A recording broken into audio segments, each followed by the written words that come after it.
We would like to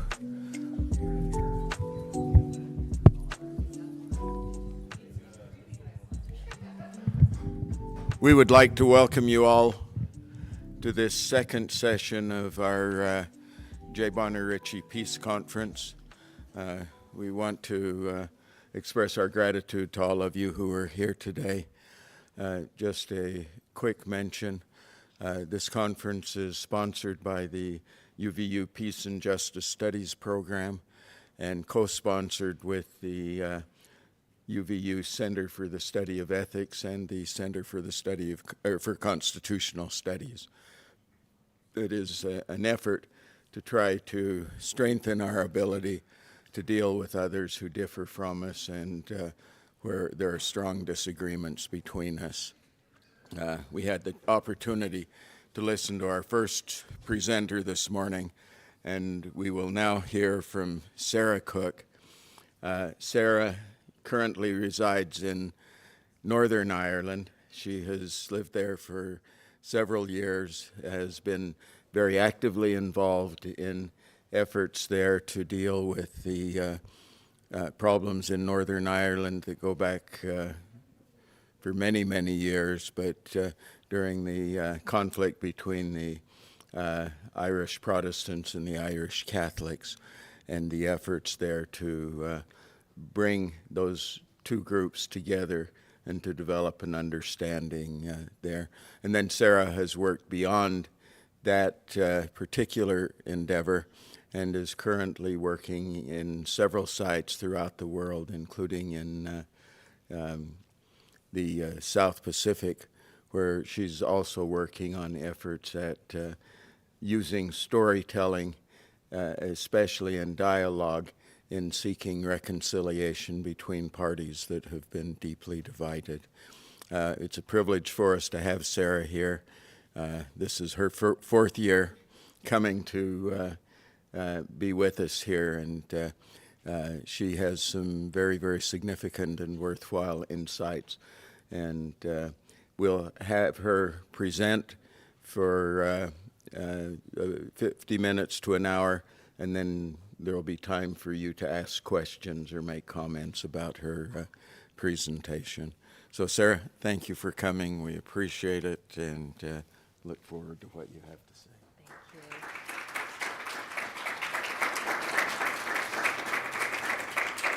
Thanks so much for that warm welcome, Lynn, and it's wonderful to be here. I always say this when I'm at UVU. I feel like UVU is sort of a home away from home.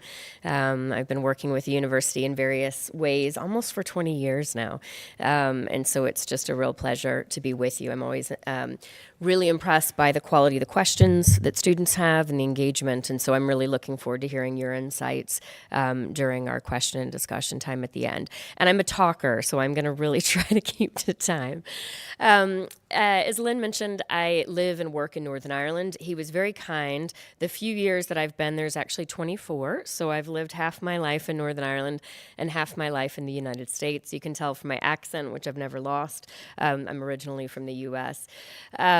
So I'm gonna hold back on a lot of my work background, and I'll share some stories as we move through the presentation, which will give you hopefully a good sense of some of the insights from various pieces of work I've done over the years.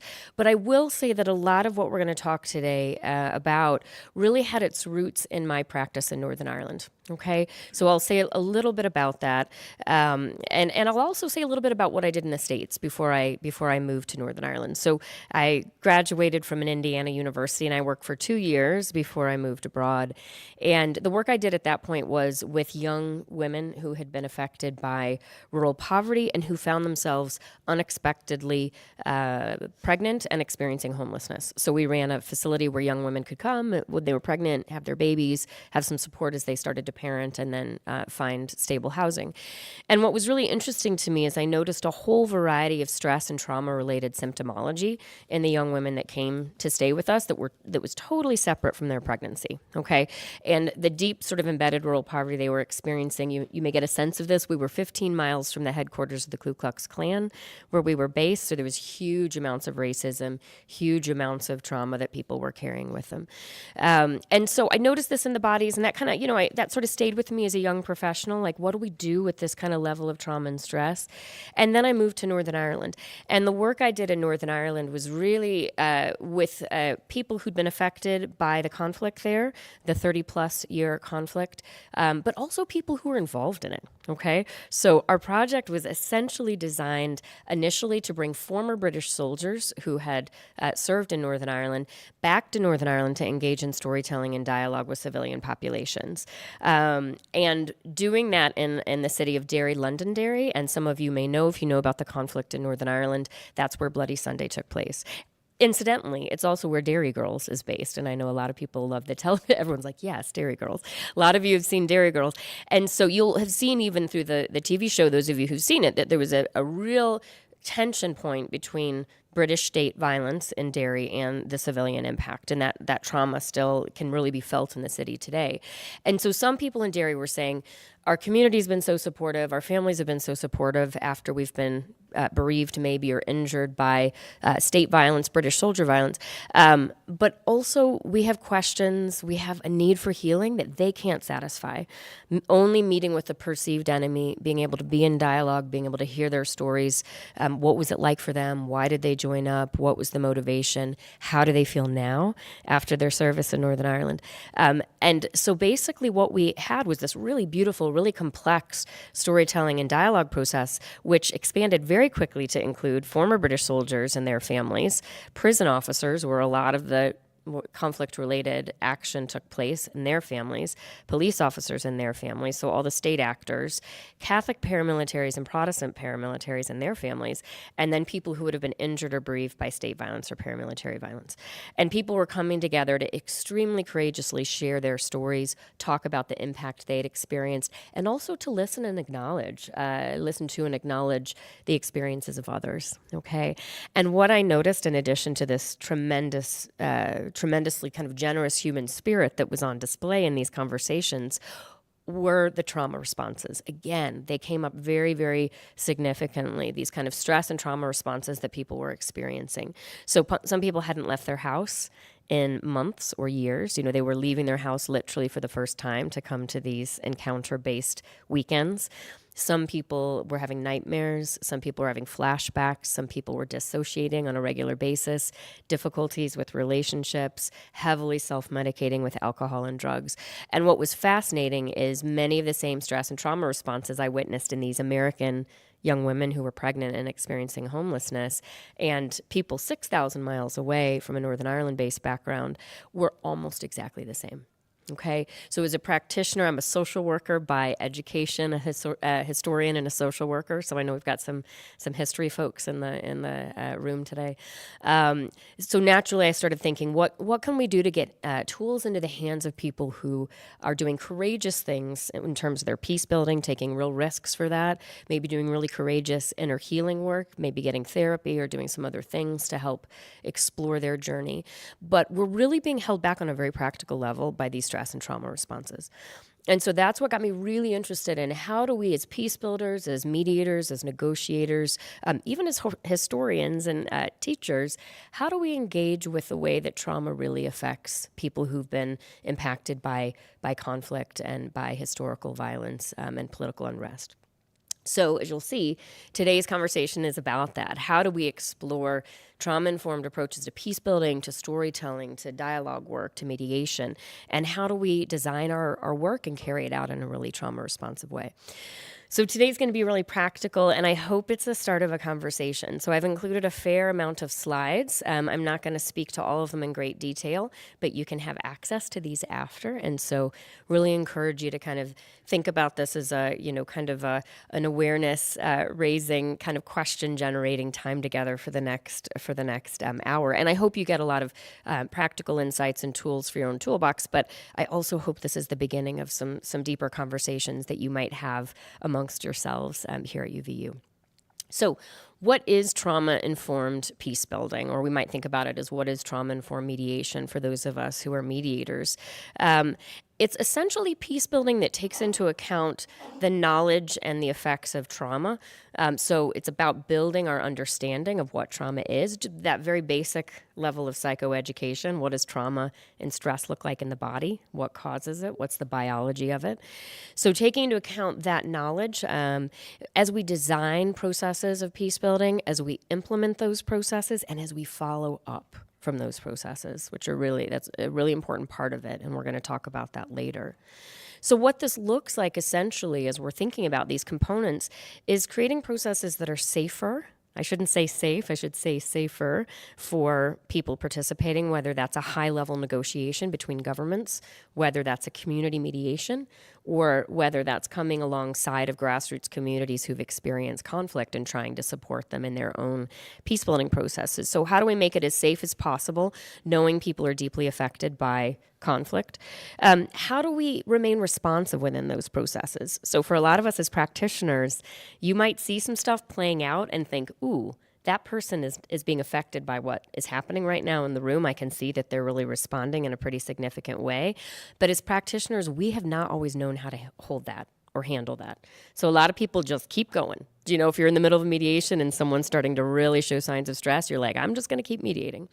Okay, so how can we change our practice to be able to have the confidence as practitioners to say, actually, let's respond in this moment? Not in a clinical or therapeutic way, because I'm not a therapist, but still I can support people in this in a very fundamental way to feel safer, to feel more balanced, to feel like they can focus again and be safer within themselves as they proceed through this process. So how do we respond to stress and trauma, kind of signs and symptoms that emerge within our processes?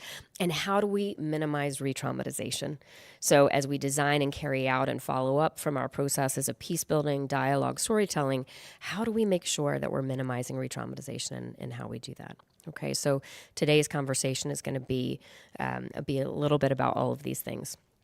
And why this is important for us to be aware of in our work is that people often, when they're experiencing stress and trauma response, which is really normal after they have gone through a conflict, whether that's a family-related conflict that's being mediated or whether that's a state-to-state conflict at the international level, people have these stress and trauma responses that come up in peace-building processes, but often they're scared and confused when these emerge and they don't quite know how to respond or know what's happening, okay? So as I mentioned, I used to work with a lot of British soldiers. I also worked with a lot of ex-combatants or former paramilitaries, and a lot of them had post-traumatic stress disorder, okay? So a lot of them would be experiencing PTSD.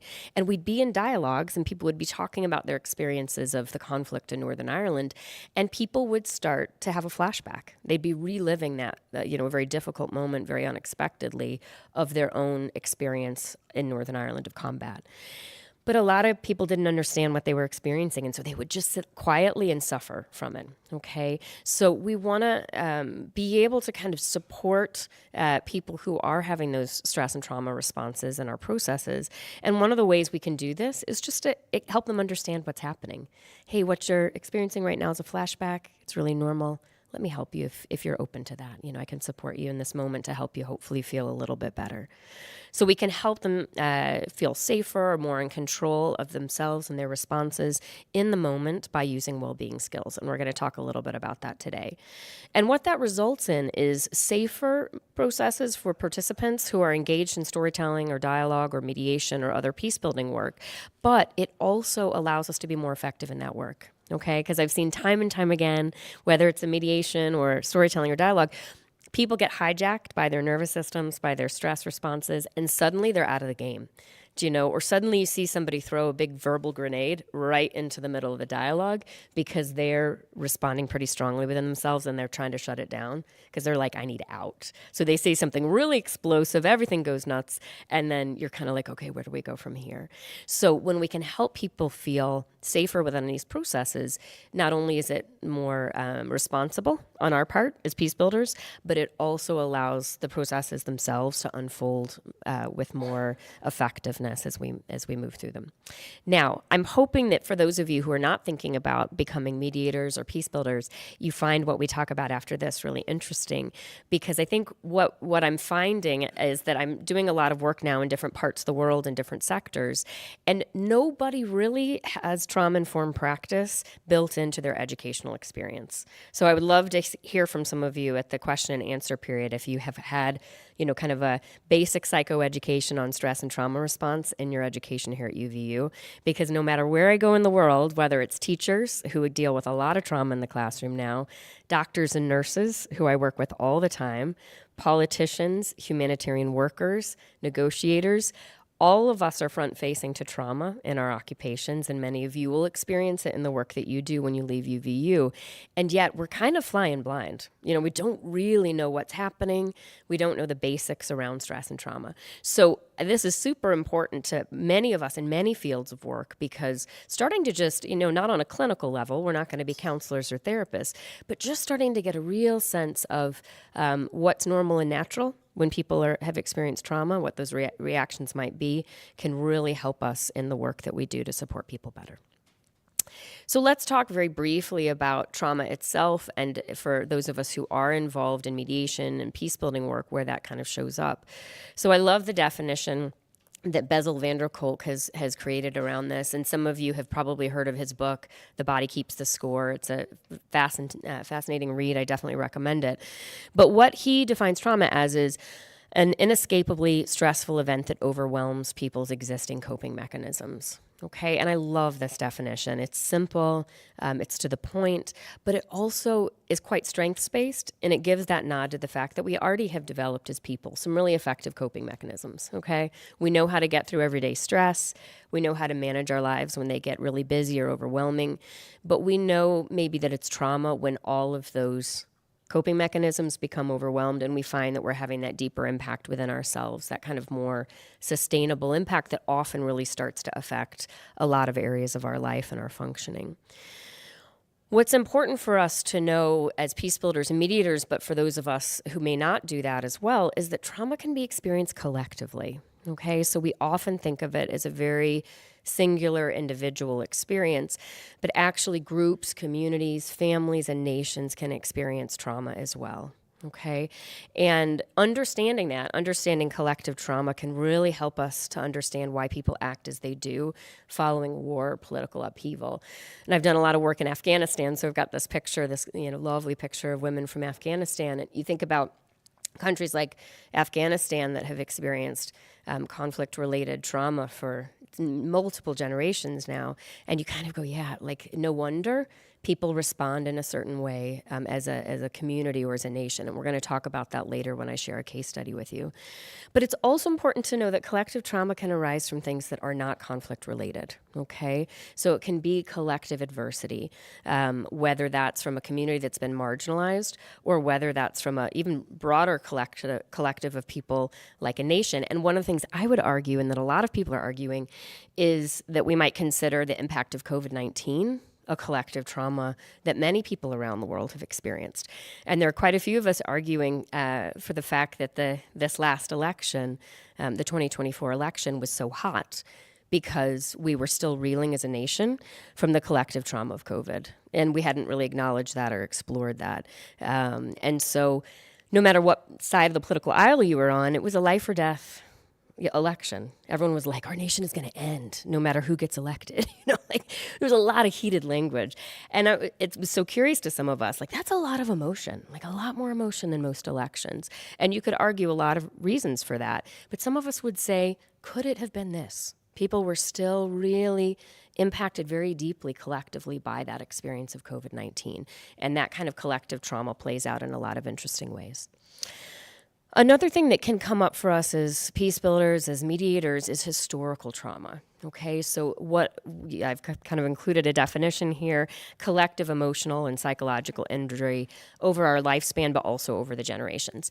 And when you look at a nation like Ukraine and what they're experiencing now in the war, I've worked in Ukraine for the last 3 years, and one of the interesting things that we've really seen and heard is older members of the community that lived through World War II, that lived through a lot of the kind of the previous Russian incursions or impact in Ukraine, through some of the electricity outages in the 80s and 90s, through what could be considered a famine during a similar period of time, are finding that what's happening now with Russia's attacks on Ukraine actually is playing out for older people in a really multi-level way.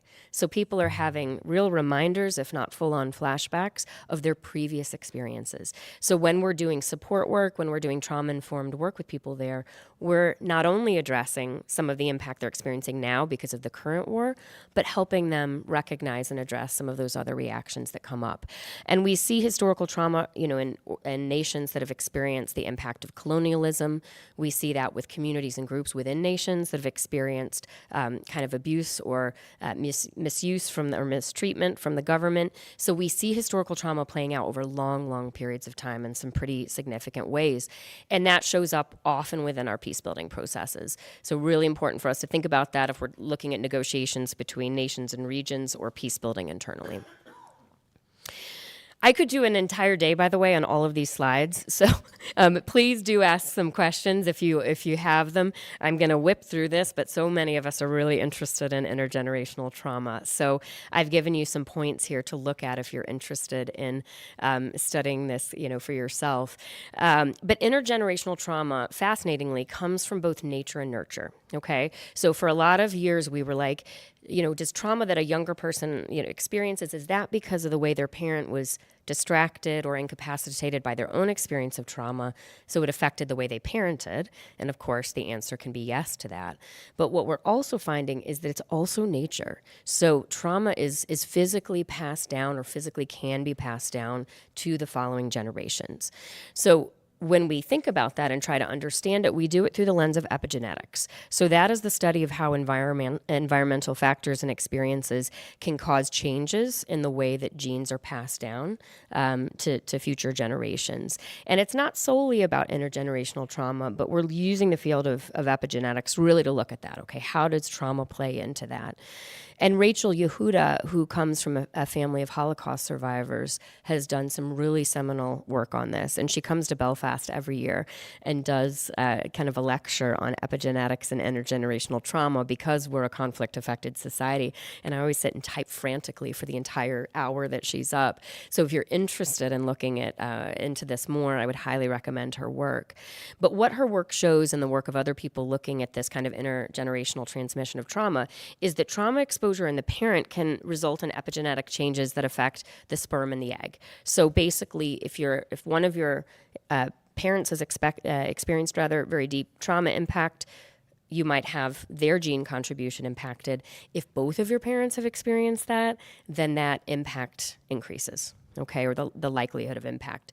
Like schizophrenia and some other mental health experiences, it's important to say that just because the genes have been impacted by your parents' experience does not necessarily mean they'll turn on or activate. Okay, so some people whose parents have experienced trauma may not have those stronger trauma responses within themselves. So that's something to keep in mind, and environment impacts that hugely. So if you have questions about that, we can talk about that later.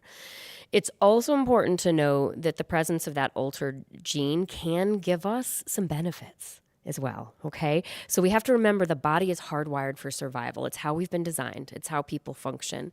And so when we have that intergenerational transmission of trauma, the body's just trying to help us respond better to protect ourselves, okay? So it's not, it's not anything nefarious. It's designed to help us survive and thrive over the years. So what we also get with intergenerational transmission of trauma is some good stuff. So people whose parents have both experienced trauma also show indicators of greater resilience within themselves, a quicker and more effective response to threat, which is really interesting, and more attunement to social justice issues and social change, which, I could share so many different examples, but we see that in so many trauma-affected populations throughout the world, okay? So really important to keep this in mind, okay? And I have some fascinating additional stuff on this that I might share in the Q&A if we've got the time for that, okay? I want to mention a couple of other things, and I'm going to move a little bit in these next few slides into how we need to look after ourselves as practitioners, okay? Whether you're a social worker, whether you're a teacher, whether you are a negotiator, a peace builder, it's really important to remember that if your work involves witnessing human suffering, you will be at risk of secondary or vicarious trauma. Okay, two names for the same thing, and what that actually means is just that impact, that personal psychosocial impact that we can experience within ourselves that comes from the prolonged exposure to the trauma of others. Okay. And this is related to compassion fatigue and burnout, but slightly different. So it's just about that exposure to trauma. And that can include witnessing people who are suffering. It can include hearing, reading, and writing stories of adversity. So I often work with researchers and big humanitarian organizations who are trying to, understand their practice, report on it, evaluate it. And they'll say to me, "Oh, I shouldn't be working with you because I don't work in the field the way my colleagues do." And yet they're experiencing deep impact. And what the research shows is when we witness, even through written form, the suffering of others, it impacts us almost as if we were in that the kind of physical witnessing space. Okay. So when I did my social work degree, I remember thinking, I don't know if I can do this. I'd be reading these horrific case studies and think, maybe I'm not cut out for this. Like I can really feel this in my body, even as I'm reading this for my university education. And then I got out in the field and discovered people are funny and they're resilient and they're living really amazing lives despite their impact. And we don't get that part in the case studies. So it's really important to remember, even for those of you students now, if you're kind of overwhelmed and thinking, can I do this?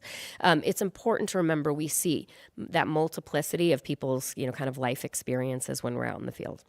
So that's a little rabbit trail, as we'd say in Northern Ireland. I'll get back to the point. But it's important to know that if we're providing support to people who've experienced trauma, we will probably experience some sort of impact within ourselves. And I've included some of the symptoms of this up here. I'll let you look at those yourselves instead of going through them. But, all of these things can kind of come from other experiences in life or other kind of mental health impact. But it's important for us to notice if we have more than one of these start to crop up, it may be time to support ourselves, to gain some support, because secondary trauma is really normal. Okay, I experienced it absolutely when I was doing the storytelling work with people in Northern Ireland. And it's not always predictable. It wasn't the times when I thought these are the most intense stories, I'm really going to be impacted. Sometimes it was different times. So we don't always know why. Okay, but it's really important for us to know it's normal and to get that support when we need it. So practitioners who engage in peace building and mediation with people who've experienced adversity really are at particular risk of secondary trauma because we're hearing those stories, we're supporting people, we care very deeply. So I'll say on a personal note, I often feel very strong in the midst of peace building processes that involve trauma-based stories. But when I saw the cascade of impact from USAID being underfunded or defunded a number of weeks ago, I sat at my computer and cried for like an entire morning because colleagues were emailing in from Myanmar going, we can't get medical support, or from Ukraine or from Afghanistan or from Syria. So it was really hard to kind of, walk alongside of people and then see their lives deeply impacted. So it's really important for us to kind of keep this awareness of it and to build up resiliency tools and approaches that can really support us in doing that. I'll say one other thing about trauma in terms of practitioners and what we might experience before we sort of move on to the next phase of what we're going to talk about. And that's the concept of moral injury. Sometimes it's called moral trauma. And I talked about this a lot in my group of teachers yesterday. We did some workshops with teachers, some of us. And, this is kind of an important and a new area of our understanding of trauma. And I'll tell you why the teachers and I were talking about it in a moment. But moral injury basically means that personal impact that comes when we're unable to prevent something from happening that we think should not happen, or when we're asked to do something that's against our moral code. Okay, so basically when our work in particular, but anything that we're a part of essentially goes against our deep beliefs about what should happen in society or what should happen in our line of work. Okay, many peace builders experience this, humanitarian workers, first responders, because they can never do enough. Okay, I'll give you an example. I was working with humanitarian response teams in Hungary, in Budapest, that were supporting the kind of resettlement of Ukrainian refugees. And one guy was so sweet. He was a 23-year-old translator, and he said, he said, I think I'm experiencing secondary trauma because I'm working like 18, 20-hour days. And I said, why are you working 18 or 20-hour days? And he said, well, because with the system that Hungary's set up, if I don't help translate because his role is as a translator. If I don't help translate for Ukrainian families who've literally come into the country on that day, they won't have a place to sleep and they won't get food vouchers. And I can't stand to watch families with kids sleep rough because they don't have anyone to translate to the government officials that will help them get these resources. And this poor guy was working all these hours hearing these horrific stories. And for him, it was that notion of, I need to do more. I can't do enough. People shouldn't sleep rough who are living through an experience of war. So him not being able to meet that need was a deep impact for him. We're seeing the same in Northern Ireland because of the kind of underfunding of the National Health Service. And I'm working with doctors and nurses who say, 5 years ago, we could have saved someone's life, but because the government has chosen very specifically to underfund the National Health Service, we don't have enough doctors, we don't have enough beds, and we can't get people testing as soon as they need it, and they're dying on our watch. And that's affecting us very deeply. So I want to just say to us, we can't always do enough in the work that we do, particularly within peace building, okay? But other careers that some of you will be involved in. And so it's really important for us to remember some events are out of our control and help ourselves know how to hold these spaces for ourselves, okay? And what can help us to do that on a very basic level is remembering what else is true, okay? And this is important for us to think about more generally, working with populations that have experienced trauma or conflict. That is true. We don't pretend it's not. We want to recognize that. We're not gonna skate over the fact that people have been deeply impacted. But also, what else is true? What are those other factors in our lives that keep us going, that help us feel stronger, more resilient, that we often lose sight of when we're overwhelmed by trauma, okay? So if you're in a position in your work now or later in your life where you think, oh, I can't do enough, or I'm being prevented from doing something I think is really important actually in my work, remember to ask yourself that question, to give yourself space to go, that's true, and I want to feel that, but also, what are those things in my work that I am achieving that are important to keep in mind, okay? So it's important to say, I want to talk a little bit about some of the practicalities of this, just briefly for your own knowledge and information. It's important to say that when we experience any type of stress, even for those of you who are trying to juggle work and trying to get, major projects or papers in, trying to kind of do life while studying and working, even everyday stress can cause a constellation of impact in our lives, okay? And certainly trauma can as well. And so we often see that we're affected by in multiple areas of our lives when we experience stress or trauma. And I'm just going to pop these up. I'm not going to speak too much to them, but I'll let you take a look at them as I share a little bit more. So one of the things I always do is share this list, and you can see it's nowhere near exhaustive. We could add so many things to it, but when I work with groups, I virtually always share this, no matter what the circumstances are, because what it does is it helps people normalize what some of these responses are, okay? And particularly when I'm working with men from more traditional societies, it's amazing to see the visceral body language change that happens when people look at this, because often people have spent years of their life feeling, kind of mentally weak, or like they're the only person who's experiencing this. And when they recognize and hear from me, this is all really normal. These are all very, very normal biological responses to an experience of stress or trauma. You literally see people go, And if I had $1 for every time people said, oh, I just thought I was crazy, I would be a very, very rich woman. So there's huge healing that comes from sometimes people just recognizing, actually, this is normal. If I'm experiencing, sort of arguments at home or like disruptions in my relationships, if I can't sleep, if I'm noticing my digestion changing, if I can't remember things, like I'm trying to remember things and I realize I'm putting Post-it notes to myself everywhere, that's all very normal, okay? But for peace builders and mediators and practitioners in related fields, it's really important for us to know a little bit of these things, because you'll see, I'm only going to kind of go into one of these, but you see one of the mental impacts of stress or trauma is paranoia, okay? People feel like if they've experienced significant adversity that the world is out to get them or other people are out to get them. And that's really normal, but we don't talk about that. So if you're mediating a conflict, it's going to be really normal for people to be paranoid. Or if you're working with governments or with people who've been affected by conflict at the grassroots level, that's really normal. We can anticipate that. People are going to have probably very irrational thoughts about what the other party is intending for them.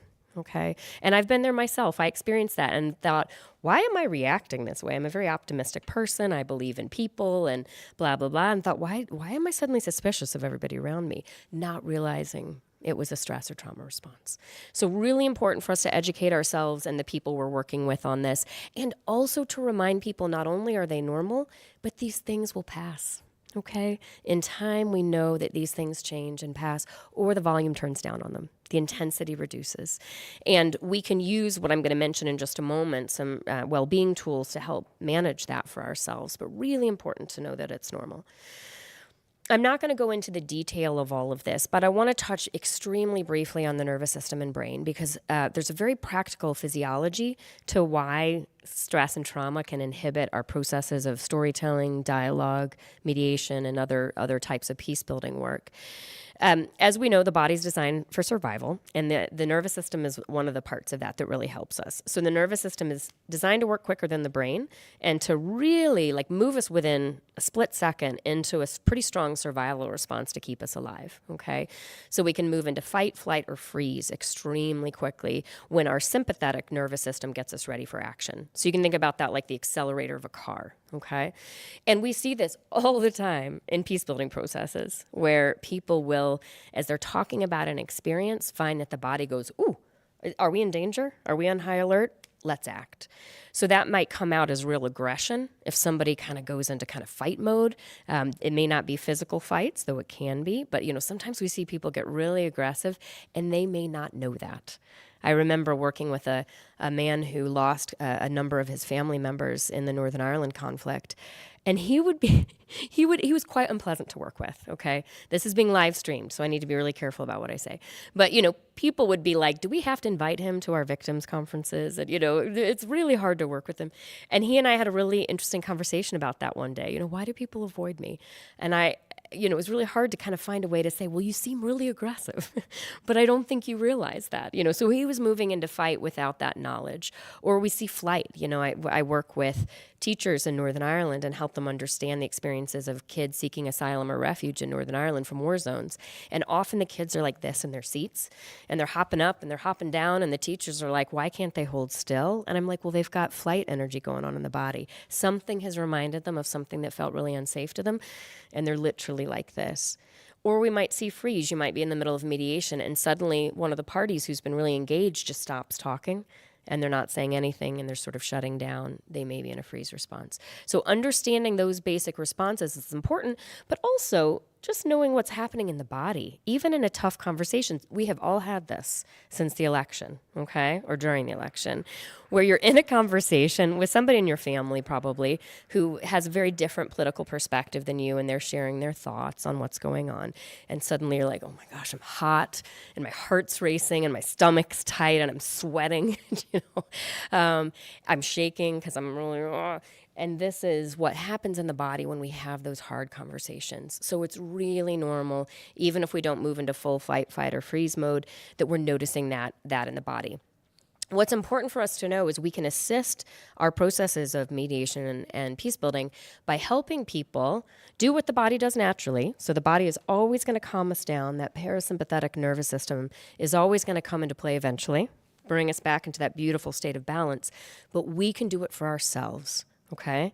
And when we teach people biological self-regulation tools, it means if they get stuck in the middle of a mediation, if the other party goes, I totally think you're wrong and you're lying, and the person's like, I am not lying, and their body starts to wind them up, their sympathetic nervous system goes on and that accelerator goes down, they can put the brake of their nervous system on for themselves. They can recognize, I'm losing control here. Let me just use something that will help me regulate my nervous system. So we'll talk about that in a moment. Also, we want to attend to the brain, because a lot of people in mediations and negotiations, storytelling processes, dialogue processes are hijacked by the, kind of their brain response. And I'm not going to say too much. Again, we could spend the whole rest of our time talking about the brain, but there are 3 different networks of the brain. The brain's a very complex network of networks, but the survival network is the part that governs fight, flight, or freeze. So it's what kicks that into action. And this is also the part of the brain that manages, things like breathing. Thankfully, we don't have to think about breathing. We don't have to think about digesting. This lovely survival network does that for us subconsciously.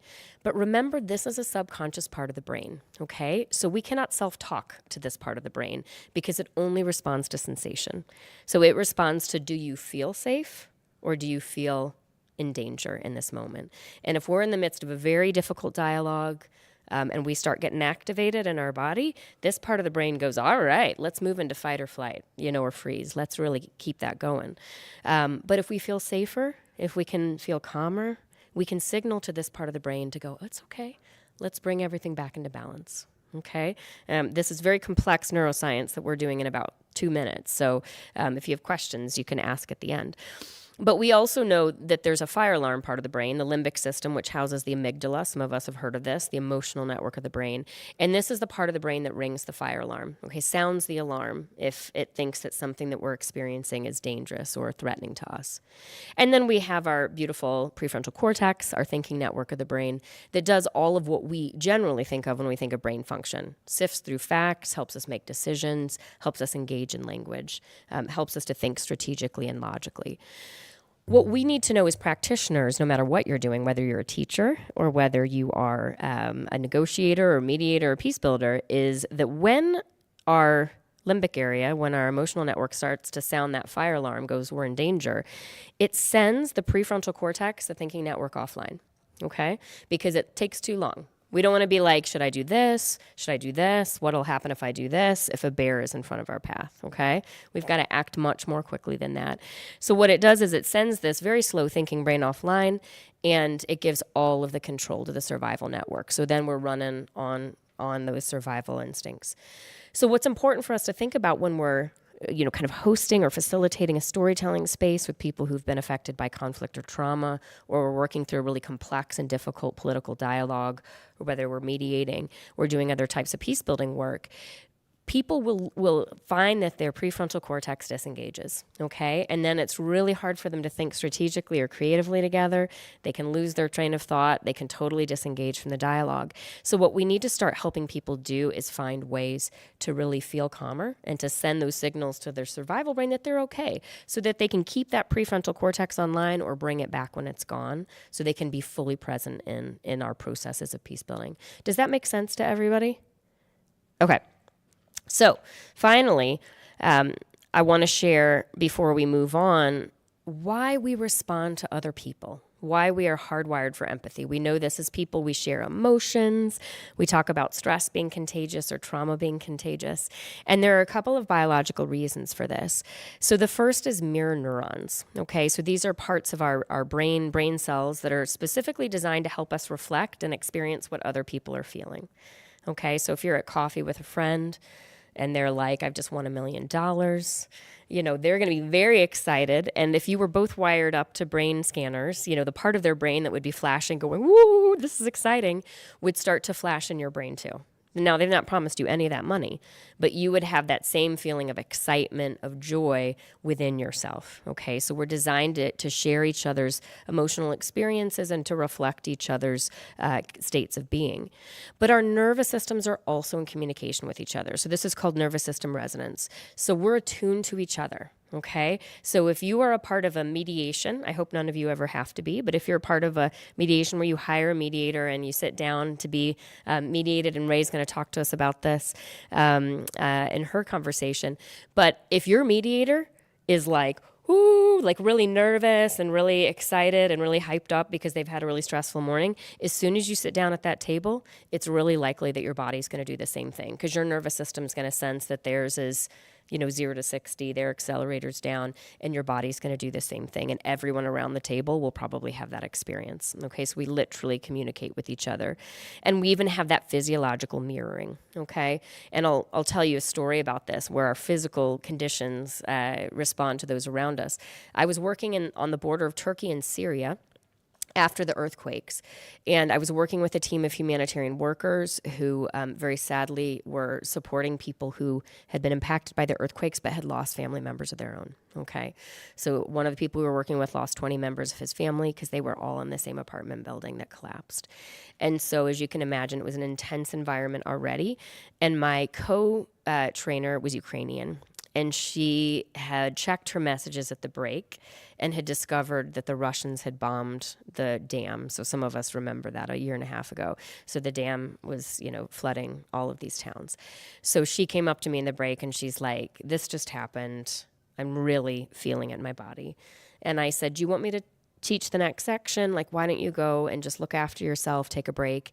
And she said no, because the next section was going to be us doing a demo of resiliency skills. And she's like, I need to feel these in my body right now. And so I said, okay, let's do it. So we sat down together. She was already seated and I was turning my chair towards hers so that I could we could do this demo in a really, connected way. And all of a sudden my heart started racing and I couldn't breathe. Okay. And I was like, whoa, what's just happened there? Pretty dramatic shift. And she said to me when we started the demo, I'm so sorry, but I can barely sit here because my heart's racing so badly and I can't breathe. And I was like, bingo. Okay. And so what we did is we used some resiliency tools together and regulated both of our nervous systems, which meant that we both could feel that relief in our body at the same time. So this is really important for us to remember, no matter what our profession, the people we're working with we're going to experience what they're experiencing within themselves, emotionally, physiologically, particularly in the body. And so it's really important for us to remember and to know a little bit about how to regulate our own nervous systems, keep our kind of thinking networks, our prefrontal cortex is online, and how to do that for the people around the table. Because if we can be, in a pretty balanced state together, we're going to be able to think more creatively, more expansively, and feel better in our bodies as we move through the processes of peace building that we're working on. I'm not going to say too much about this, but I want to give you a little sneak peek into how we can actually do this. So what the research is showing is really clear that there's this kind of what we could call a triangle of well-being. Okay, there are 3 factors that help us feel better in our bodies and better emotionally when we're impacted by stress responses. The first are our thoughts. Okay, so you might be doing something really difficult and, you're kind of talking yourself through it and you're going, okay, this is going to be really hard, but I love what I'm doing. I believe in my work. Some of you might say this to yourselves as you're going through UVU. I really don't want to turn in this paper, but I believe in what I'm going to do once I graduate. I'm going to really think about that and draw strength from it. Okay. Our emotions can also be helpful. We can really feel love, we can feel gratitude, and those things can help us feel better when we're really struggling. But what science is showing us is sensations are the most important part of that triangle when we're really dysregulated or out of whack because of stress or trauma response. And sensations are quite simply the physical feelings or the physical experiences in the body. Is our heart racing? Is it steady? Is our breath really fast and, high the way my colleagues and mine were in Syria and Turkey? Or we just taking a lovely deep breath? Are our shoulders up because we're totally stressed? Or can I feel that tension coming out? Is my jaw looser? So simple. But why sensations are important is they're signaling to our survival brain and they're signaling to our nervous system that we're actually okay in this moment. There's no bear. Okay. And so science is showing us that anytime we pay attention to a sensation connected to well-being, it will start to regulate the nervous system. And the more we pay attention to those sensations, the more that well-being grows in the body. Super simple, but really transformative, because a lot of what we do for self-care as practitioners, we have to do outside of the situations we're working in. So whether when you graduate, you're a nurse, or you're a teacher, or you're a mediator, or you're a peace builder, you can't just stop and take your dog for a walk in the middle of a hectic day. You can't be by the beach and watching the sunset or off skiing when you're in the middle of a really difficult conversation. But what we can do is we can work with our nervous systems in those moments by learning how to bring sensation into play or how to calm ourselves so that we can experience that balance in the body. Okay. You'll have to forgive me. I picked up a cold on the plane, so don't shake my hand after this is done. So the model that I most frequently use for this around the world is the community resiliency model. And it helps kind of explain stress and trauma from that biological perspective, which helps people move away from the kind of shame of that and the pathology of that to just give themselves a lot more grace, and to have some hope that that can change. And it does that by providing 6 wellness skills that help people immediately regulate the nervous system. Okay. And the research around this is really strong. You can look at, I'm going to share a website at the end where you can see the research, but statistically significant decreases in depression, hostility, anxiety, and somatic or physical symptoms of stress and trauma for the people who use it. So highly recommend looking into that. And it uses these different well-being tools to help create sensations of well-being in the body and to be more aware of those. But it's important to say anything that helps you can help you feel good in yourself, can help you create a sensation of well-being. So even just taking a moment to think about your last vacation or, a really lovely moment you've had with a friend or something that you love to do, happy memory, stopping and thinking about that and noticing what you experience in the body. Do I take a deeper breath? Does my stomach feel more relaxed? Simple things like that can start to signal to your brain and nervous system that you're okay in that moment.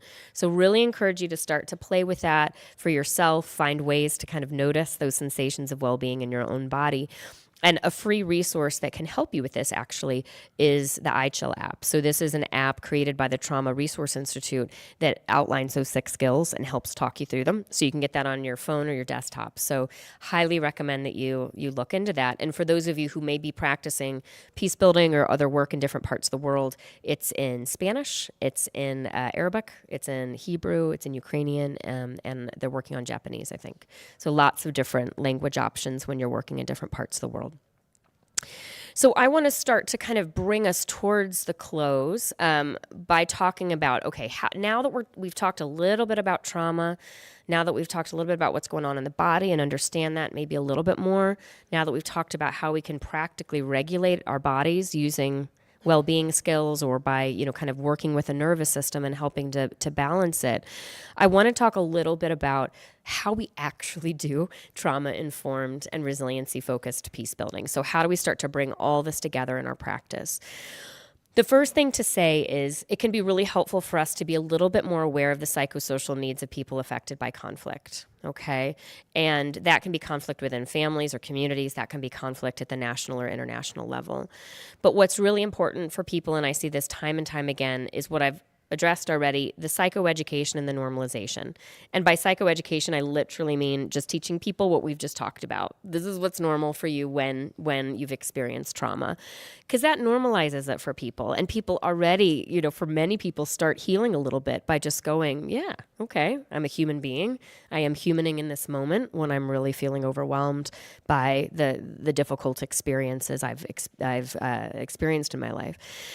But we also need to help people understand how to manage those somatic or those physical reactions to stress and trauma. So giving people that education, that empowerment to say, we're not prisoners of our nervous systems. We're not prisoners of our stress responses. We can bring our nervous systems into balance, and this is how we do it.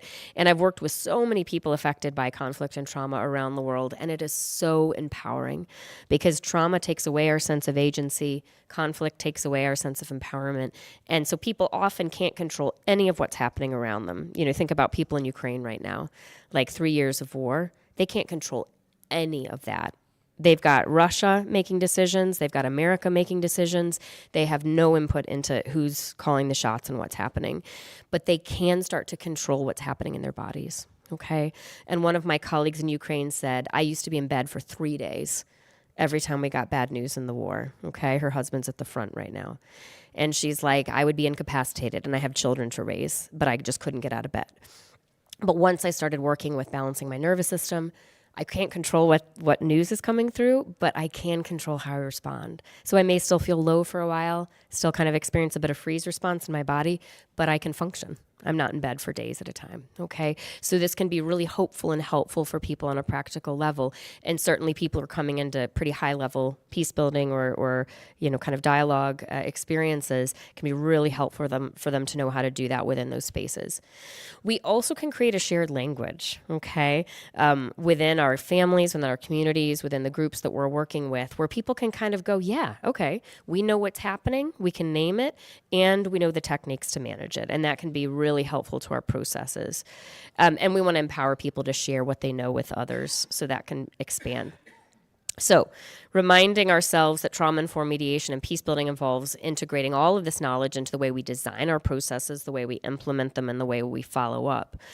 But I also want to remind us or to speak very quickly to what's resiliency-informed peace building, okay? So when I work around the world, I always want to highlight the trauma-informed parts of what we do, but also the resiliency-focused parts of what we do, both sides of that same coin.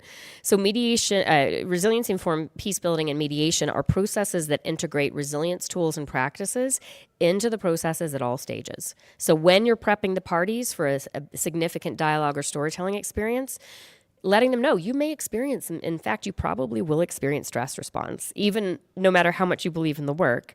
So know that this is normal and know what you can do about it. And you can call on me as your facilitator, your mediator, to support you if you need that. Or you can call a timeout if you need a little bit of space to reset before we keep going.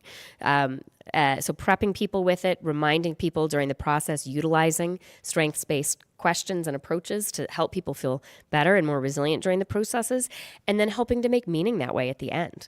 Really helping people not only walk away and go, yeah, we're done with that dialogue, that's great, but going, okay, what are we proud of in that?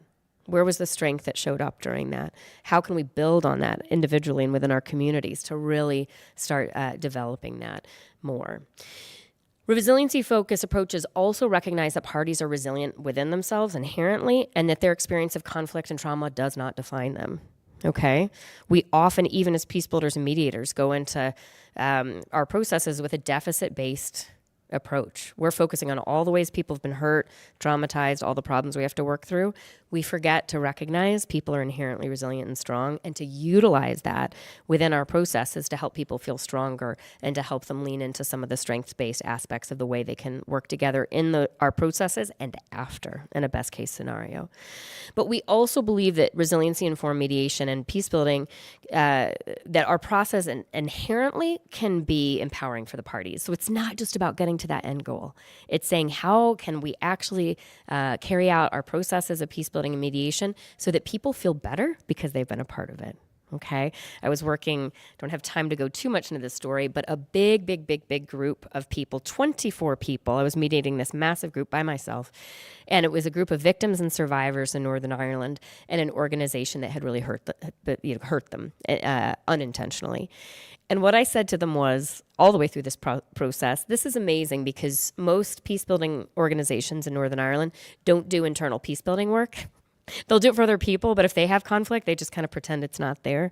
And this organization was spending a lot of time and money to design or allow me to design a really impactful process and to do it together. It was very hard. It was very emotionally taxing. It was very risky for each person who was a part of it.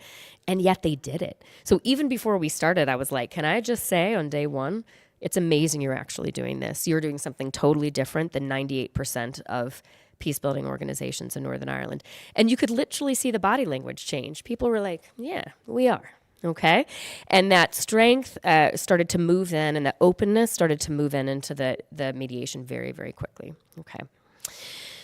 So how do we design both trauma-informed and resiliency-informed or resiliency-focused processes? So we need to just keep in mind, this is a little overview as we start to bring this to a close, that trauma can be both individual and collective, and it can show up in our peace-building processes in both of those ways. Okay, so we need to keep an eye out for that. We need to educate the parties or the participants and build their sense of agency. You don't have to be captured by what will happen in your body during this process. You can do something about it. I can help you. We're going to do this together. We want to anticipate potential triggers and create support structures within the processes as things get tough. We want to design breaks. We want to allow people to call for breaks. We want to create holding spaces in the way that we're talking and dialoguing in the midst of our processes when things are a little tougher. So we want to build in holding spaces within those. And we need to recognize as practitioners that we're all impacted by our work, and we need to plan ways to support ourselves before, during, and after the work that we do. So this approach is really important because, most people who enter into peace building or dialogue processes will have experienced trauma, So even with neighbor-to-neighbor disputes, when I was working in Belfast with people who were in fights with their neighbors because of dogs or noise levels or like shrubs that had gotten too high, like people would come in and their health and their mental health were so impacted by these conflicts. So we need to remember that this is going to be a normal part of conflict. And in the past, we've designed our processes to be like, let's get to the end and let's succeed. And there's nothing wrong with that. But we need to reframe this for ourselves to know that the processes are just as important as the outcome, okay? And that they're much more likely to be successful if people can remain calm and in control and focused throughout our time together, okay? Also, when we engage in trauma-informed work, it means that our processes are not only more effective, but we emerge from them less likely to be impacted by secondary trauma as practitioners. So something to keep in mind. We are coming to the end of our time. I'm going to give you guys time for questions instead of talking at you through the end of my slide presentation. But I'm going to include this one just for your own knowledge, okay? You'll all have access to this slide presentation once you're done. I've used what many people argue are the 6 fundamental principles of trauma-informed practice, no matter what field you're in, what area of work, and I've applied them to mediation and peace building. So you can have a little look at those on your own after this time. So I want to end with a very kind of hopeful case study, okay? So I've been working in Afghanistan since the rise of the Taliban, either with people who are part of the diaspora community now who fled because it's not safe, primarily women who were judges or professors or police women, kind of high up in Afghan leadership, to try to help people gain some skills and some knowledge in the areas we're talking about. And so I worked initially with 18 women online in a kind of psychosocial support group from all over the world. They were all living in different countries after the diaspora. And you can see here, I've included some of this. Women were describing an inability to sleep, having nightmares, intrusive thoughts and memories that they couldn't put aside, weight gain or loss, a sense of hypervigilance all the time, a reluctance to be alone, persistent crying, forgetfulness, feelings of physical heaviness, etc. And what happened after some psychosocial support, some information about trauma and stress, some support with using resiliency tools or self-regulation tools, is that women came away from, it was very simple, it was an 8-week process, it was not long, we met once a week for 8 weeks. People reported feeling stronger, calmer, less alone, lighter, and more ready for the future. Okay, and I've worked with over 200 people in Afghanistan over the last 3 years, and people will all say, this work has changed my life and my practice fundamentally. And then very briefly, just before Christmas, actually, I finished a piece of work that was several months in length around teaching negotiation and mediation skills for humanitarian workers in Afghan organizations that are working below the radar, because they could all be shut down if the government knew, to support women in Afghan society, okay? And we taught 24 professionals, women and men, basic kind of regulation skills, trauma-informed practice as part of that, so they could use this in their mediation and negotiation skills. And people said, I've learned so much about trauma and how to manage that in our life. We'll apply this to what I'm doing, etc. You can read the other quote yourself. But people said, this is really changing what we do, because everybody we're working with is traumatized, whether they articulate that or not. And so people saying just understanding that a little bit more has been fundamental for us individually and for the work that we do. So finally, as I bring this to a close, I want to leave you with the idea of post-traumatic growth. So Tedeschi has been a key researcher on this. He's got a lot of really interesting work that he and his colleagues have done. But what their research has shown is that as many as 90% of victims or survivors of significant trauma have at least one indicator of post-traumatic growth. Okay? And what's really important to us in our practice is creating those holding spaces where people can recognize their own strengths, okay? People do not look for post-traumatic growth on our own. We often miss it in our own lives. And so encourage you to look at it for yourself and in the groups you're working with. So if you want to learn a little bit more about some of what I've been talking about, you can go to this website. This is perfect timing. My voice is giving out on me. The Trauma Resource Institute, they've got some great research and some great resources. And then I'll also share my email address in case people want to follow up. So that's us done and dusted, as we say in Northern Ireland. So let's move to questions and feedback from yourselves.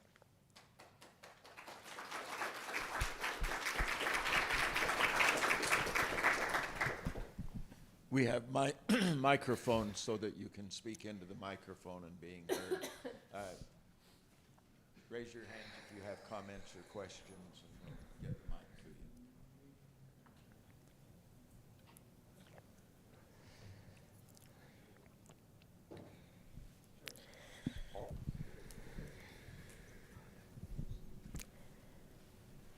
We've got simultaneous capturing of the microphones. Yes, On please the go ahead. intergenerational trauma, Yeah. my question is how many generations does that last, and does it lesser through the generations? Yeah, it's an excellent question. So we're still really developing the research around that, but I'll share a very interesting study with you. So they wanted to look at this in mice, and mice love cherries. So I don't know if people know this. And so what they decided to do was to create, kind of pump cherry blossom scent into, the mice's cage and shock them very sadly as they pumped this cherry blossom scent in. And what they saw very, very quickly was that mice would move away very quickly. They would show really strong stress response, like nervous system activation, when they smelled cherry blossoms. And that happened quite quickly with this first generation of mice. But what happened then after is the baby mice, their children, and their grandchildren all showed the exact same stress response and aversion to cherry blossom smell, even though they had never been exposed to it or had never eaten cherries. Okay, so that first exposure to cherry blossom smell, there was like this full-on reaction. So they were starting to see that throughout multiple generations, so at least to kind of 2 to 3 generations after. But what was really interesting is they saw a couple things. They saw that there were more neurons related to smell that developed in subsequent generations of mice, remembering the body's trying to look after us, help us respond even more quickly. So their brains rewired to allow them to be more attuned to the smell to avoid the shock. But what's really hopeful and helpful in terms of your question is they also then, for some of these multiple generations of mice who had this cherry blossom fear and aversion, they would expose them to more nurturing activities. So instead of separating the moms and the babies earlier, they would keep them together, and they would give them nice food, and they would make sure the cages were warm.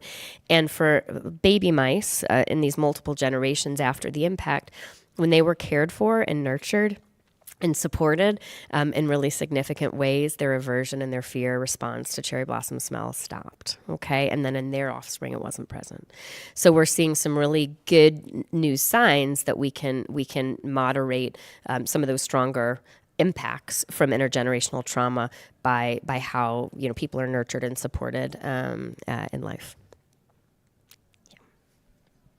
Yeah.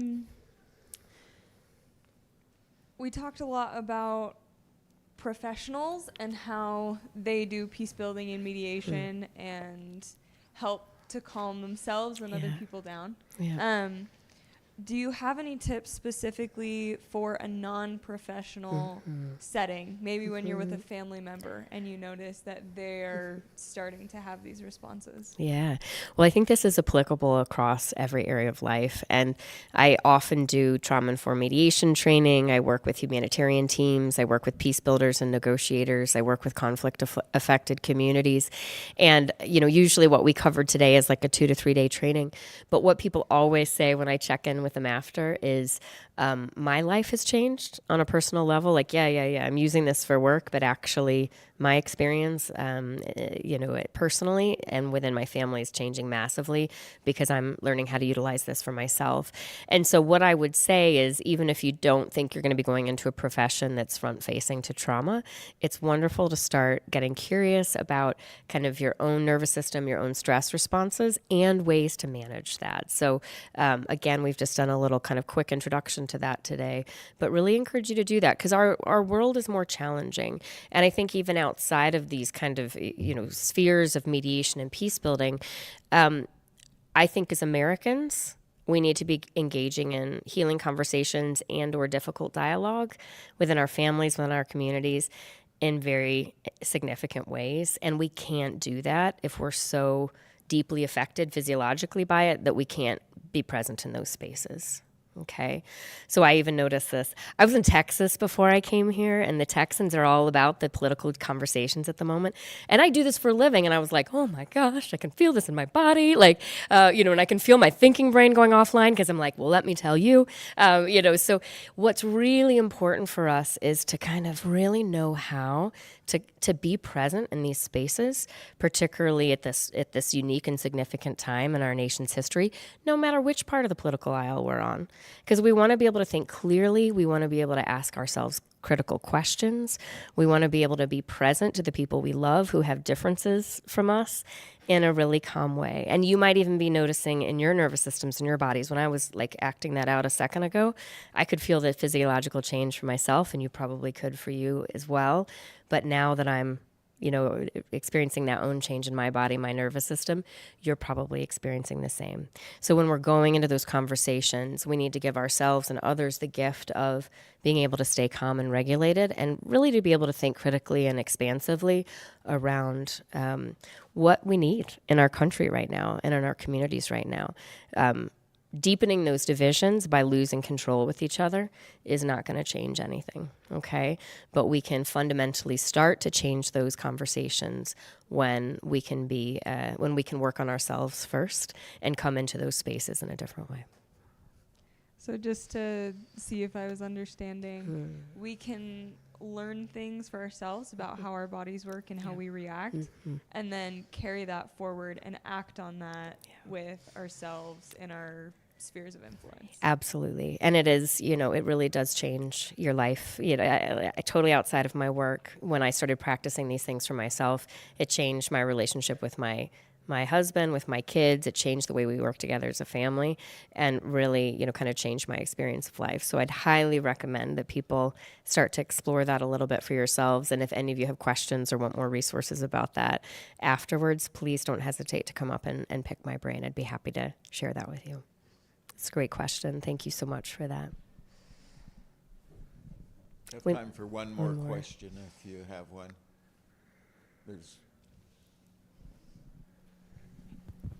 Hi. I just wanted to ask, because you mentioned other modern conflicts like Ukraine, and you said you work in Afghanistan. I just wanted to know if the ongoing Palestinian genocide has challenged or even reinforced any of the frameworks that mediators use to approach different kinds of trauma and the healing processes that accompany them, especially when it comes to Palestinian children and how they have grown up under constant state-sanctioned violence by the Israel apartheid government. That's an excellent question. And I think, probably the simplest way to answer that is that Gaza is redefining the meaning of trauma. Okay, so trauma experts around the world are saying everything we were using before, it's all kind of blown up because, that level of trauma, particularly that kids are experiencing, is off the charts.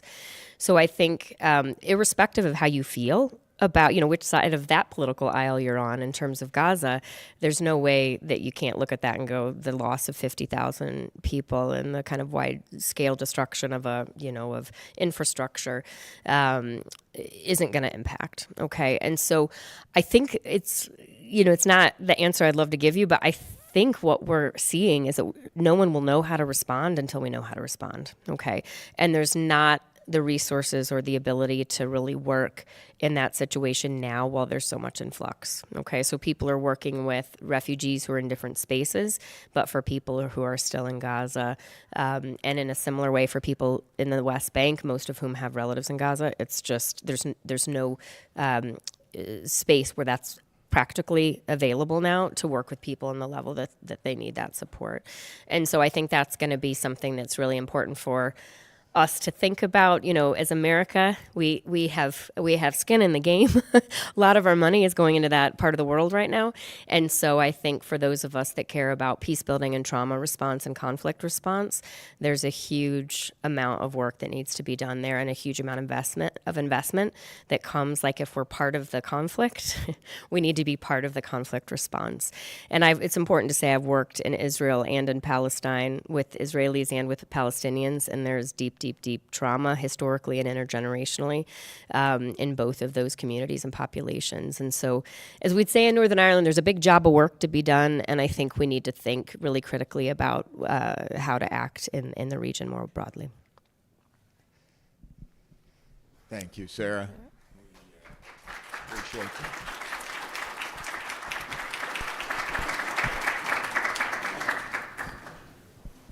We're going to take a 15-minute break, and then at 1 o'clock, Ray Kyritsi will be presenting on the topic of the roles of identity in healing conversations. So it's sort of a natural step from what we've just been listening to. Also, as a kind of enticement, if you're so inclined, we do have pizza for the next session and soda, so those of you who happen to stay, there will be lunch, free food. Thank you for being here. We appreciate it.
Just a reminder for any students, if you're coming for a class, the sign-in sheets are at the back with the pizza.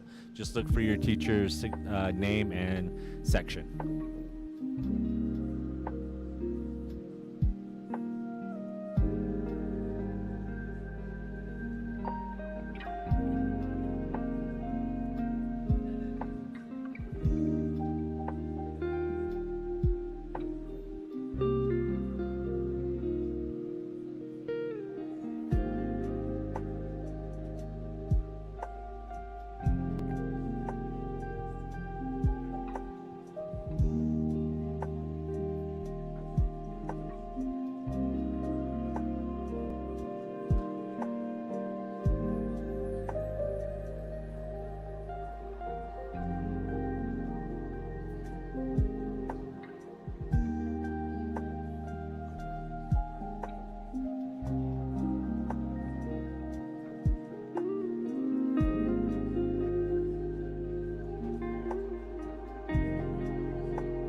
Good afternoon. I'm Dr. Michael Good. I'm an associate professor of history in the Department of History and Political Science. I'm also an executive committee member in Peace and Justice Studies.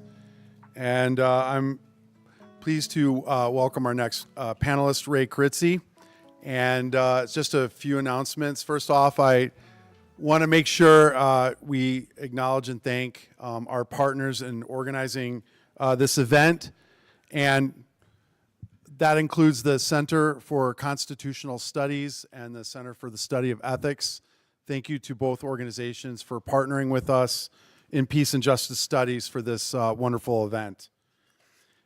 This panel will run from 1 to 2:15. If you have time and are interested, we have a panel following this one. We have actually 2 more panels. From 2:30 to 3:45, Dr. Bryan Waite, who is a professor of secondary education at UVU and the director of the Global Intercultural Programming at UVU, will be giving a talk on multicultural education, how to implement equity and culturally relevant practices. And then our concluding panel from 4 to 5:30 p.m. is our colleague in the Center for Constitutional Studies, Eleesha Tucker, who is the Constitutional Literacy Fellow at the Center. And she will be discussing, or she will be presenting on conflict resolution among the founding fathers, or among the founders. So if we certainly invite you if you're interested in these panels, to please consider joining if you can. And so without further ado, I'd like to welcome my dear friend and colleague in peace building, Ray Kyritsi. Ray Kyritsi is a dispute resolution specialist working in the upper Midwest. She's also a fellow Chicagoan, like me. Ray is the founder of Caldera Dialogue and Consulting Services, where she supports the development of conflict management programs, change management, dispute system design, and community dialogue. Ray teaches mediation, arbitration, and negotiation. She was the programs director at the Center for Conflict Resolution in Chicago for over a decade. Ray is a certified mediator of civil, criminal, elder, and family disputes, and a certified mediation trainer, and she is a really wonderful mediator. She facilitates community forums and has organized nonprofits and LLCs through consensus building. So Ray brings to the panel today a lot of experience. And so without further ado, please welcome Ray Kyritsi.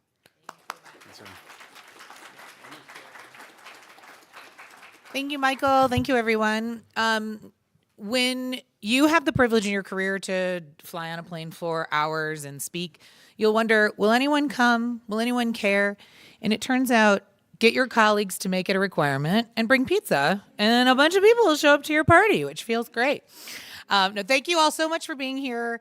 I really appreciate it, and I'm really excited, actually, to talk to you about this very specific and broad, at the same time, idea of the impact of identity inside of healing conversations. So I'm going to flag for you a little plan for what I want us to review together today. So I want to talk about interest-based bargaining and community mediation. It's the foundation to my professional experience and education, and it really frames the vision for what I want to talk about, where it relates to identities and values. And then I want to talk about how those identities show up when we're inside the conversation, so when we're part of that dialogue. And then also if we've got sort of an impartial facilitator, mediator, supportive role, how identities impact all of that work. Michael already did this part, but I am associated with, I have my own design and consulting firm, and I get to travel all over the country and help people think about how they want to manage and resolve conflict, which is really joyful for me.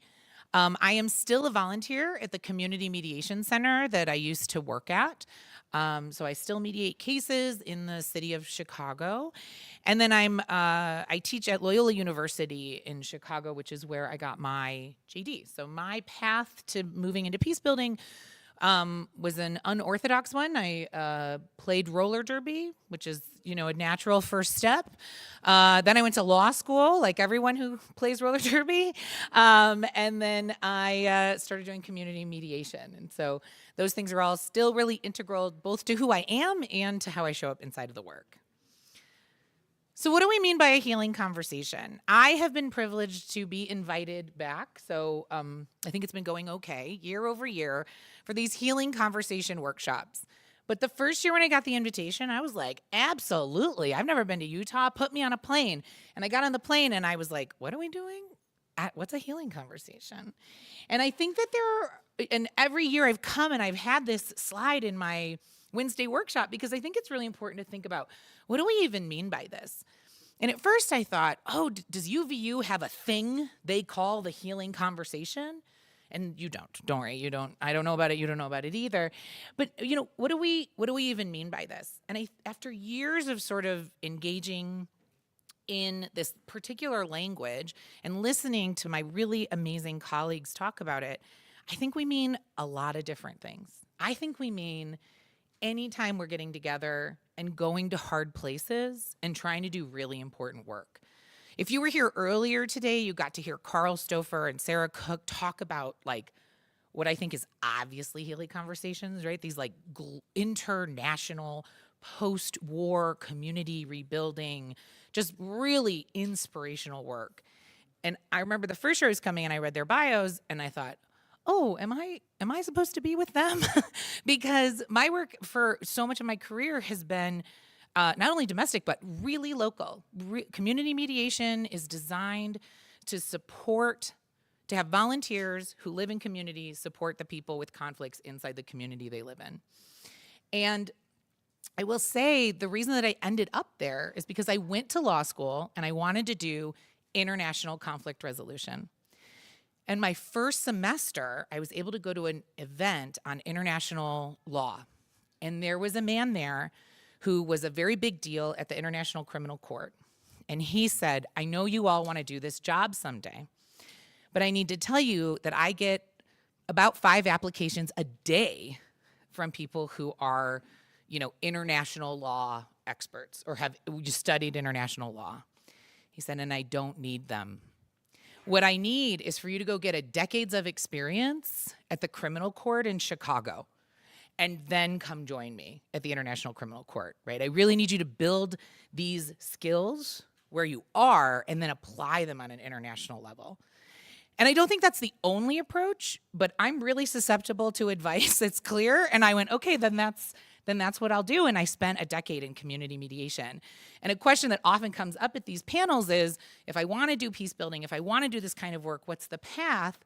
And I've known plenty of amazing practitioners who graduated college and started acting, on an international scale, working in international peace building. But I will say that for me, the path of staying and working in community really allowed me to hone skills and understand my motivations as I sort of moved forward in my career. So when we talk about a healing conversation, I think we mean all of these things and more. I think we mean formal and intentional dialogue where we bring entire communities of people together and we have an outline and strategies and focus groups and all kinds of prep work.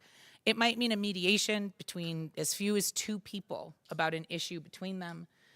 Peace circles and other restorative practices are certainly healing conversations. Living room conversations, which is a really interesting model that I'm not an expert enough in to discuss, but if you're not familiar with it, give it a Google. The idea of bringing 4 to 6 people together in someone's home to have conversations.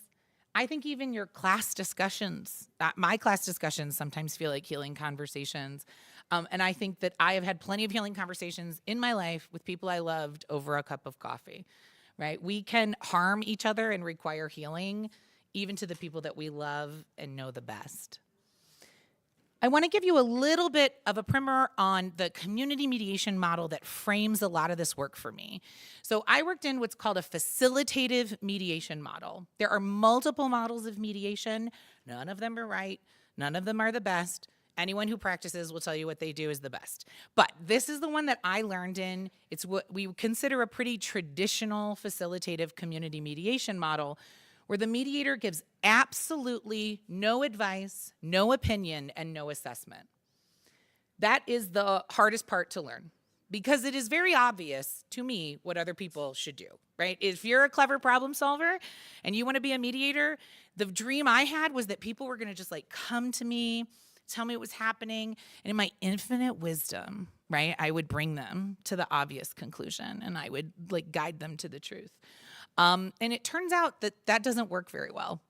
What works really well is creating an opportunity for people to have a focused and productive conversation about whatever's going on for them.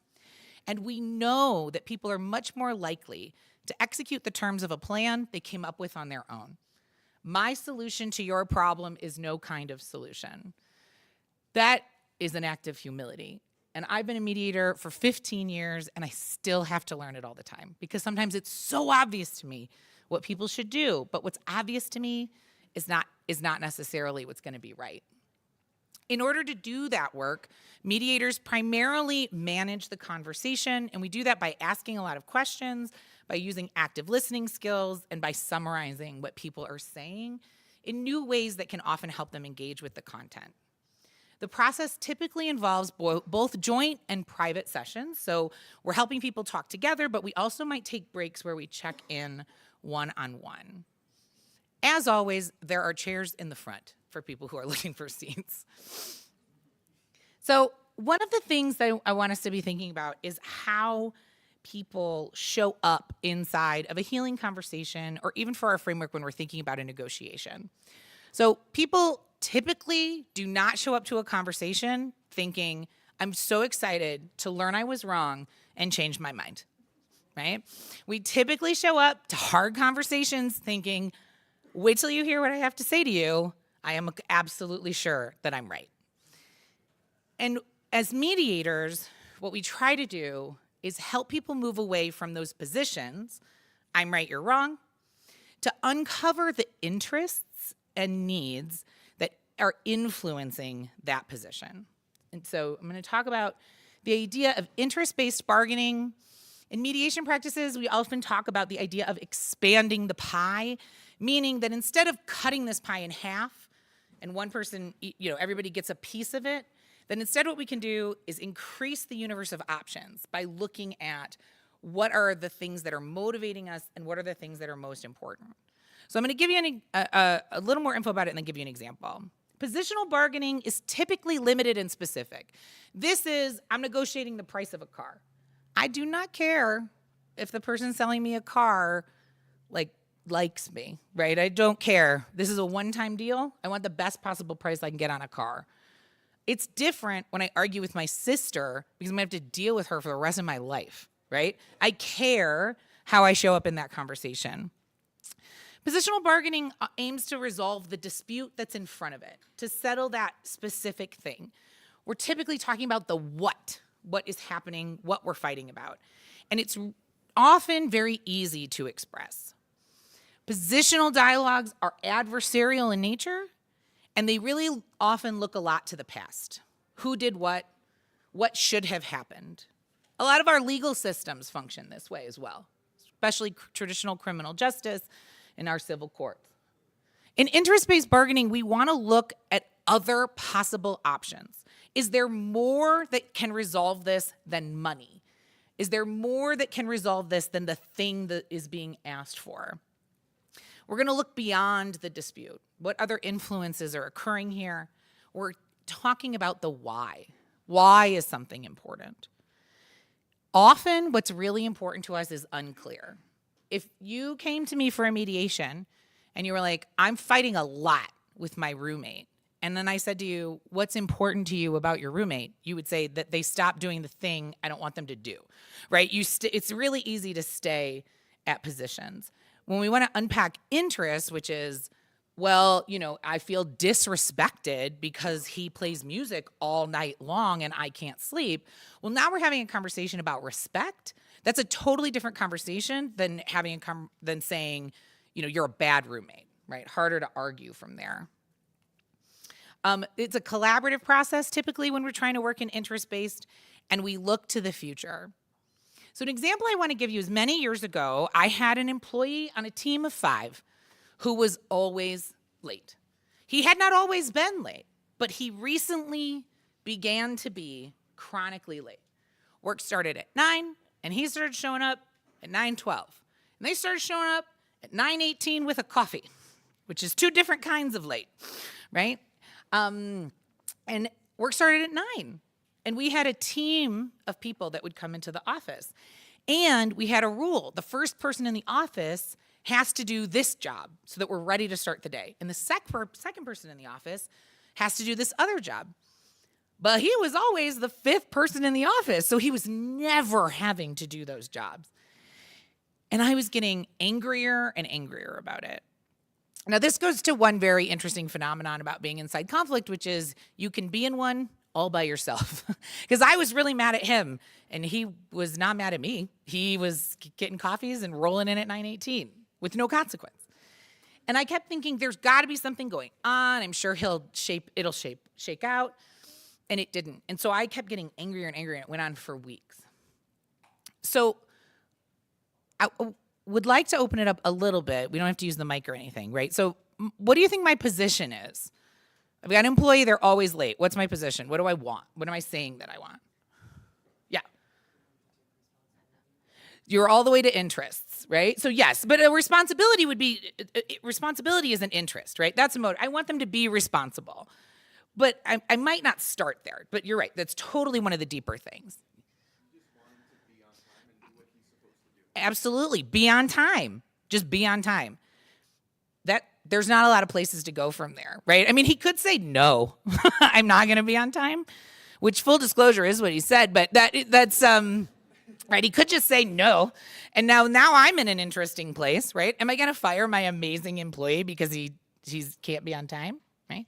So what's helpful is to figure out what's actually important to me, right? So be responsible. Be a responsible member of the team. What else might be important to me? What might be other needs and interests that are happening for me? Yeah. Absolutely. Respecting the other team members. Mm-hmm. Yeah. Anything else that might be important? Yeah.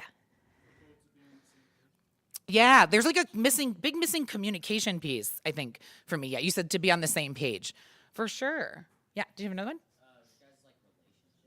Yeah. Yeah, absolutely. Our relationship, big time. Yeah. Mm-hmm. In the back. Yeah, we're not about to start a system of everybody can come whenever they want. Yeah, that has consequences, right? We have to sort of set a standard. And I'm not a micromanaging boss. I did not want to have to talk to an adult about being on time for a job. That was not something I was interested in. Yeah, I think those are all great examples of interest. I got some of them. I didn't get all of them. I knew you'd get more than me. But, right, so the position, right, you're always late. Don't be late. Be on time. That's really hard to negotiate with. That's really hard to move from. That's hard for us to have a collaborative relationship if that's something that I'm interested in. But underneath it, right, respect for the colleagues, respect for me. And I like the idea of our relationship too. And not necessarily relationship, maybe a little bit relationship of like, I'm your boss, but also how we communicate or don't, right? This idea of being responsible. And then I think for me, there's this element of fairness a little bit, right? It seems unfair that he's gonna keep coming to work late. Now, so we've got this, right? We've got these positions and then these needs and interests. And I thought, well, we can have a conversation about all of those things. And we did, and I was still mad. I was still upset about it. And it turned out, I know you're so desperate to know. So what was happening is that he lived really far away. He took a train in from the suburbs of Chicago, and they had changed the train schedule. So his options were to come in at 8:10, far too early, or about 9:15. And so he had started coming in that little bit later and thought that it wouldn't be a problem. But I've got all those interests, right? The colleagues, the teamwork, the fairness, the responsibility. And I said, but it's not fair to everybody else on the team for you to miss the first quarter of an hour of work and they have to pick up all the slack.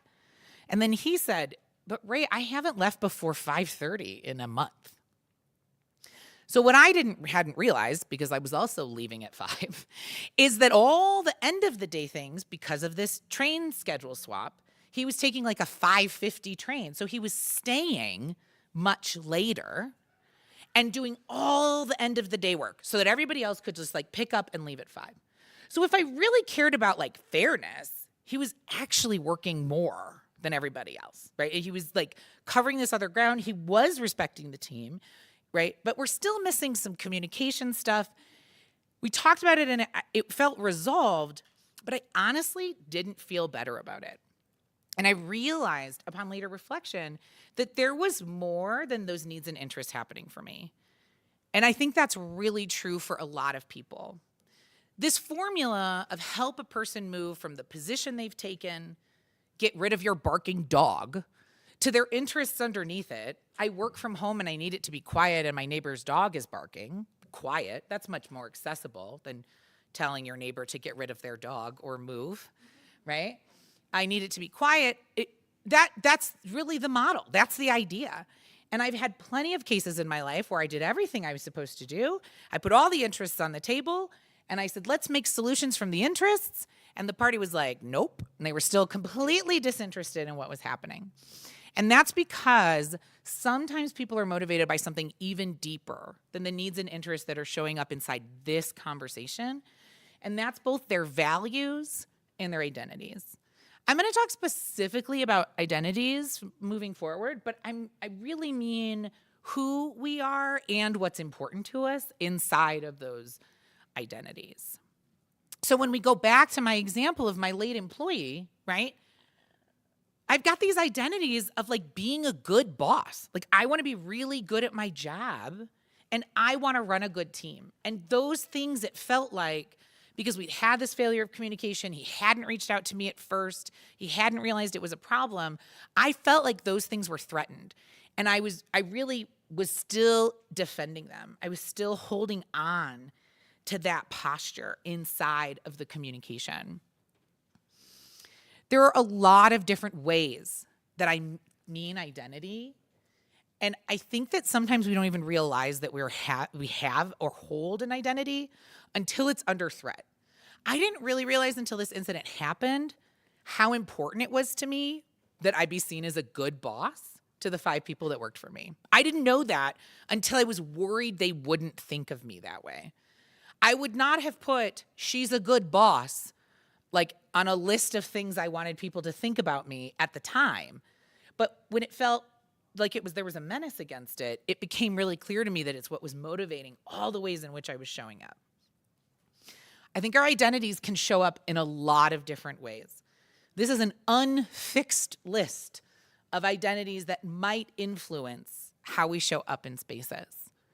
But if you were to ask me to make a bullet list of myself for you, I would not answer these questions. This would not be the first things I thought to tell you about myself. I don't know that they're the most interesting things about myself. Some of them are, and some of them are not. That I am a daughter, I think is boring. but that I am a wife is an identity that I hold through the world, right? So I think that's it, right? Those are both familial identities. And, right? So some of them I consider and some of them I absolutely don't, not really. So I put up here, though, a few of my own identities that I think influence the way that I show up in the whole world and when the conversation's hard. I'm an attorney. That shapes a lot of how I move through the world. I know that some of you are probably considering law school. Great. Go if you want to. Don't go because someone's making you go. Those people are pretty miserable in law school. But if you want to go to law school, I loved law school, but it literally changed my brain. Right? It literally changed how I think, and I went in my late 20s. So My brain was done growing. Everything should have been normal. But it was a really challenging academic experience. And I'm really proud of the fact that I'm an attorney. But when I say to people, I am an attorney, they think that I work in a courtroom or a corporate environment. And those things have never been my job, right? So I have this identity of being an attorney, but it doesn't mean to people what it means to me. It's really challenging to express that. That when I say I'm an attorney, I mean I worked really hard and I got a JD and I teach in a law school and I can read anything, any like weird pop-up terms, like I know what they're trying to say to us. And I can explain law and I have new critical thinking skills that I didn't have before.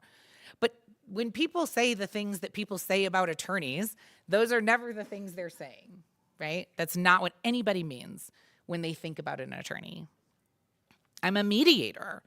Many people who end up becoming mediators have legal backgrounds, but I don't think at all that it's a requirement to do it really well. I think that I know a lot of amazing mediators that have never had any legal education and aren't interested in it.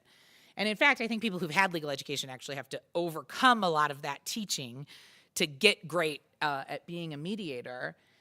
But I've had like 5 cases in the last 2 years. I don't really take cases at the rate that I used to. I've mediated hundreds of cases.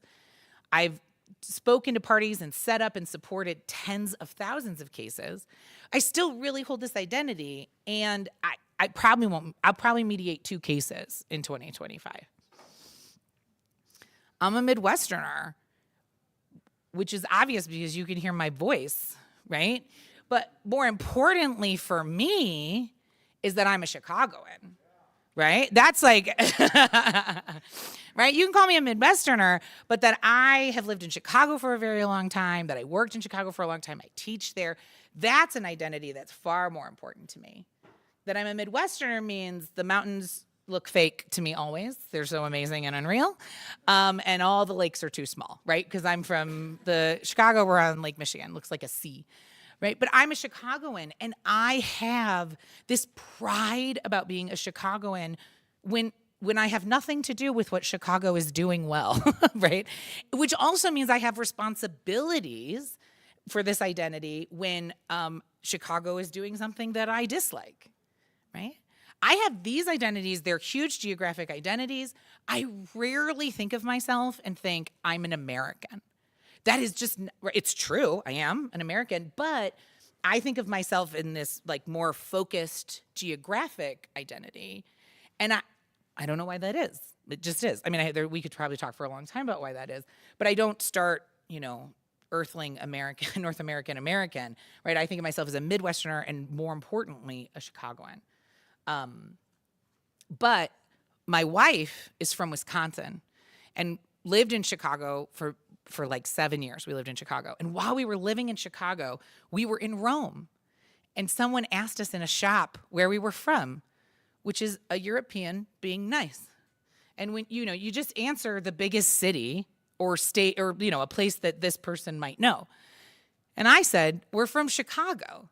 And my wife said, well, I'm not. Like as if it mattered to this person she's not like she's a Wisconsin sports fan. I'm a Chicago sports fan. It was really important to her. She was like, and it's, one time I went to Seattle and I didn't understand that Seattle and Tacoma have a rivalry of some kind. And I went on a walking tour and the guy just kept making all these Tacoma jokes. And I was like, what's a Tacoma? Like I didn't even realize it was another town. It's like some of that stuff is so about the places that we're from, right? We don't even realize it's an identity that we're carrying into our travel, into our work, into how we show up in spaces. I'm a really great friend. I'm really proud of that. I think that's an objective truth about me.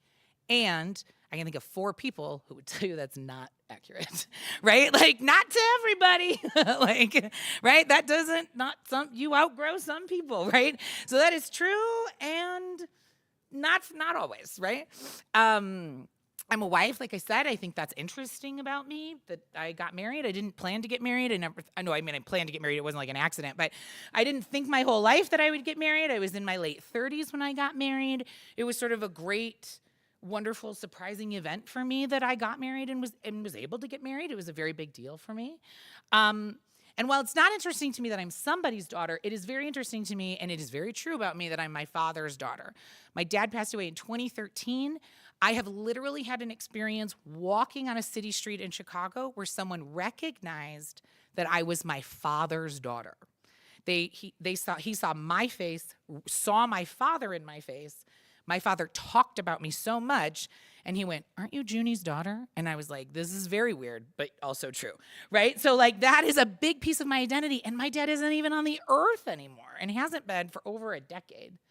And I build an amazing grazing board. You should come to my parties. I've got all the cheeses, all the meats, all the fruits. I can do the thing with the salami where it looks like a rose. Like, I make a great grazing board. We don't have a word for that on my previous list, right?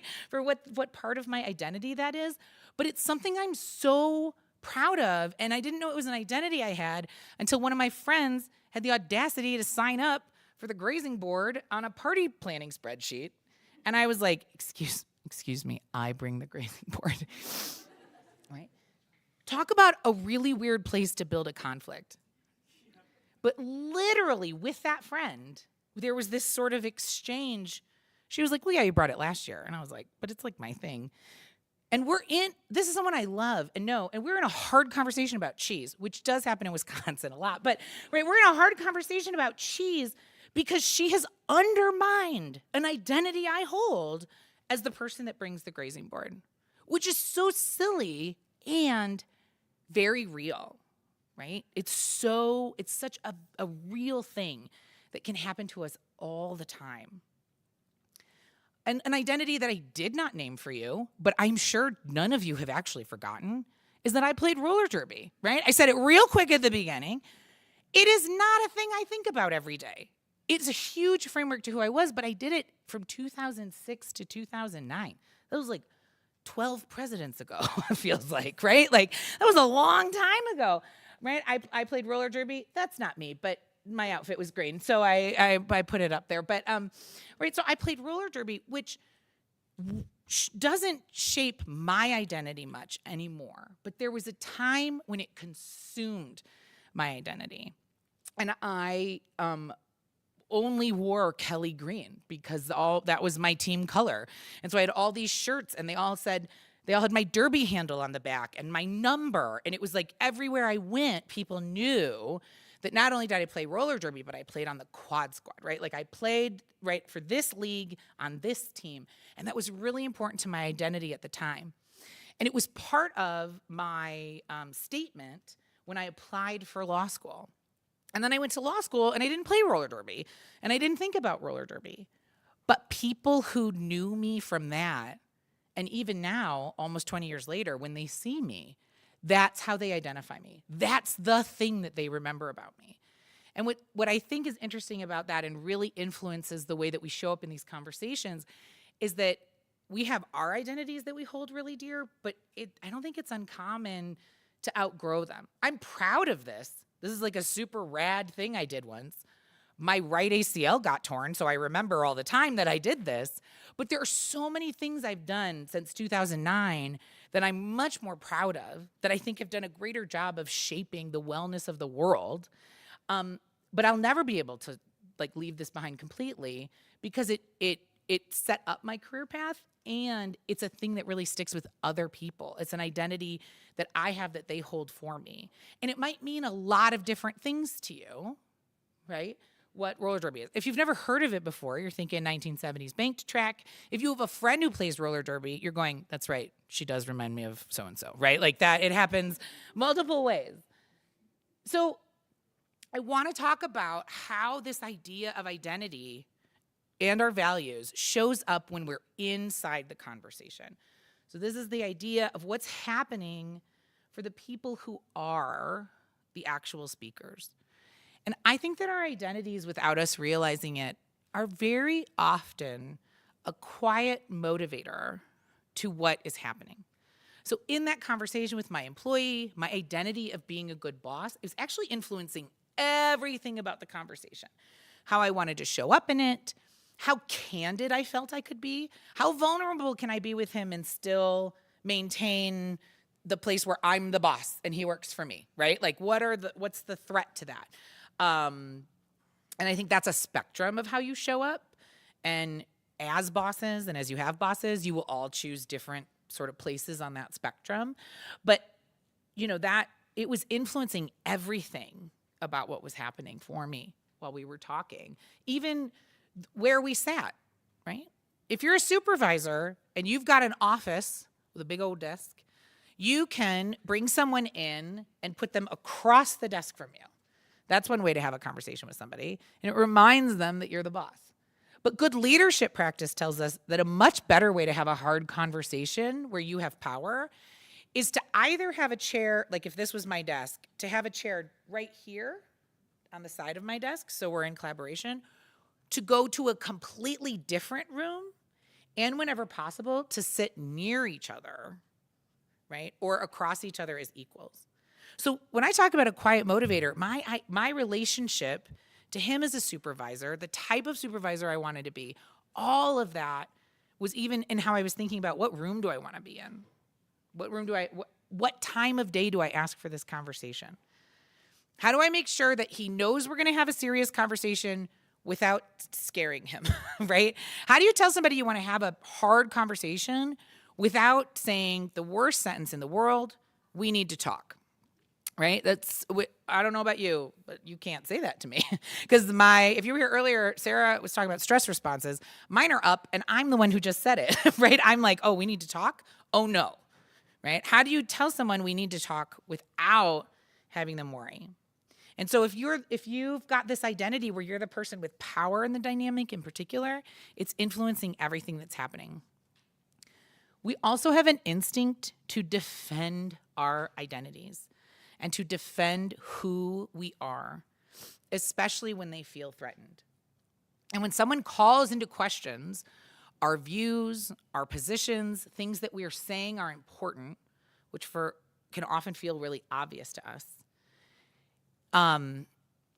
we can get defensive very fast, even in a well-prepared argument, even when we've been really intentional about how we're going to show up in the space.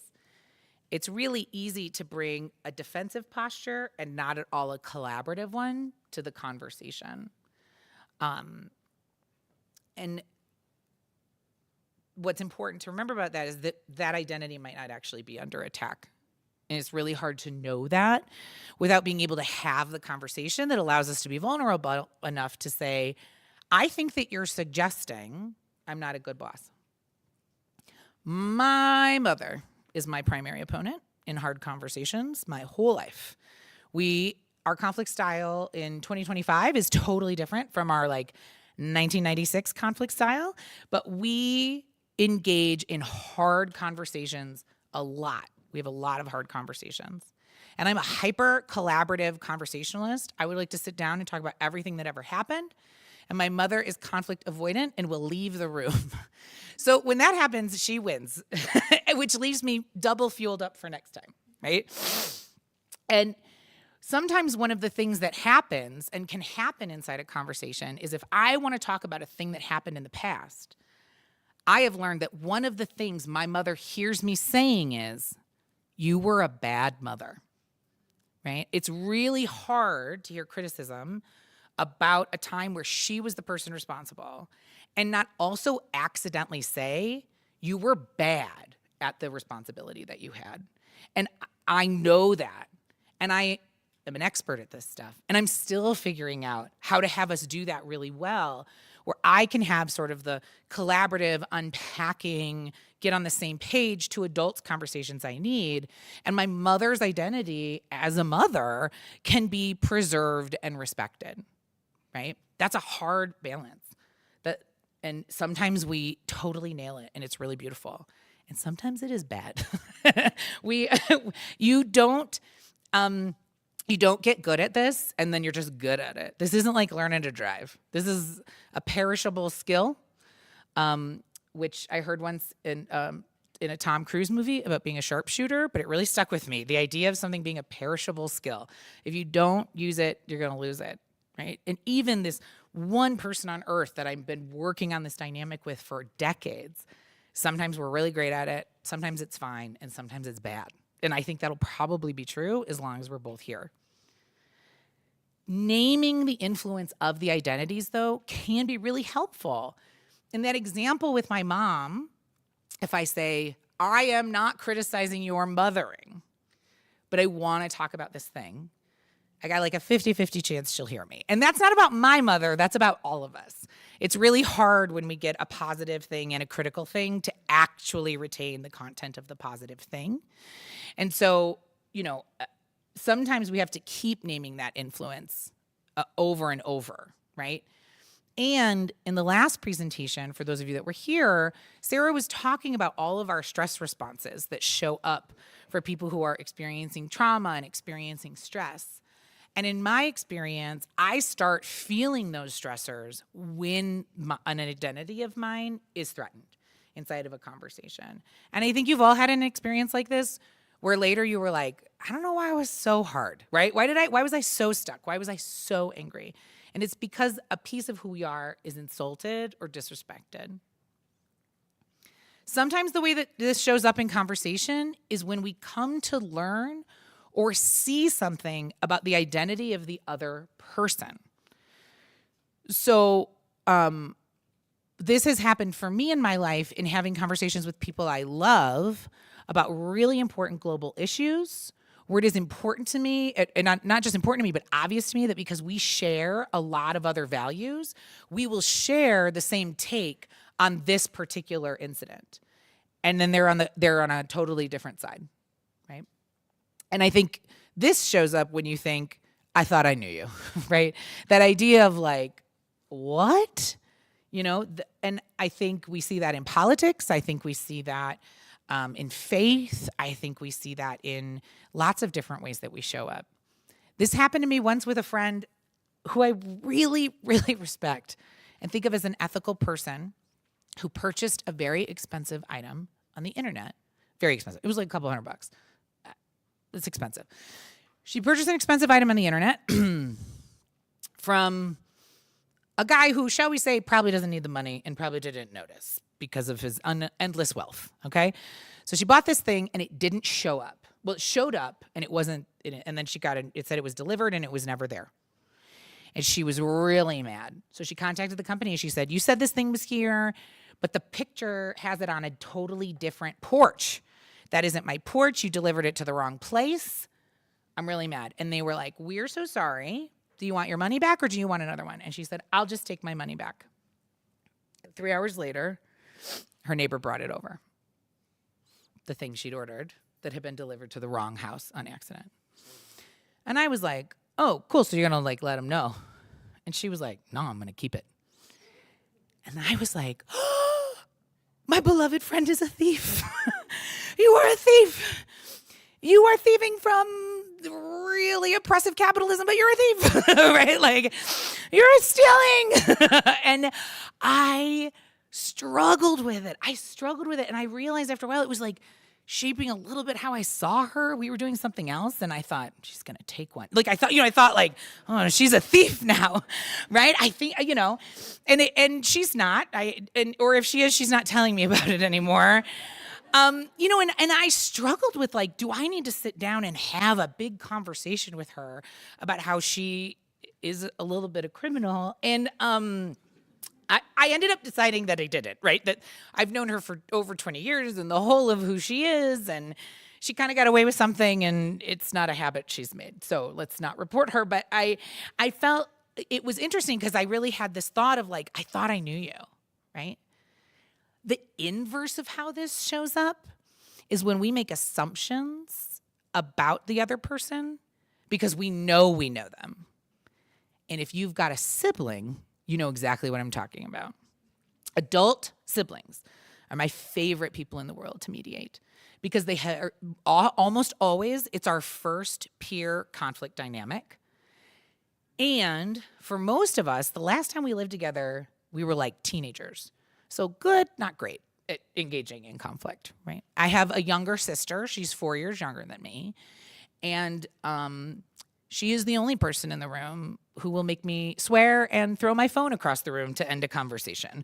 She is the only person in the whole world who hangs up on me ever. No one ever hangs up on me. That's so rude. My sister has hung up on me twice in the last 2 years that I can remember. And I will agree that one of those times I totally deserved it. We know each other, and we have this old conflict dynamic from when we were children, from when we were teenagers, right? Firstborn baby, like a sister pair, like that's its own dynamic. That I'm an older sister is an identity that I absolutely carry, right? Like, that my sister is the baby is an identity that she carries. Right? And how we relate to one another, right? We will get in fights because we're making assumptions because we know how that other person is going to show up. One of the hardest things in the world for me was realizing that my sister was no longer a child and was a whole person. And is actually very funny. I think she was 30 when I sort of came around to the idea that she wasn't like my little sister. Because I'm like, I taught you to use a spoon. Like it's hard. We hold on to that a long time. I had a case once with a lot of adult siblings and their spouses. So there were like 12 or 14 people in the room, 2 facilitators. The father had passed away, and they were all trying to decide how to take care of mom, who was not a part of the conversation that was intentional. So all these adult siblings are having this conversation, and it's intense. They're like unpacking family secrets and their grief, and it's amazing. It's so beautiful. And then they get it all sort of narrowed down, and now we're trying to figure out who's going to manage the bank account. We got to put one person on the bank account with mom, and everyone except the oldest sister agrees it'll be the second oldest sister. She has the most time. She has the most financial experience. It makes the most sense. And the oldest sister is like digging her heels in. There's only a couple of years between these women. They're in their early 60s, I think, late 50s, early 60s. And finally, at some point, one of the mediators says, it seems like you're really resistant to your sister having this responsibility. Why? And the oldest sister says, because I know her heart, and she's a thief. And everyone's like, oh my gosh. And they're like, what do you mean she's a thief? And she said, she stole my lipstick. And the mediator was like, today? And the whole room, everybody else knows this story, right? And they're all like, oh, prom. She stole her lipstick for prom. This woman, as a teenager, had spent special money on special lipstick for special prom. And the day of prom, her younger sister stole her lipstick. That is a 40-year-old story about this woman. But her older sister, right, she's got this thing. She's like, I know you. I know the truth of you. Nobody knows you the way that I know you, right? I know that you're a thief and you can't be trusted, right? The mediators brought those 2 women into a private conversation. They were able to resolve it. That sister did. The second sister did end up managing the account for mom. But it's so interesting to think of how we identify someone else can influence for so long how they show up. And it might be an intimate identification like that. Like, I know my friend's a thief, but I still love her.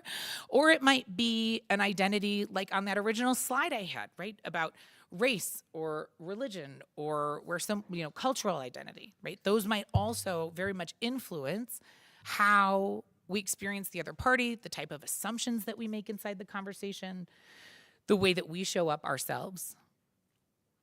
I also want us to think about, just shift it a little bit and think about how our identities and values show up for us when we're the facilitator. And I'm really cautious here to not use the word neutral. I used to talk about being a professional neutral a lot.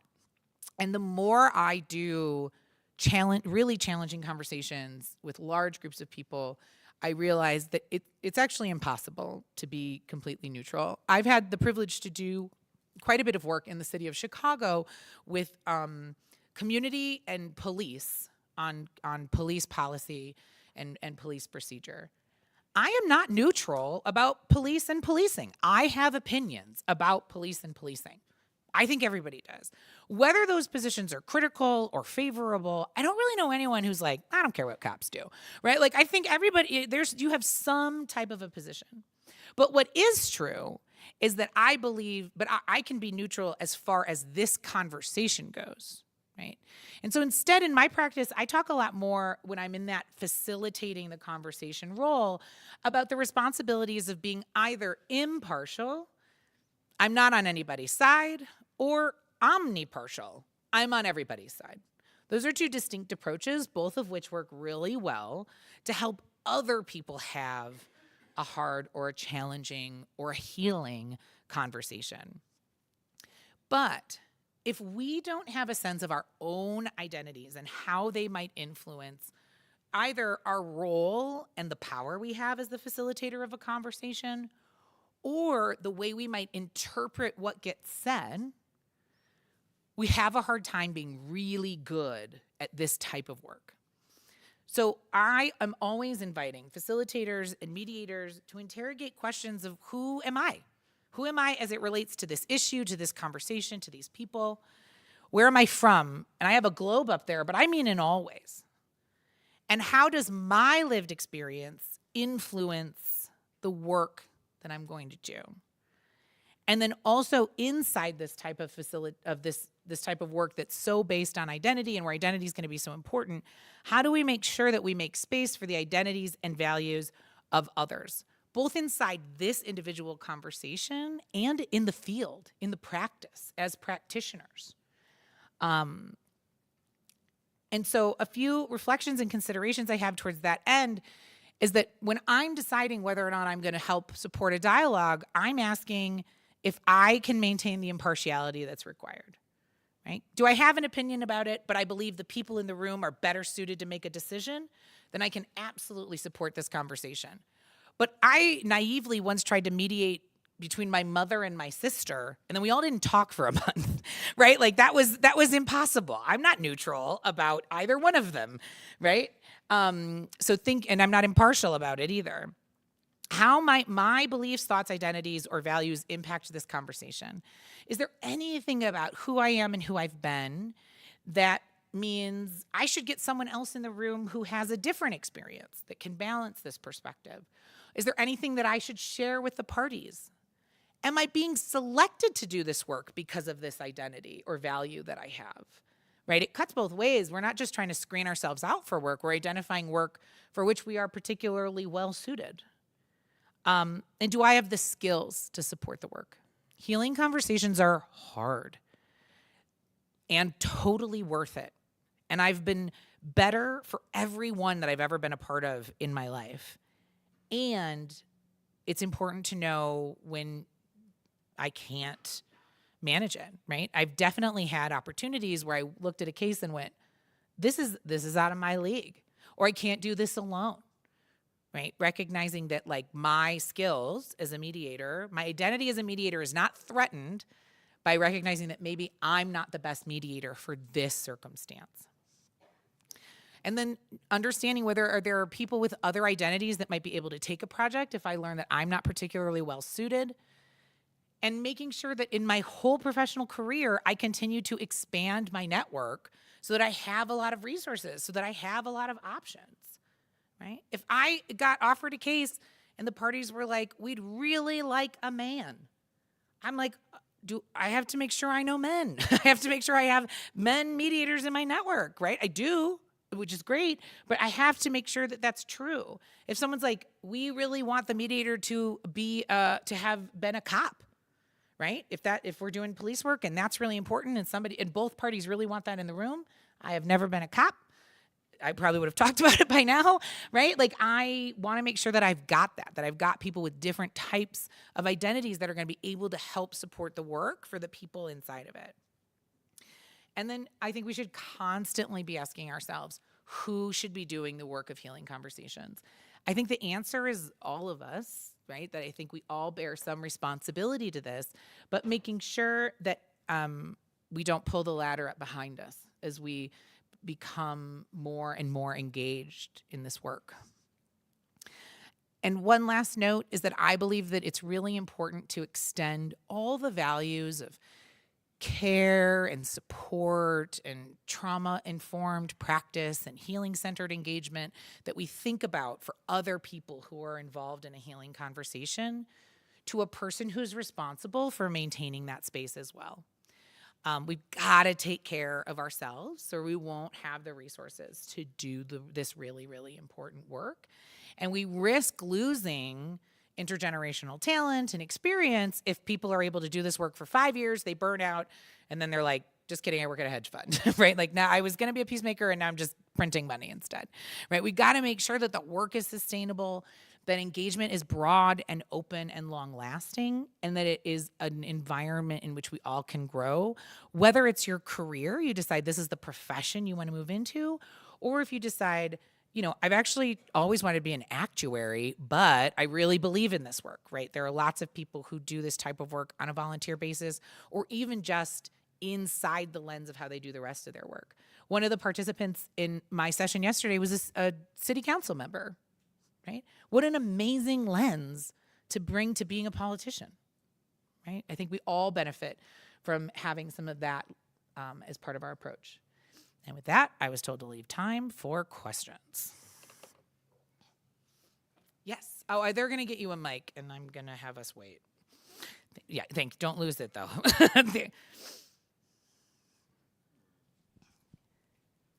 We've got a question in the front, Lizzie. Thank you so much. Right here. Hi. Hi.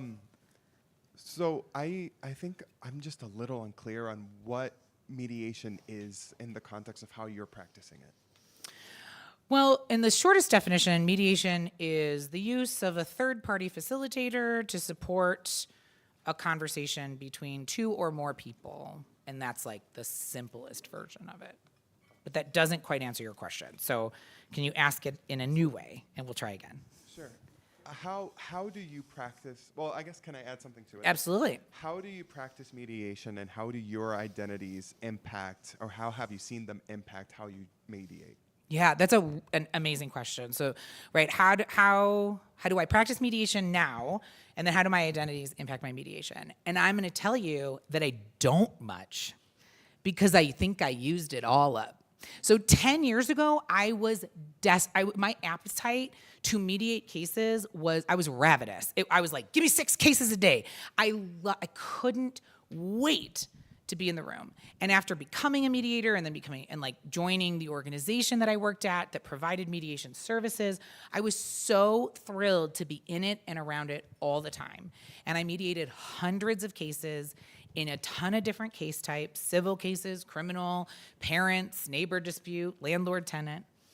And a few years ago, I was mediating a landlord-tenant case, and I thought, I don't care about either of these people. And I was like, uh-oh, I don't belong in this room, right? So in that moment, and then through work with mentors and my boss at the time, and really thinking about it, I realized I want to maintain these skills, but and I'm still a mediator because I have this training and I do this work sometimes, but not as frequently as I did once. But I realized that what I really wanted to do was make sure that I was making space for people who had that appetite I used to had to get to do the work, because that's who should be in the room. If I don't have the appetite, who cares that I'm good at it? That, right? For me, it was like, well, that's not worth it. I should be making more good mediators. So the way that those skills shows up for me now is coaching new mediators, is teaching law students about mediation, is sort of sharing its values places I go, and working with the National Association for Community Mediation to support new centers and growing centers. So, right, my identity is I'm a mediator, and now I think of myself as sort of like an advocate for mediation more than someone who really is excited to get in the room. So I train mediators a lot, and I coach coaches who train mediators. And for me, that's been a great way to like evolve where my interest and talent are while still in service to the work, and making sure that I'm bringing more and more people into the opportunities. Did that answer your question? Okay, great. All right. I'm right here. I can't find you. Left. Are you front? Oh, you're Oh my gosh. You were too close. Yes, yes, Sorry. that's surprising. I'm kind of gonna invert his question. So, how do you feel your role as a mediator has impacted your identities and like your relationships in your own life and benefited or? Yeah, this is a great question. And every time I'm interviewed, I get asked a version of that question, and I love it. So I am a mediator because I love conflict. And I, as a young girl in the 80s, was perceived as combative. And so I think that for people, adults who knew me as a child, they were not surprised I was going to go to law school, and they were surprised that I was going to be a mediator because of what those identities look like. And so, you know, becoming a mediator, at first when I was becoming a mediator, it made me really annoying to be around because I kept trying to use the skills all the time. And the example I lift up a lot is looking at my amazing roommate of 5 years and saying to her, "What is it about leaving dishes in the sink that's important to you?" Which is an unacceptable question to another person, right? And she said, "I don't know what this is, but I'm not doing it." And she left the kitchen, which was the right response, right? So when I first became a mediator, I mean, I think like any practice, right? You probably have this, if you're taking more than one class this semester, do you have that moment where you're like, this thing and this thing are the same thing? It's like it all starts to overlap, or you start to see it everywhere, right? You go through a breakup, every song's about you, right? It's like when I was learning to mediate, it was everywhere, and I was trying to do it with everyone all the time. And that didn't make me better at it, and it did make me hard to be around. But over time, once I was actually trained and certified in mediating cases, the way that it super influenced who I am and how I move through the world is it taught me to use silence. That is the skill as a mediator that changed my life. I'm a verbal processor. I would like to ask you a question, and then if you don't answer me immediately, I'm happy to explain why I asked the question and then give you a few options for answers, for reasons you might want to answer the question I just asked. That's not actually helpful, which I didn't know. I thought I was really helping people. But in mediation, in that facilitative model, you can't do that. You ask a question and you have to just deal with it. And I have learned over the years, especially with the people that are closest to me and with my students and with people I've worked with, that asking a question or making space and leaving silence for the other person it was a mediation skill that I think has made me a good friend and a good listener and really shapes how I show up. And mediation also taught me a lot of humility. The idea that my idea to solve someone else's problem is useless is like when I firmly believe that the people who are in the situation have the best answer for how to move forward. And my job is just to do this brief intervention and create an opportunity for them to do really important work and then like disappear into the night. And like really coming to believe that and practicing it has helped me in how I show up in all things. And this might also be a consequence of middle age, but like I also take less things personally, right? Less things are my responsibility. I trust other people more. So that's how it shaped me. Yeah. A question over here. Here, and then maybe over here. Hi. Okay. Hi. So I think you kind of answered a little bit of my question because I was thinking that mediation, learning how to do it goes beyond the education, but how do you train your mind in the real world? Like just train yourself to be able to get past your identity and like, do you have some suggestions? Silence sounds like one of them, but do you have other suggestions to help get your mind into that place or to be a better mediator? Yeah. I think that for me, like all things, it's really helpful to know when it's not going to work for me. So, for example, right now I'm doing a project with my old roller derby league. That is obviously an identity I hold. I put the thing on the slide. I talked about it twice in an hour, right? But I know that the organization is completely different from when I played. I mean, literally, it was an LLC, now it's a 501c3. It's a totally different type of business, right? So when I make space for them or when I'm training them or working with them, it's like I have to be really mindful not to overly rely on our shared identity towards a solution.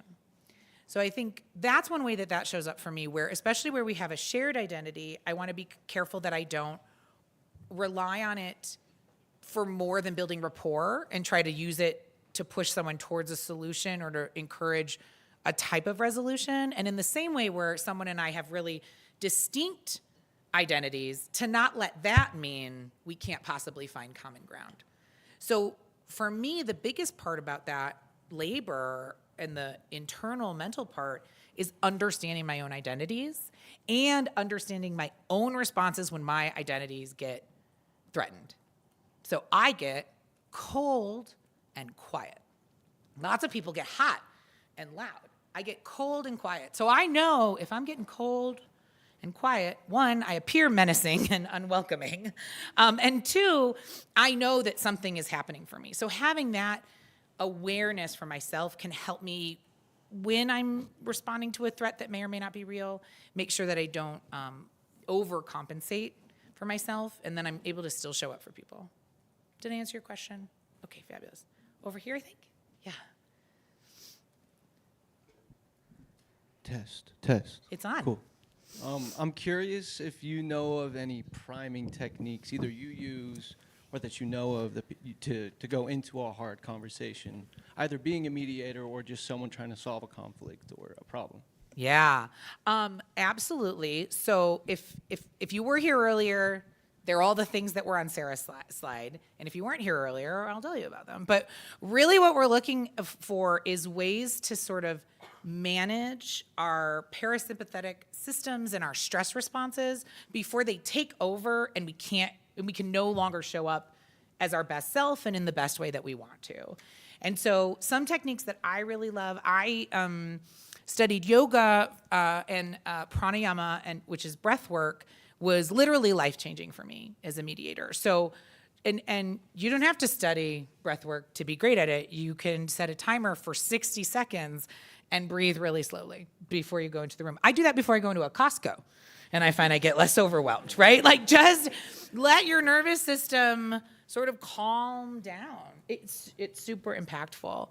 For me, I will say when I'm doing a lot of work, I know that the only way to the best version of myself is to maintain a mindfulness practice, right? So for some people, that looks like meditation. For some people, that looks like prayer.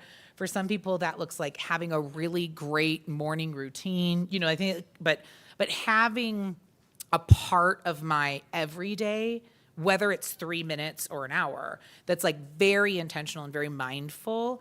I have found that later, if I'm going into one of those circumstances, I've got sort of a grounding place to get back to. A few other techniques that can work really well is like what's called like walk with me, talk with me.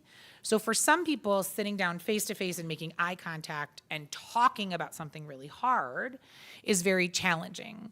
We have this great thing in the Midwest where we like to stand next to each other, look into the middle distance, and have a whole conversation. One of the hardest conversations I ever had with my grandfather, we were rebuilding deer stands in the woods. And my mom and I do some of our best work when we're puzzling, right? So as much as it's valuable to like focus and actively listen, sometimes it can be also really productive to have some other thing that you're doing. It can kind of let us show up a little more vulnerably. There's a theory that's why sometimes we have amazing conversations in the car, right? Because we're next to each other. It's a very tight space, but we're not just staring at each other, wondering how the other person feels. And one other strategy that I would put on that list is to know when it's lost, know when to take a break, know when to back away, know when to come back another time. If you're not showing up the way that you want to, or if you think the other person isn't showing up the way that they could, there's no, like, pushing forward is very likely to do damage. And again, none of this work is one and done. This is life work. We'll carry this for a long time.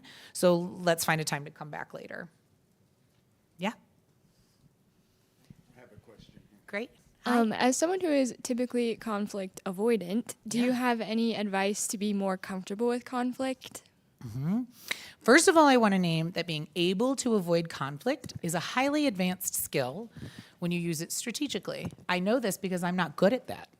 I would like to have a really hard conversation about everything, which if everything is really important, nothing is, right? So knowing when to say this, we're not going to do this. We're not going to do this at all, or we're not going to do this now, is actually a really fantastic conflict engagement skill when employed strategically. And I think he's conflict avoidant definitely has a negative connotation in our culture. And I really want to remove that idea from how we're talking about it. So first I want to name it's a skill, but if it's your default and you use it even when you don't want to, I like to think of engaging in if we think of it less as like we're going into a conflict and we're going to fight, and more like, I actually don't even talk about conflict resolution in a lot of my practice. I talk about conflict engagement. I think if you're able to invite people into space with you with curiosity and candor, so you're saying maybe to someone like, I really value our friendship, and I'm having a hard time with your dishes in the sink, Renee, right? You can invite someone into a conversation with you. Even just the structure being collaborative can make that feel really different. And I think it's really natural to avoid it. I also get very nervous. I want every mediator always nervous before they go into a case. One of my goddaughters coined the phrase, she said when she was 3 that she was nerve-sided about something, where you're equal parts nervous and excited. And like, that's how I want every mediator to feel every time. Because you don't know those people, you don't know what's gonna happen. I worked with law student mediators for a long time who were like just ready to kick the door down and go in and mediate. And I was like, this energy is all wrong, right? So I think that having reservations about engaging in challenging dialogue, for me, shows that you have a reverence for it, that work deserves. And I would encourage you to recognize that for most of us, we are better after that really hard work. And so it's worth it, but that doesn't make it simple or easy. And I wish you bravery in your pursuits. Hi. Hi. Thank you so much for your presentation. It's been great to hear from you. Thank My you. question is, how do you feel like your JD has enhanced your mediation and peace building skills? Yeah, that's a really good question. Thank you for that. So first of all, it opens the doors. So I went to law school knowing that I wanted to work in the field of dispute resolution. I did not realize how small that field was. And honestly, I'm embarrassed to tell you, I didn't do enough research. If I'd done a lot of research, I might have gotten an MSW or a master's in conflict resolution. But I got some good advice from an attorney who said, oh, if that's the kind of stuff you want to do, you should get a JD. It has served me in many ways. One of those ways is that a lot of people who are experiencing serious conflict go to court. And as a community mediator, there's sometimes some controversy around, like, if you have a court-based program, is that community work? Or is it community work if people sort of call you out of the blue and say, I want to mediate with my neighbor? And the agency I worked at, we did both of those things. But about 70 to 80% of our work was either because of a statute or because it was referred through some sort of court relation. My position on that is that there's nothing about accessing court that no longer makes you a member of community. So I think it's still community-based work. And until we revolutionize our systems and people know that they could go somewhere else, I think people are going to continue to just go to court. I also worked with a number of faith-based institutions because that's the other major place that people go. They go to court, they go to their local politician, and they go to their place of worship when they're having a conflict and they don't know what to do. But a lot of those places have those 3 places have completely different missions than our conflict resolution. So being a partner to them so that they could sort of refer cases and send people in our direction was really helpful. For a lot of my career, walking into a judge's chambers and handing them a business card with JD at the end of it, it legitimized me. They're wrong, but lawyers, we think we're better than everybody else, right? We're not right about that, but we think we're great. We work really hard to become lawyers. Once you're in, everybody's like, welcome to the club. And I encourage people from all types of backgrounds to go to law school because I think the profession needs you. And the more people with more different experiences and educations who decide to enter the legal field or get a JD and do something else with it, the better I think it is for the profession. So in that way, it served me because it opened doors in courthouses. When I was trying to put in mediation programs in the domestic violence courthouse, right? There were a lot of reservations to what that would look like. We didn't mediate domestic violence cases, but we were going to be in that building and they were very nervous about it. But when I had a meeting with the court personnel and they learned that I had been an intern in those courtrooms arguing orders of protection, they went, oh, well, you understand the law, this'll work. So understanding the law well has allowed me to support bringing in programs that divert. The other way is that I have a philosophy bachelor's, and my JD taught me how to read critically. Like, I thought I really knew how to read, and then I got a JD. So that's the other way in which it really influenced my career, is it helps me to really critically analyze things. And I think we're at time. So thank you all so much. I'll stick around between the next speaker, right? Brian's at 2:30. Okay, thank you so much.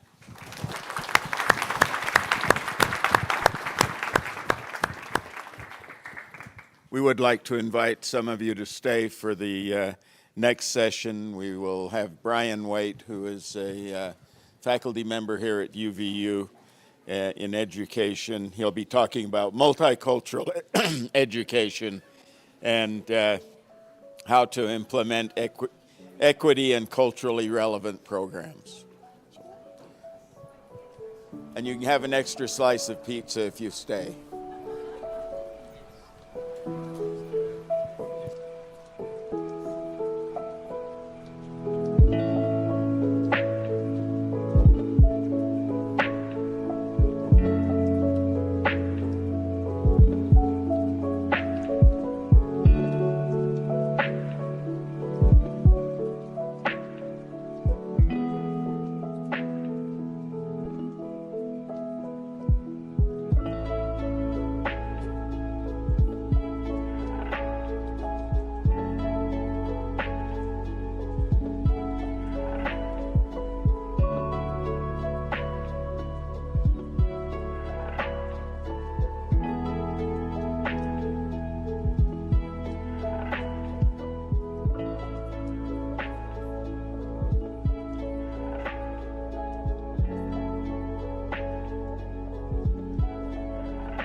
My name is Dr. Richard Cho. I'm on the Peace and Justice Studies Executive Committee. It's a pleasure to briefly introduce our next speaker. Dr. Bryan R. Waite is a professor of multicultural and bilingual education and language acquisition theories and methods, and the department chair of secondary and special education in the School of Education at UVU. At UVU, he also works as the director for global and intercultural academic programming. Originally from Texas and New Mexico, Dr. Waite has a Bachelor of Arts from the University of Texas at Austin in Spanish, a Master of Arts in Spanish Education from the University of Colorado at Boulder, and a PhD in Education with an emphasis in equity and cultural diversity, also from the University of Colorado at Boulder.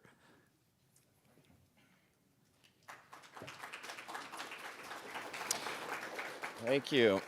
Hey, everyone. Thanks for coming. If you've been following this conference, you might have gotten to my session and been like, I don't understand how this fits in. So I'm going to do my best in showing you kind of what my expertise and research has to do with the topic of this or theme of this conference, and hopefully it'll be entertaining to you.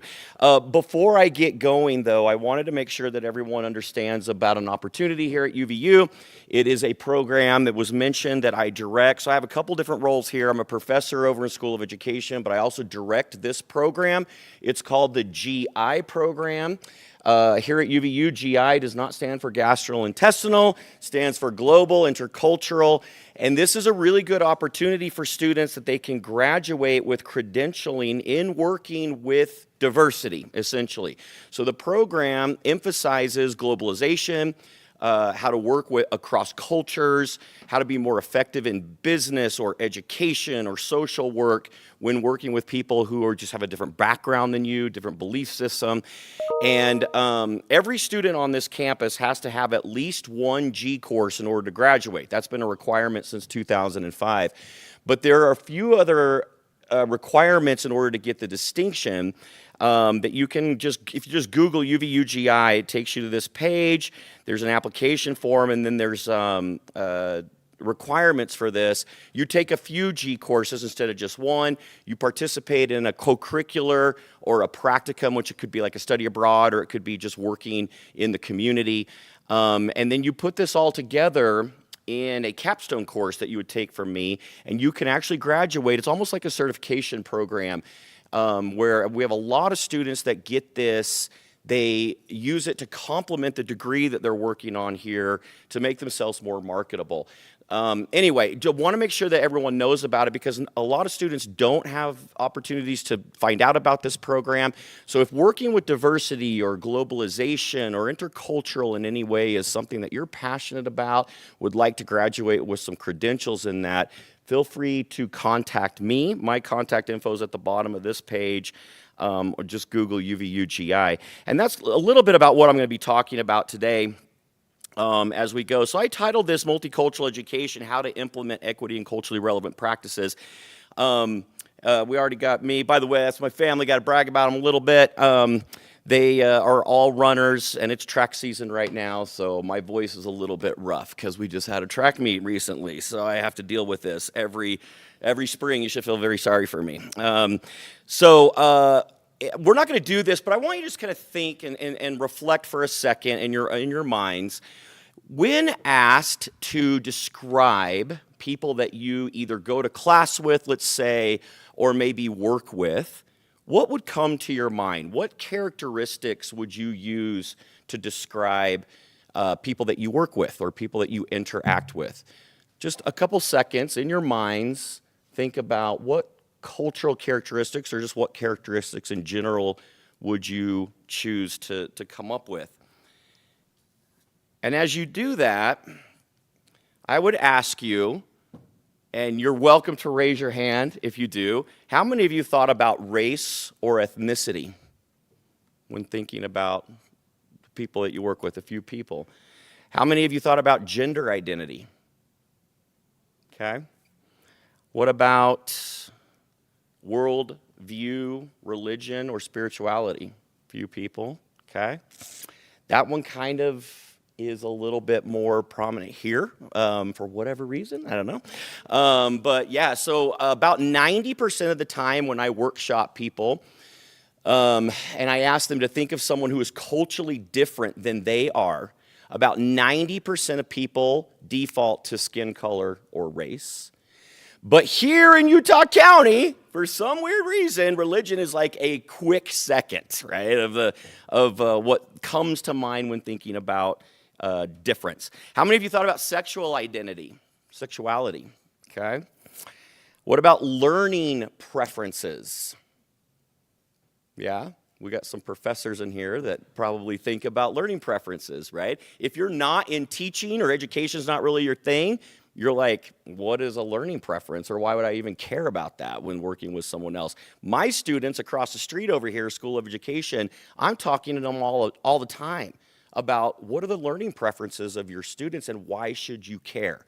Is it a professor's or a teacher's responsibility to know her students well enough to figure out how to be an effective educator, right? Do you have professors here at UVU that you feel care about you enough to know how you learn or how you prefer to learn before they start teaching you? How many of you thought about socioeconomics, or what we like to call SES? Couple people, okay, good. So my point here is that we tend to default when we think of difference to certain categories. And it could be based on our experiences, right? We might default to those things based on how we like to be identified or how other people seem to identify us or categorize us, right? And we might project those on other people that we work with or that we're going to interact with.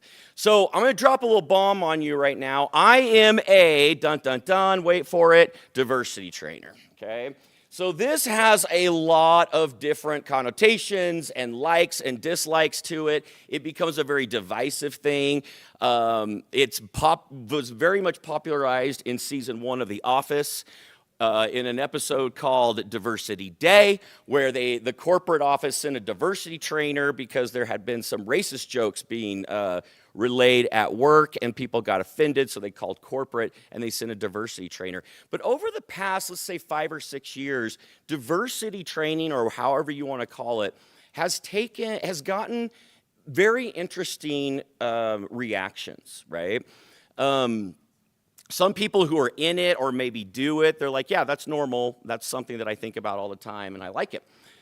Other people may have had a bad experience with diversity training. There's a lot of approaches to diversity training that attempt to make people who may not, or who might identify as a majority culture, to make them feel guilty or make them feel what other groups might feel on a daily basis. And the diversity trainer wants them to go through that process. And so a lot of people get turned off on it and have a negative experience. But in my opinion and in my experience, talking about these issues has to be a safe space. We have to allow for each other to disagree. And that is where my connection into this conference comes. How do we have conversations with people who are different from us that are difficult, right? How do we understand why we have the opinions that we have or the perspectives that we have, and be okay with the fact that other people have different ones, right? And so that's kind of where we're going to go today. Right from the start, I feel like it's important that you, us, me too, contemplate how the paradigm shift that happens with this. When you hear the word diversity trainer, do you tense up? Do you get defensive? Do you say, I hate that? Do you welcome it? Do you open your mind and say, wow, this is something interesting. I've never done it. I can't wait to learn. Where do you sit? Why would it be important to think about that and where you're at, where your feeling is? I think how we feel and how we can be aware of that feeling is super, super important. I don't know if y'all have been like outside recently, but we're kind of divided, okay? Politically, I would argue religiously, it's March Madness, so we can throw sports in there, right? There is a lot of division. And so much so that we have lost the ability to effectively and civically communicate with others, right? And be okay with being different. I believe social media, don't get me started on social media. I think it's the bane of all evil. But I think that it has really contributed to this lack of civility, right? When we communicate with people who are different. And so that's one of the things I just invite you to kind of reflect on and think about in your own life. Where do you believe that you are? How do you view those kinds of things? Are you open to those difficult conversations? When you talk to someone who is different from you, has a different opinion, comes from a different background perhaps, do you talk to that person with your rebuttal in mind while they're talking to you? Or do you authentically listen to them and try to understand where they're coming from so that you can be a better person because they're different from you? Right? Those are very different things. And I think that we have a problem with that in our society. Why is this important? Because I don't know if you've been paying attention, but our demographics are changing. Utah is a little bit behind the rest of the country. Big shocker. But we follow national trends. Okay, so the same trends of diversity and demographic changes that happen across the United States, Utah's a little bit behind in the numbers, but we follow those same trends. And we can see, if any of you are familiar with Pamela Perlick's work, she's an economist out of the U. She talks about 4 main things that are contributing to this changing demographics. Pamela Perlick says that 1, record number of immigrants. For some reason, I think in our society, we've got this notion that immigration is a thing of the past, that it's going to be quote unquote fixed or stop or something like that. I got news for you. No, it's not. We have record number of immigrants today than ever before. We are not in the first administration that has been talking about immigration and talking about it as if it's a problem and we need to stop it. It is as old as time, right? But we have today record number of immigrants coming to the United States. That's driving this demographic shift. We have the aging of the post-World War II baby boomer generation. We do not like to think about this, but the baby boomer generation is moving on.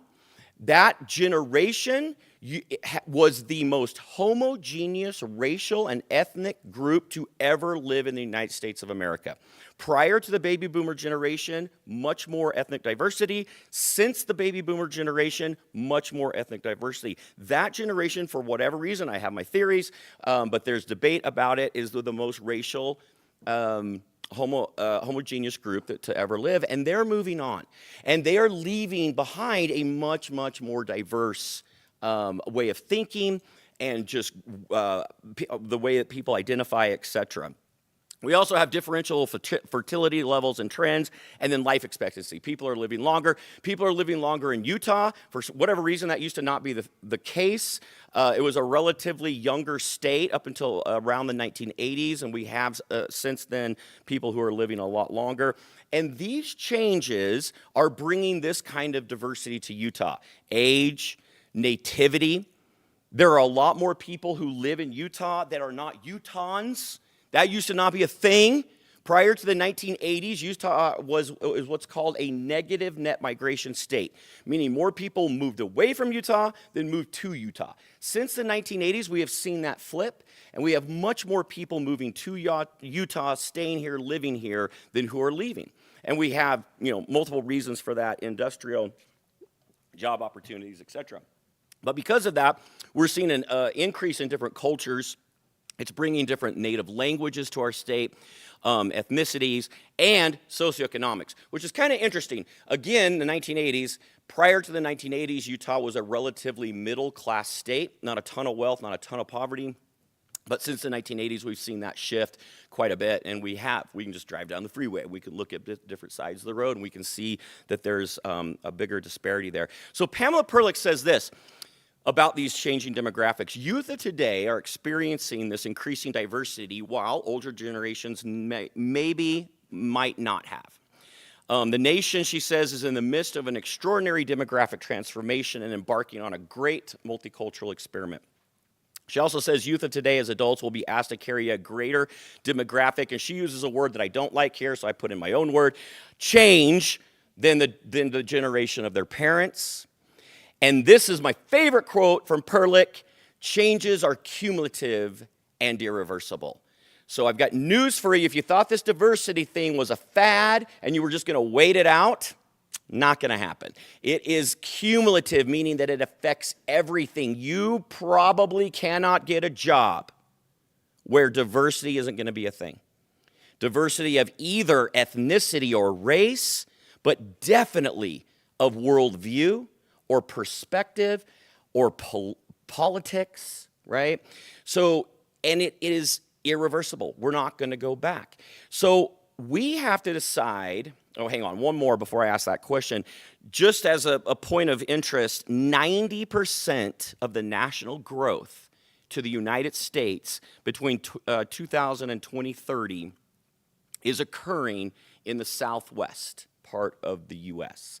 Nevada and Arizona are getting the bulk of that, but we are right next door to both of those states. So we are seeing huge changes in that. The projections over the next 10 years of this little valley right here are very, very interesting. They predict first of all, growth like crazy here, but that growth will bring different viewpoints, worldviews, spirituality, race, language, etc. And so the question I have for you is, do you see this as a problem or an opportunity? And you could be real with yourself for a second. You know, I personally don't like to use the word problem with this. I would like to substitute it maybe with issues. Are there issues with these changing demographics? You don't have to answer that now, just in your head. What about the people that you work with? What's the scuttlebutt around the water cooler about all of our changing demographics or focus on immigration or things like that? What about the general population? Think of maybe your grandmother or great aunt. Are they sitting around the Thanksgiving table going like, "Damn, man, I am so excited about all these changes that we're going through. It's awesome." Or are people anxious about it?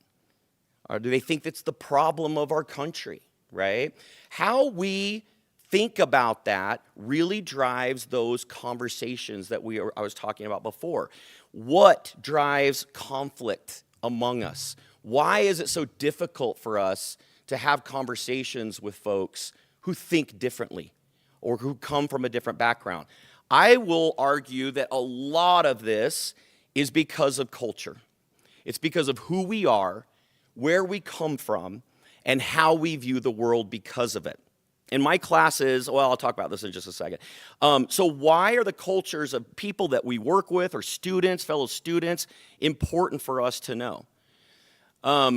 Think about how you would define culture. Again, just in your head real quick. What would you use to categorize culture if you had to come up with a definition? Social scientists argue about this. They have a lot of different definitions of how we look at culture, how we describe it. I personally like this one from Nieto and Bode. They say that culture consists of the values, traditions, worldview, and political relationships created, shared, and transformed by a group of people bound together by a common history, a geographic location, language, social class, religion, or other shared identity. I'm actually going to ask this question. Does anything stand out to you from this definition? Any words or concepts from anyone? You have permission to speak. Yeah.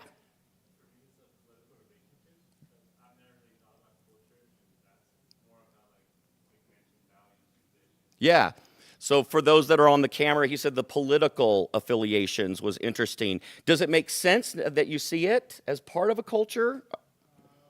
I think so. Like, for example, like, I was born here, my parents are Chileans. Mm-hmm. People assume that, like Latinos and whole have the same, like, political Right. Right. But I can tell you that it's not the case. Like, for example, like, Chile has different views on, like, economics or social things than Venezuela. Absolutely. Absolutely. I appreciate that. Thank you for sharing. I really like this concept of shared identity, right? There can be an argument made that we have individual personal culture, but I would push back on that a little bit. I think that culture that we have is shared with groups of people, okay? But it changes based on the groups of people we're with. Right? So like when I come to campus and I put on my professor clothes and I try to use big words and I come up here behind the microphone, I am a different person than when I go home and I talk to my kids. I might use the same tone because I do like to yell at them as well, but I use different words and I treat them differently. I am also a much, much different person when I'm at my kids' track meets. I am, believe it or not, louder there than I am here, okay? But I am still the same person. It's just that I'm sharing cultural identities differently with different people that I'm with. When we talk about conflict and we talk about trying to understand people who are different from me, one thing that is very frustrating to me is an assimilation type mindset of the United States of America. And it goes like this: when they, quote unquote, whoever that is, come to this country, they need to assimilate to the culture, right? And I'm always like, okay, first of all, let's stop right there, because which culture are you wanting them to assimilate to? What most people mean when they say that is, I want people to be like me. I don't want to have to learn a different language. I don't want to have to think differently spiritually. I don't want to have to change my lifestyle to fit who you are. So if you're going to come here, you need to adapt to me. But the problem is, we don't even have a culture. We are constantly going in and out of different cultures. Can you imagine a kid, for example, from El Salvador, let's just say, who moves in 6th grade to Alabama and lives in Alabama for a year and assimilates to the culture, and then moves to Provo, Utah? Do you think there's going to be any issues, any difference? Absolutely, right? But they're going to come in there and be like, dude, I assimilated. How come everything's different now? But it's because we don't have one single culture, but we think we do, and we want other people to buy into that. And I think that that is a big cause of why we have different conflicts with other people. So, when I ask that question, when you think of someone who is culturally different from you, what do you think of? And 90% of my students or people I work with default to race or ethnicity. I like to put up this slide and problematize a little bit how we look at who we are, and because all of these characteristics make us view the world in different ways. As you look over this list of what I'm calling cultural identities, does anything stand out to you? Anything surprising to anyone? Or you wouldn't have thought about that before, maybe? Yeah. Body size. Yeah. So I have an interesting one on this one. So I was doing a workshop or a presentation at a conference a few years back, and I had this slide up, and we talked about it, and I finished the presentation, and I had a man come up to me at the end, and he was a pretty short man. And he said, you need to put height on that. And I go, well, I have body size. And he goes, no, height. You need height. Let me tell you my story. And he started going. And he started telling me about how he played basketball in high school. And he was always the shortest guy. And he would get made fun of. And he had a hard time with that. And he started telling, and I was just sitting there going, and you can see how impactful it was to me. I didn't put it up here. But it was incredible to sit there and listen to him and how important that was to him. But to someone else, they'd be like, no, that's not a thing. I don't care about that. But we know from research that the taller you are, the better likely you are to get a management type position job. Height matters in our society, right? So body size, and that can be a lot of different things. If you think of body size and the privileges that we have or don't have going into classrooms, sitting in desks, or even I could extend this a little bit to left-handed or right-handed people. Do we have any left-handed people in here? Okay. Do you ever find yourself where you're like, that wasn't made for me? Yeah, right? And so it's not maybe a big deal, but maybe there's a desk and you're like, well, there's only one desk that fits my side, right? Or whatever. Anything else that stands out to you?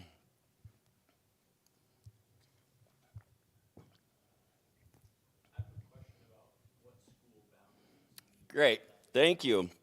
So I put this one up a few years ago because I used to teach at Lake Ridge Junior High. Okay, this is just right up from campus there. I would go up there, teach some classes, and then I'd come back here. And what was interesting to me about Lake Ridge Junior High, my kids went to Lake Ridge, by the way. About half of Lake Ridge Junior High goes to Mountain View High School, and half of them go to Orem High School. It is as if these people are complete enemies. Okay? Like you walk down the hall or you have them in class and they're like, oh, you're going to be a Bruin? Well, I hate your guts. And I'm like, whoa, that seems extreme, right? But it is like divided based on, by the way, not even something that's going on right now, but what's about to happen, right? And I always am like, guys, do you realize if you lived on that side of the street, you'd be best friends? But because you live on this street, you're like, oh, I hate tigers. Can't stand you. Right? I don't know if any of you have heard, there's two other institutions of higher education in this state, a little less well-known and rigorous as ours. One is BYU, the other is the University of Utah. You've heard of these places? I am not from Utah. When I moved here, I became aware of the rivalry that exists between the Utah Utes and the BYU people. It is borderline psychotic. Okay, I am from Texas, where, by the way, we actually do play college football, but that's for a different time. But when I moved here, I could not believe the rivalry. I have a friend. He is a die-hard University of Utah person. University of Utah. One day, I was down at BYU for a meeting or something, and this is a true story. He calls me. I'm talking to him on the phone. He's like, where are you talking to me right now? And I said, oh, I'm just down here at BYU for a meeting. And he goes, oh, really? Call me when you're not there anymore. Click. Hung up on me. Now, he was semi-joking, but semi-not because he hung up on me. Okay? And I was like, whoa, that is crazy. The reason I put school boundaries up here is because I think it is a simple way of showing that I believe we as humans go out of our way to find reasons to not like other people. We just make it up. If we can't figure out another reason, we're like, oh, what mascot do you like? Okay, well, then I hate you. Right? Like we find ways to divide ourselves from other people. Now, please don't misunderstand me. I am not saying, hey, everyone, stop watching March Madness and rooting for your team. That's not my point. But my point is if we do this with basketball mascots, how much more do we do it with people who worship differently than us or who speak a different language from us, right? We're obsessed with these differences and drawing lines. This happened a few years back in the state of Iowa. This young lady worked at a place called Zombie Burger, of all places, and this is what she looked like. She made national news. I actually watched interviews with her. She was a lovely young woman. She was bubbly, happy. This did not destroy her life, but this is what happened. After she served the table, the person in the tip line wrote, "Tips are only for normal-looking people," and did not leave a tip. Now, again, I've seen interviews with her. It didn't destroy her life. She was able to bounce back from this and move on. But how many of you have worked restaurants before and been a server? How big are tips to your livelihood? Everything. And this young person was denied her livelihood. Why? Because she just didn't fit that person's norm. That's where we're at sometimes in our society. Can you imagine in your own life, do we deny other people certain things because they're not like us or they don't fit our paradigm, right? Perspective is power, and I believe in working with conflict. talking with people who are different from us, understanding why we think the way we do is so vital. A lot of us are walking around not understanding why we think the way we do. We just think the way we do. We've always thought that, and we have in our mind created that that is right. The way I interpret the world is right. I think the way I worship is right. I think the way I voted was right. Everything that I have done is right. But the problem with that, y'all, is the inevitable corollary is that if someone did it different from me, they are wrong. And then sometimes we even take a step further and they become bad. They're a bad person for that, right? So I love this quote from Ananias Nin. We don't see things as they are. We see things as we are. This always makes me think of the proverbial accident in the street. Two cars run into each other. There's two witnesses that see it. The police show up and question the two witnesses, and inevitably, what is going to happen? Two different stories that they will relay to the police. Did they see a different accident? Nope. But they saw it based on who they are. And they both believe that they're right.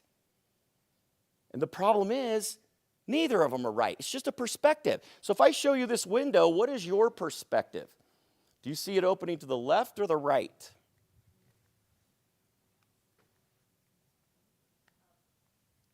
You see it up?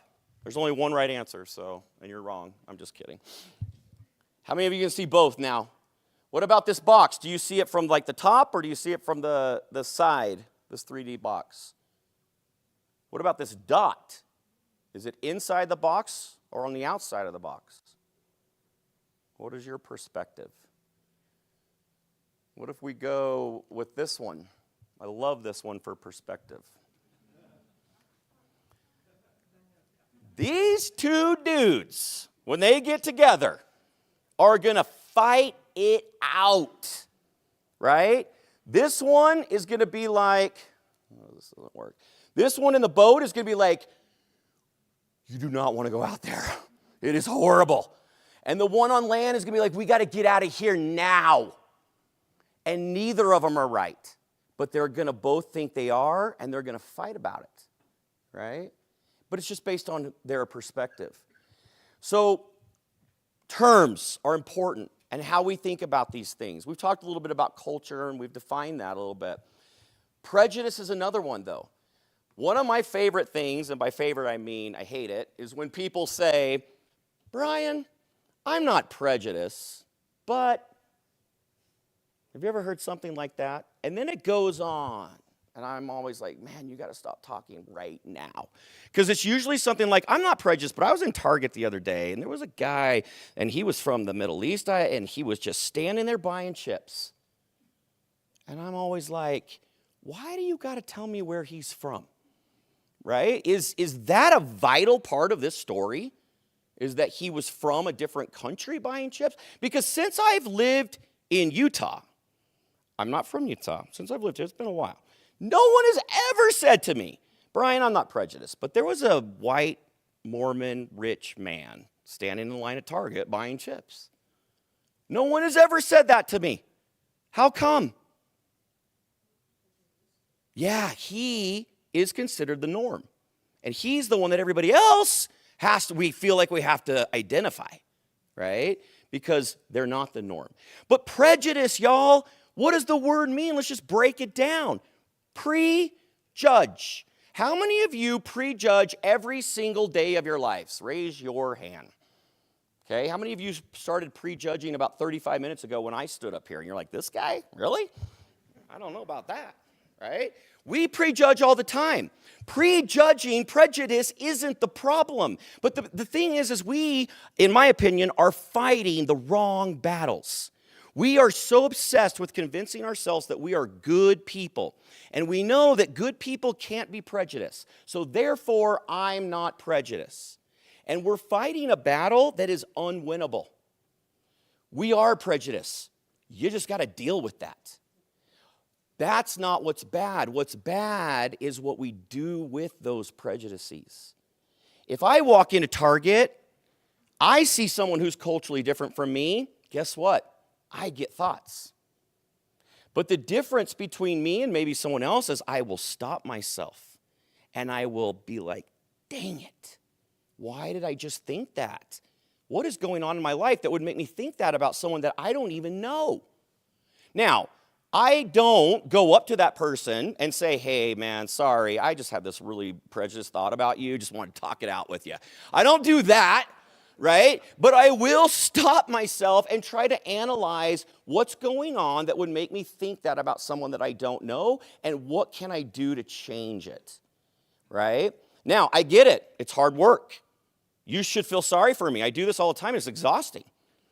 But in my opinion, it's worth it. Those things are worth it if we're ever going to be able to get over these conflicts and have meaningful conversations with people. Because what prejudice does is it leads to stereotyping. Malcolm Gladwell talks about this. I'm going to share some quotes from him in just a second. But he talks about how a lot of us, what we do is we stereotype subconsciously. We don't even do it consciously. So I walk into Target and I see someone who's different from me, and I don't even realize that I put a label on that person. I don't even realize that I'm thinking certain things about that person, and I don't know them, right? I just accept them as truth. And so what Malcolm Gladwell says is if you don't want to do that anymore, then you've got to train yourself to learn how to recognize those prejudices when they come up. And don't beat yourself up about having them, just learn to recognize them so that you can push back. So this is what happens. Read the title of this research study. And by the way, I will say this is not a one-off. There are many, many studies like this. This is only one example. That's why I show it. If this was only a one-off, I wouldn't show it. But after you've thrown up a little bit in your mouth, after reading the title, what did this study look at? In your own words, someone. What's that? Say it louder. Yeah, so can you rate someone's intelligence based on what they're dressed, how they're dressed? Obviously, you'd be like, that's ridiculous. You can't do that. Well, 159 teachers say otherwise. So this was done in Ohio with 750 students. They brought them out. 159 teachers rated their intelligence, and the only thing they knew about them is what they looked like. And so if you look at the second bullet point, or sorry, the last one, results indicated perception of intelligence and academic achievement are influenced by dress. Significant differences were found in perception of intelligence and scholastic ability for both student and teacher subjects based on clothing styles and the sex of the model. And newsflash, the implications of this are huge. If you think that your professors here at UVU don't do this to you, you're kidding yourself. We do this to each other all the time. But here's the kicker. I don't believe that those 159 teachers woke up that morning and said, how can I be racist today? Like, I just really want to go out and be racist. I think that they're probably good people. And they got, I don't know. We don't pay teachers enough. So maybe they gave them a bonus to do this research study. That's what I'm hoping in my heart. I can't believe that we found 159 teachers to do this.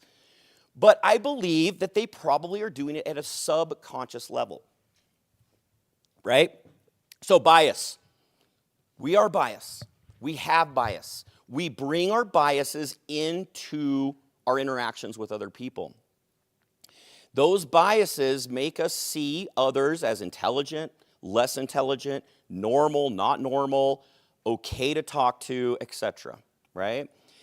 It's not about not being biased. It's about learning to recognize those. When we work with others who think differently, we're able to see that and we understand what is going on, not because it is right or wrong, but because it's just where we came from. I'm sorry, you're not right. Neither am I. We're all just figuring out our realities. And so much of our conflict, when we talk with others and try to work with and understand others, comes from a place where I think I'm right, and the inevitable corollary is that you must be wrong. How many of you have seen this TED Talk, The Danger of a Single Story? This is my favorite TED Talk of all time. This is a woman by the name of Chimamanda Adichie. She's from Nigeria. And she talks about growing up in Nigeria and then moving to the United States. And when she moved to the United States, she quickly realized that people had a single story about her being from Africa. She went to college, and her roommate, one of the first questions her roommate asked her was, so obviously you don't know what an oven is, so how do you cook food? Chimamanda grew up in a middle to upper class home. Both her parents were professors, I believe, at a college in Nigeria. She had actually maids and house workers. She knew what an oven was, for just FYI. Another question her roommate asked her was, can I listen to your tribal music? And she was confused when Adichie pulled out her cassette tape of Mariah Carey, because that's what she listened to. Now, by the way, for you young people, a cassette tape is how we used to listen to music. It came in a little rectangular form. We would put it into a machine and push play, and that's how we listened to things, okay? But this person had a single story about what it was like in Africa and put it all on her. So Adichie says this. So that is how you create a single story. You show people as one thing, as only one thing, over and over again, and that is what they become. Stories can break the dignity of a people. But I love this one. Stories can also repair that broken dignity of allowing ourselves and others to tell stories. And then she also says the problem with stereotypes is not that they are untrue, it's that they are incomplete, right? And so she advocates for us to do more in order to understand people who are different, that we've got to get more information. This is exactly what Malcolm Gladwell is talking about in his book, Blink. By the way, how many of you have heard of Malcolm Gladwell? You know who I'm talking about, okay? He's a very accomplished author, used to be a journalist for the Washington Post. Now he's written several books, and he has a very popular podcast. But in his book, Blink, he says this: making snap decisions about situations and people is what he calls thin slicing.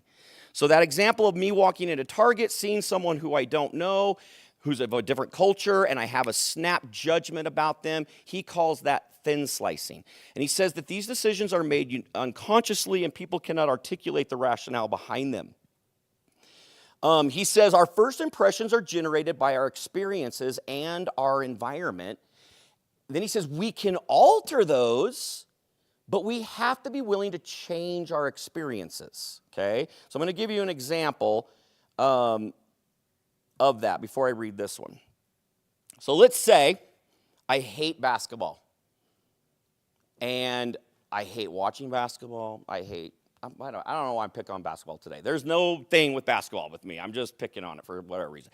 But let's say I don't like basketball. I don't like basketball players. I don't like watching basketball, etc. And then one day I'm walking down the sidewalk, and a very tall, athletically dressed person is walking towards me, bouncing a basketball. Where is my mind probably going to go? I don't like that guy. And I might even take a step over. There's actually a whole book on this called Whistling Vivaldi by Claude Steele. People just take a step over when they walk past people that they don't feel comfortable with, right? I might automatically dislike this person and I don't even know them, okay? So then what do I do about that? So what Chimamanda Adichie says is that we've got to be able to have more stories in order to change that narrative. This is what Malcolm Gladwell says about it. Whoops, sorry, this one. If you are a person who would like to treat people who are different from you, by the way, those are my little add-ins in the brackets, as equals in every way, who would like to have a set of associations with people who are different from you, that are as positive as those that you have with people who are like you, then it requires more than a simple commitment to equality. In other words, it's not good enough just to say, oh, no, I'm a good person, therefore I don't have prejudice. I'm a good person, so I like everybody. That's great, but that's not enough. Gladwell says if we want to have more positive associations, we are going to have to. It says it requires that you change your life. so that you are exposed to people who are different from you on a regular basis and become comfortable with them and familiar with the best of their culture, so that when you want to meet, hire, date, talk, or teach a member of a person who is different from you culturally, and I love this part of the sentence, you are not betrayed by your hesitation or discomfort. So, basketball guy walking towards me, I'm freaked out, I don't like him, I pass him, and I'm like, dang it, that's probably not good for me. What would Malcolm Gladwell say I need to do so that that doesn't happen next time? Yeah. Absolutely. I might have to go hang out at the basketball court. I might have to get some friends that play basketball. I might have to, heaven forbid, watch March Madness or whatever, right? So that when I see the next basketball player, I am not betrayed by my hesitation or discomfort. I've got more information to go on so that I can have a better, more positive experience with that. There's another concept related to this known as the fundamental attribution error. I love this concept, and I'll just kind of give you an example that illustrates it. Let's say I'm walking down the sidewalk one day, and across the street, there's a lady, and I see her trip on the sidewalk. What is my first thought? Don't be nice, y'all. What's your first thought? Come on. What? Clumsy. You might all be like, learn how to walk, lady. Right? Okay. Next day, you're walking on that side of the street, and guess what you do? Trip on the sidewalk. What's your first thought? Yeah, stupid sidewalk. Who built a sidewalk like that? I'm going to sue someone. Right? You don't think that you're clumsy. How come?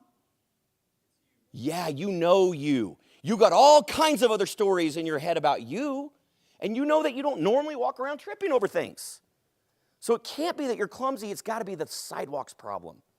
But isn't it interesting that we don't assign the same kind of attributes to others that we don't know as well? We're quicker to assign negative things to other people. Someone who voted differently from me must be because they're an idiot, right? Or something like that. Instead of, well, I wonder why they voted that way. Is there something I can learn from them to make myself even better, to understand their perspective, right? Now, tripping over the sidewalk might be a dumb thing, but can you imagine doing this in a meaningful context, right? For example, let's say you're a teacher and you have two students, and we'll call one Tom and one Betty. And Tom is a straight A student, and he always turns his homework in, and he is awesome, and he gets A's on his tests. And Betty, not so much.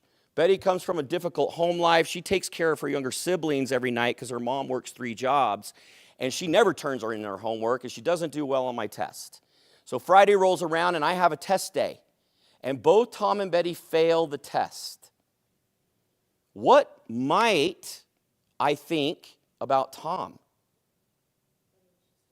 Yeah, what's going on with Tom? I wonder if I should call home, check on him, see if things are okay. This is not normal. I'm going to figure out a way to have him retest. What might I think about Betty?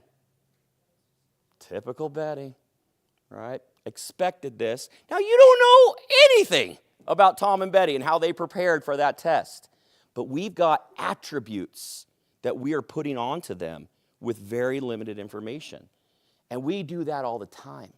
Right? So learning to check that. Now, where do these attributes come from? Pierre Bourdieu, sociologist that wrote largely in the 80s and 90s, talks about our cultural identities and what makes us view the world the way we do. He talks about these concepts known as habitus, cultural capital, field, trajectory, and standpoint. I do a whole exercise activity with my students on these terms, where I have my students do a deep dive into what their own habitus is and their own cultural capital. So just in a nutshell, habitus, by the way, don't call Pierre Bourdieu to check this. This is my interpretation, and my interpretation is better. So this is how I define habitus. The cultural characteristics that we are born with, that we don't necessarily choose. So I'm born in to certain things. Like, let's say my parents were super religious and I'm born into that religion, that becomes my habitus. That's how I see the world. And I see the world as right or wrong based on that, right? A really cheesy one could be how to set the table. If I asked everybody in this room, and I've done this many times, to draw the correct and proper way to set a table, what do you think would happen in this room of 50 people? We'd have almost 50 different answers.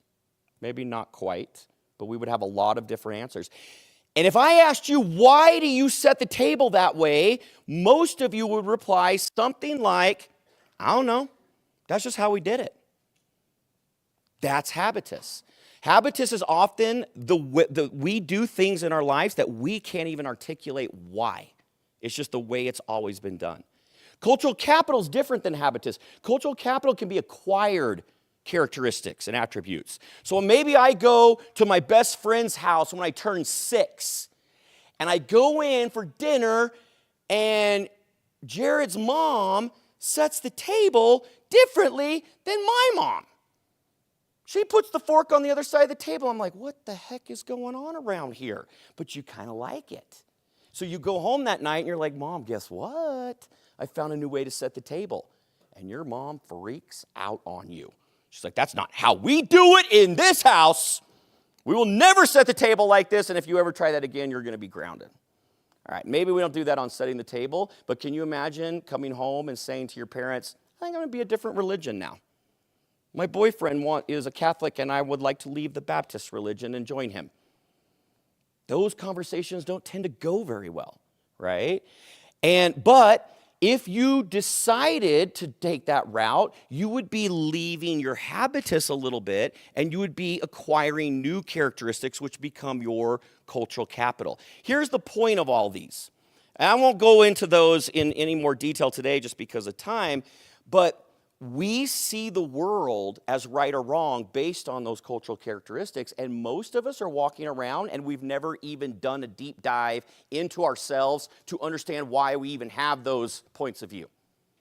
Most of us are walking around just saying, well, that's just the way it's done. That's just the right way. Without being like, okay, why do I even think that? And is there a different way of thinking?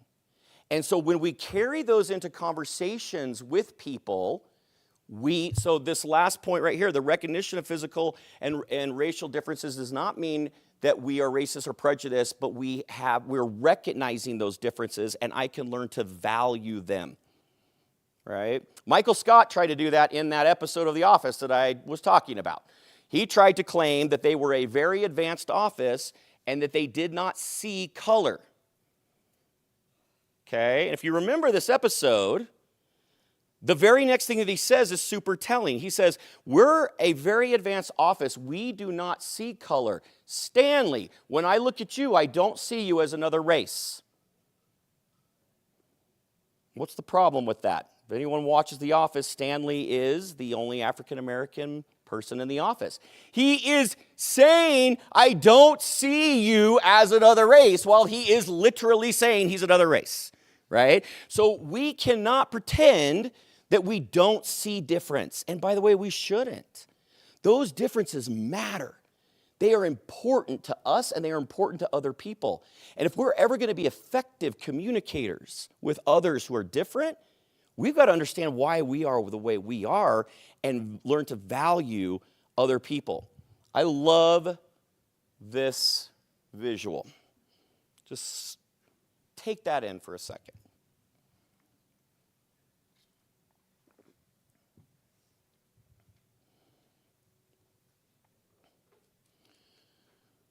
These two civilizations are basically the same thing, but they each view the other as horrible,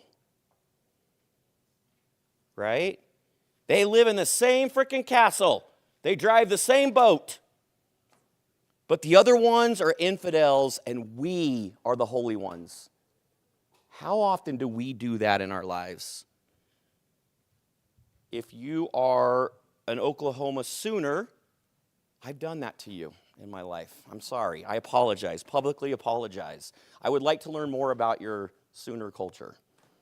Maybe someday. Not today. But do we not cast those things on others, right? And this is a great example of looking at difference as a deficit. So when we encounter people who are different from us, do we see them from an advantage standpoint or an asset-based lens or a deficit lens? I'm about to read you a description of a people called the Amorites by another people called the Sumerians in 3000 BC. Here we go. Remember, it's the Sumerians talking about the Amorites. A tent dweller, buffeted by wind and rain, he knows not prayers. With the weapon he makes the mountain his habitation. Contentious to excess, he turns against the land. Knows not to bend the knee, eats uncooked meat, has no house in his lifetime, is not brought to burial when he dies. Now remember, this is the Sumerians talking about those weirdos on the other side of the mountain, right? So my question is, what does this description of the Amorites actually tell us more about the Sumerians than it does the Amorites? What are some conclusions that you can make about the Sumerians? Anyone? Yeah. And why would you say that? Like, what makes you think that? Exactly. Because if they did the same thing that the Amorites did, they wouldn't be talking about it, right? So they're basically saying, look at those guys. They don't even cook their meat. They are so weird. Was there another hand over here? Yeah.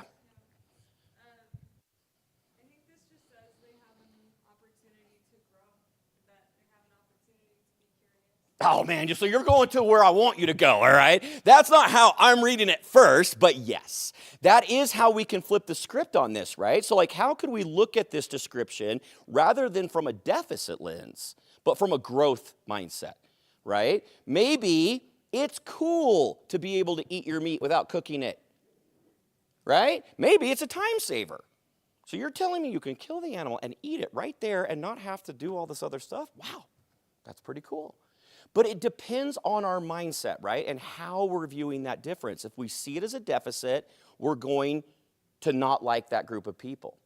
If we see it from an asset lens, then that growth, right? How can I learn from it? How can I be a better person? When we see others or want to communicate with others who are different, how do we start that? Do we approach that with a mindset of, they're broken, let me fix them?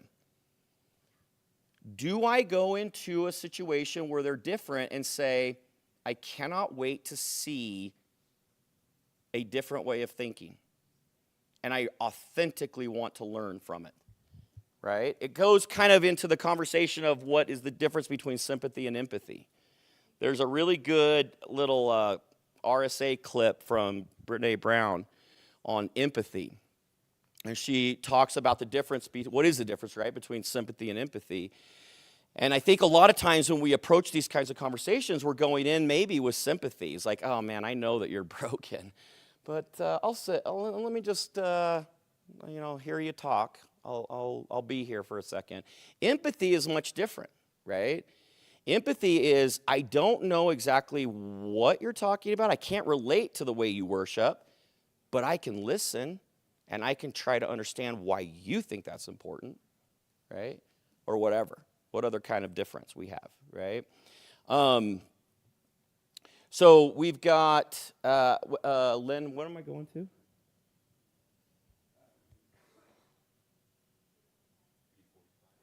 $3:45, okay. Thank you very much. All right, so I'm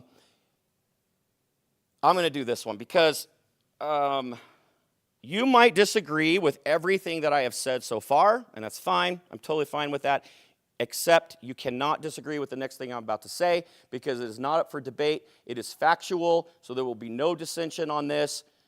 Pearl Jam is the greatest band to ever exist in the history of the world. Okay, that is fact, and it is not debated. Okay, so Pearl Jam has a song, and they quote, "Born on third thinks he got a triple." Now, Eddie Vedder did not coin this term, but he does it the best, okay? So the song is called Bush Leaguer. It is about someone in our society, we don't need to get into specifics, that they didn't like at the time. This album came out in 2000, and arguably the worst album of Pearl Jam, but that's okay because it's still good, all right? So on Riot Act, there's this song called Bush Leaguer, and it goes like this. A confidence man, why so beleaguered? He's not a leader, he's a Texas leaguer. Swinging for the fence, got lucky with a strike, drilling for fear, makes the job simple, born on third, thinks he got a triple. Okay, what do we mean? We know that phrase, you've heard it probably. What does that mean?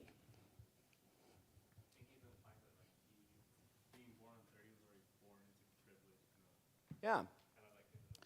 Exactly. So this is a game of baseball. If you're not familiar with it, this is the person on offense. And the first thing that person is trying to do is get where? On base, which he goes to first base first, and he's got to go to second, third, and then how does he score or win the game? How do we win the game in baseball? You got to go all the way home, right? Some people, we know that we are not all born equal. Right? We don't all have the same resources. We don't have all the same opportunities as other people. That's okay-ish. You know, we have in our society ways for us to do different things. But this idea that we all have the same, that we all have the same opportunity, so if you're not successful, it must mean that you're lazy or you didn't want to work, right? That is very problematic to me. Because in this quote, he's talking about someone that didn't have to stand at the plate maybe necessarily to get on base. His path was already kind of laid out in a different way. Now, I have not been able to have a conversation with Eddie Vedder about this. I dream about having conversations with Eddie Vedder all the time, and when I do, I will ask him this question. But I do not think that he will disagree with me. I don't believe he is saying that it is bad to be born on third. What is bad? Yeah, thinking that you're there because of all your hard work or everything you did, because the problem is if I'm standing on third, I have a problem with the person on home plate. I'm like, what is taking you so long? Just come over here. It's way better over here. You're doing it wrong if you're still standing at home base or whatever you call it, home thing, plate, right? You got to do more. Not realizing that, well, maybe I had different opportunities that got me here. Maybe my habitus was different. Maybe my cultural capital was different. How can I be empathetic to the person still trying to get on base and understand where she's coming from rather than getting upset with her for still being there? Right? It's a different conversation. So there's different ways that we can do this. One is a theoretical paradigm known as culturally relevant pedagogy or culturally relevant thinking. And these are the dimensions of it. One is validating. When we meet people who are different from us, do we validate those cultural differences? Do I look at them as strengths? Another one is comprehensive. No one in here is only made up of one identity. We all have multiple identities that make us who we are in our culture. And so when we interact with people who are different, be careful not to focus on one of those cultural identities and judge the person completely off of that. We are comprehensive human beings. Multidimensional, that kind of gets into teaching, and we teach from different perspectives. One of my favorite examples of this is I was talking about this one time with a group of students, and I had one student from England, and she said, oh man, this reminds me of what you guys call the Revolutionary War. And we're all like, okay. And she goes, yeah, in our textbooks, it basically was a paragraph that said, oh, there were some islands we didn't want anymore, so we let them have it. And I'm like, and she's like, in your textbooks, it's like the most important thing to ever happen in the history of the world. And there's chapters after chapters about it. It's not that one's right or wrong, it's just a different perspective, right? And so if you're an educator, can you teach from different perspectives? And then empowering. Can I empower the people that I work with or people that I'm interacting with who are different from me? Rather than sitting there and trying to judge them or catch them in a lie or whatever, can I empower that and learn from it? And then the other two, we don't have time to get into them, but transformative and emancipatory are two other ways to look at it. So based on all of these cultural characteristics, the ones that we're born with, the ones that we acquire, we view the world as we do, right or wrong. We have our perspectives. We can choose to interact with others and accept them for just being different, but it is up to us. And it is not super easy. But our perspectives are based on our experiences. If I were to show you this in your minds, how would you fill in these blanks? Don't say anything out loud yet. Just quickly go through. This is a test. You will be graded on it later.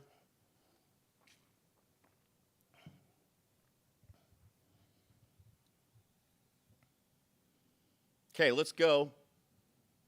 Let's see how you did. Just, you can just call it out. The question that, parents, anything else? People, okay. Face as they raise children from infancy to adult life are not easy to. Okay, so far you've gotten one right. Not doing very good. Both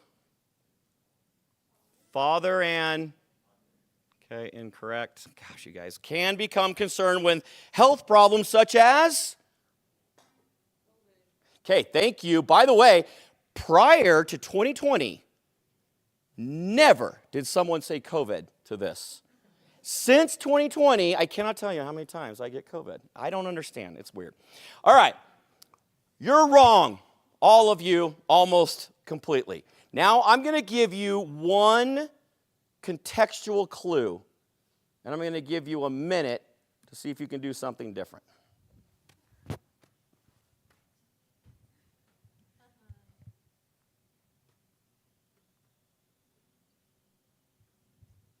You can talk to a neighbor if you want to.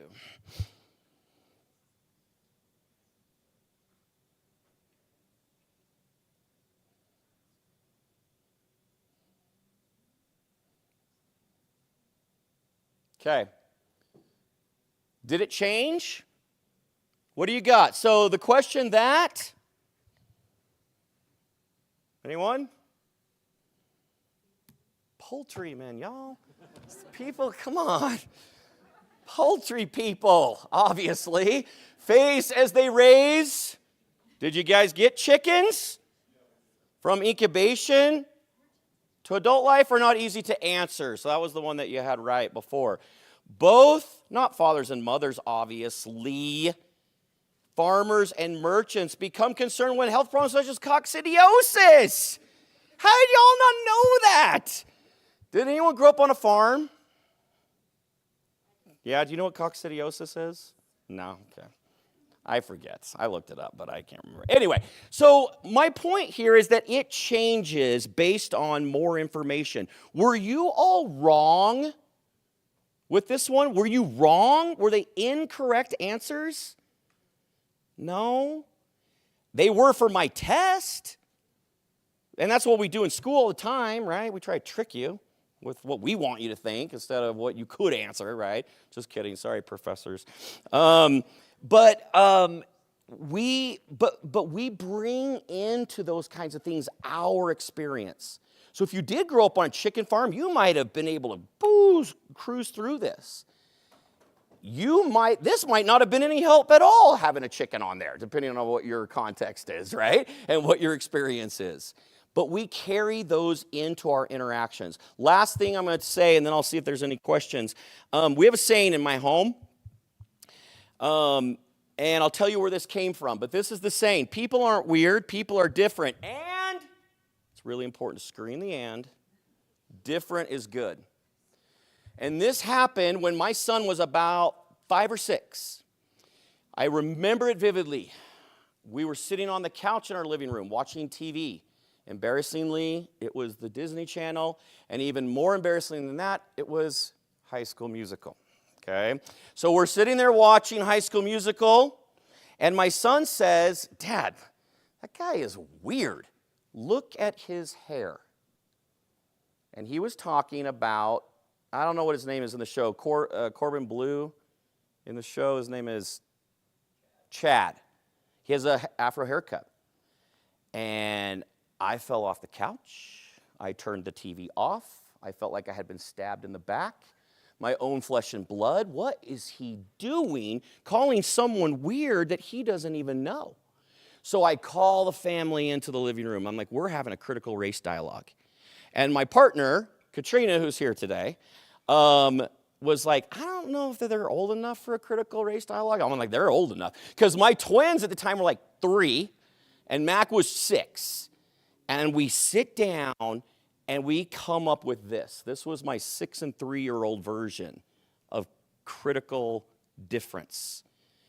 Can we look at people who are different from us as just that and not wrong or weird?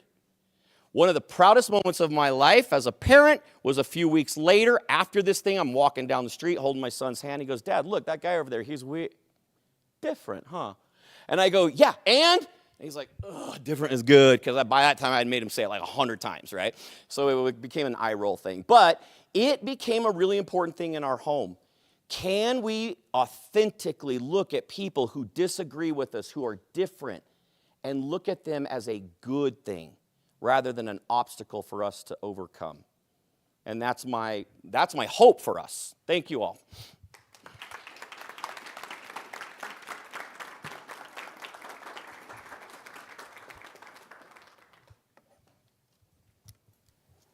We have time for about one question, so who would like to jump in?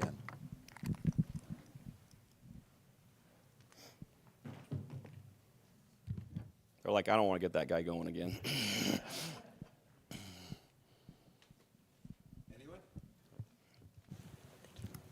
How do we engage with this work when we're working like with people whose differences in like political opinion directly affect the rights and well-being of other people? Yeah, that's a super, super important question. Thank you very much. And I've had this discussion with a lot of colleagues, and that is a really hard thing to navigate, because there are perspectives that are hurtful and damaging to other people, and we can't allow that if we want to create safe spaces. It is a struggle that I have in this work all the time, right? Do we validate people only to a certain point? And I'm like, well, I validate everybody but not you because you don't validate others. Or can I create a space for that person to still grow with me? I believe that in order to do this, it requires that that person also be willing to grow. Right? So like if you are engaging with someone who's like, nope, I am right, you're wrong, and I'm not going to budge, I don't think we can do a lot of good work there. But as long as that person is willing to be like, well, what if I am seeing it wrong? Then I think it is important to be able to engage with that. But we do have to create safe spaces. And there are plenty of spaces where these dialogues happen that aren't safe for people. So as a facilitator in this work, it is very difficult. It's very, very difficult to facilitate this work well, because you got to create safe spaces, but then to do that sometimes to allow people to express. A lot of one-on-one work with individuals like that, so that others who might not feel safe don't have to be kind of there. But you do have to have some reciprocity, I think. Really good question. I don't have super awesome answer, because it's so contextual and it's so dependent on people. But something definitely we have to consider and think about. Thank you. Thank you, Bryan. Okay, thanks, everyone.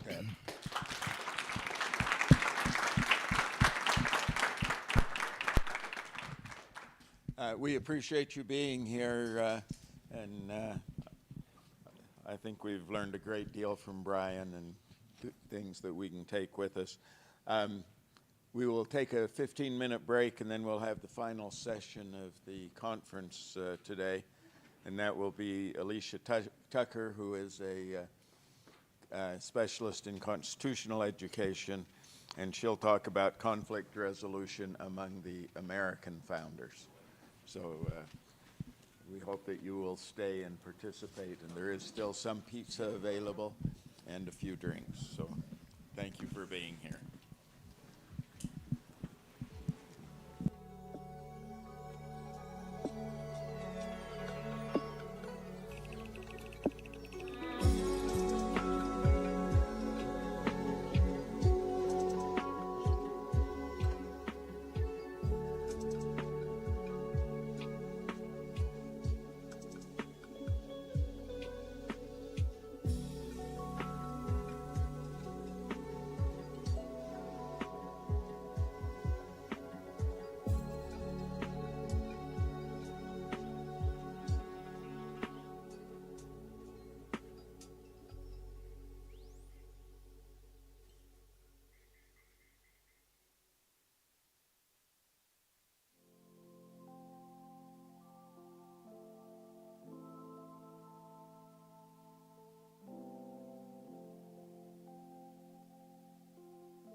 Mic 4.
Somebody turn that off. All right, everyone. Thank you for staying for our last section and our conference here today. And at this time, we have the privilege of hearing from Eleesha Tucker. And she works with our constitutional studies programs here and teaches, like me, American Heritage. So go American Heritage. I mean, I like it. But Eleesha has specialized in the ideals of liberty, articulated by the American Revolution, and the inherent freedoms protected by the religion clauses of the First Amendment, including their influence on freedom around the world. And I'm reading the title of her words today, and I went over these titles with my students, and this was one that actually a lot of my I teach a Indian law class, and so they were really interested in this because we really look at the Constitution. We study our Indian law class, so they're really excited to be here, but they had to go to work. So I'm glad you all stayed. I'm glad for you attending on camera that you're watching. But let's give a round of applause for our speaker, Eleesha Tucker.